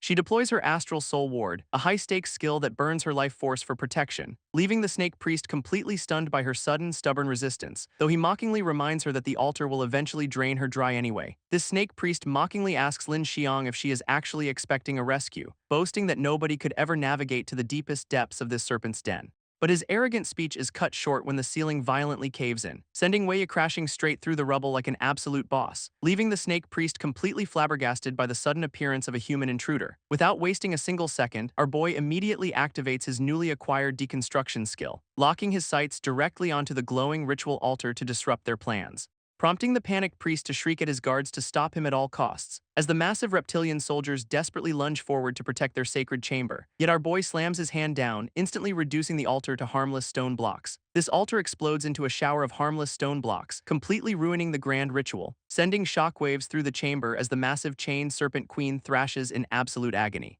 while the snake priest loses his mind, screaming in horror at their ruined plans. Furious at the sudden intrusion, the elite reptilian guards immediately charge forward with weapons drawn. But Wei effortlessly sweeps Lin Xiang into his arms while his illusions distract the mob, gently reassuring the exhausted captain that she is finally safe from this scaly nightmare, before his eyes glow with deadly intent, ready to wipe out every single monster remaining.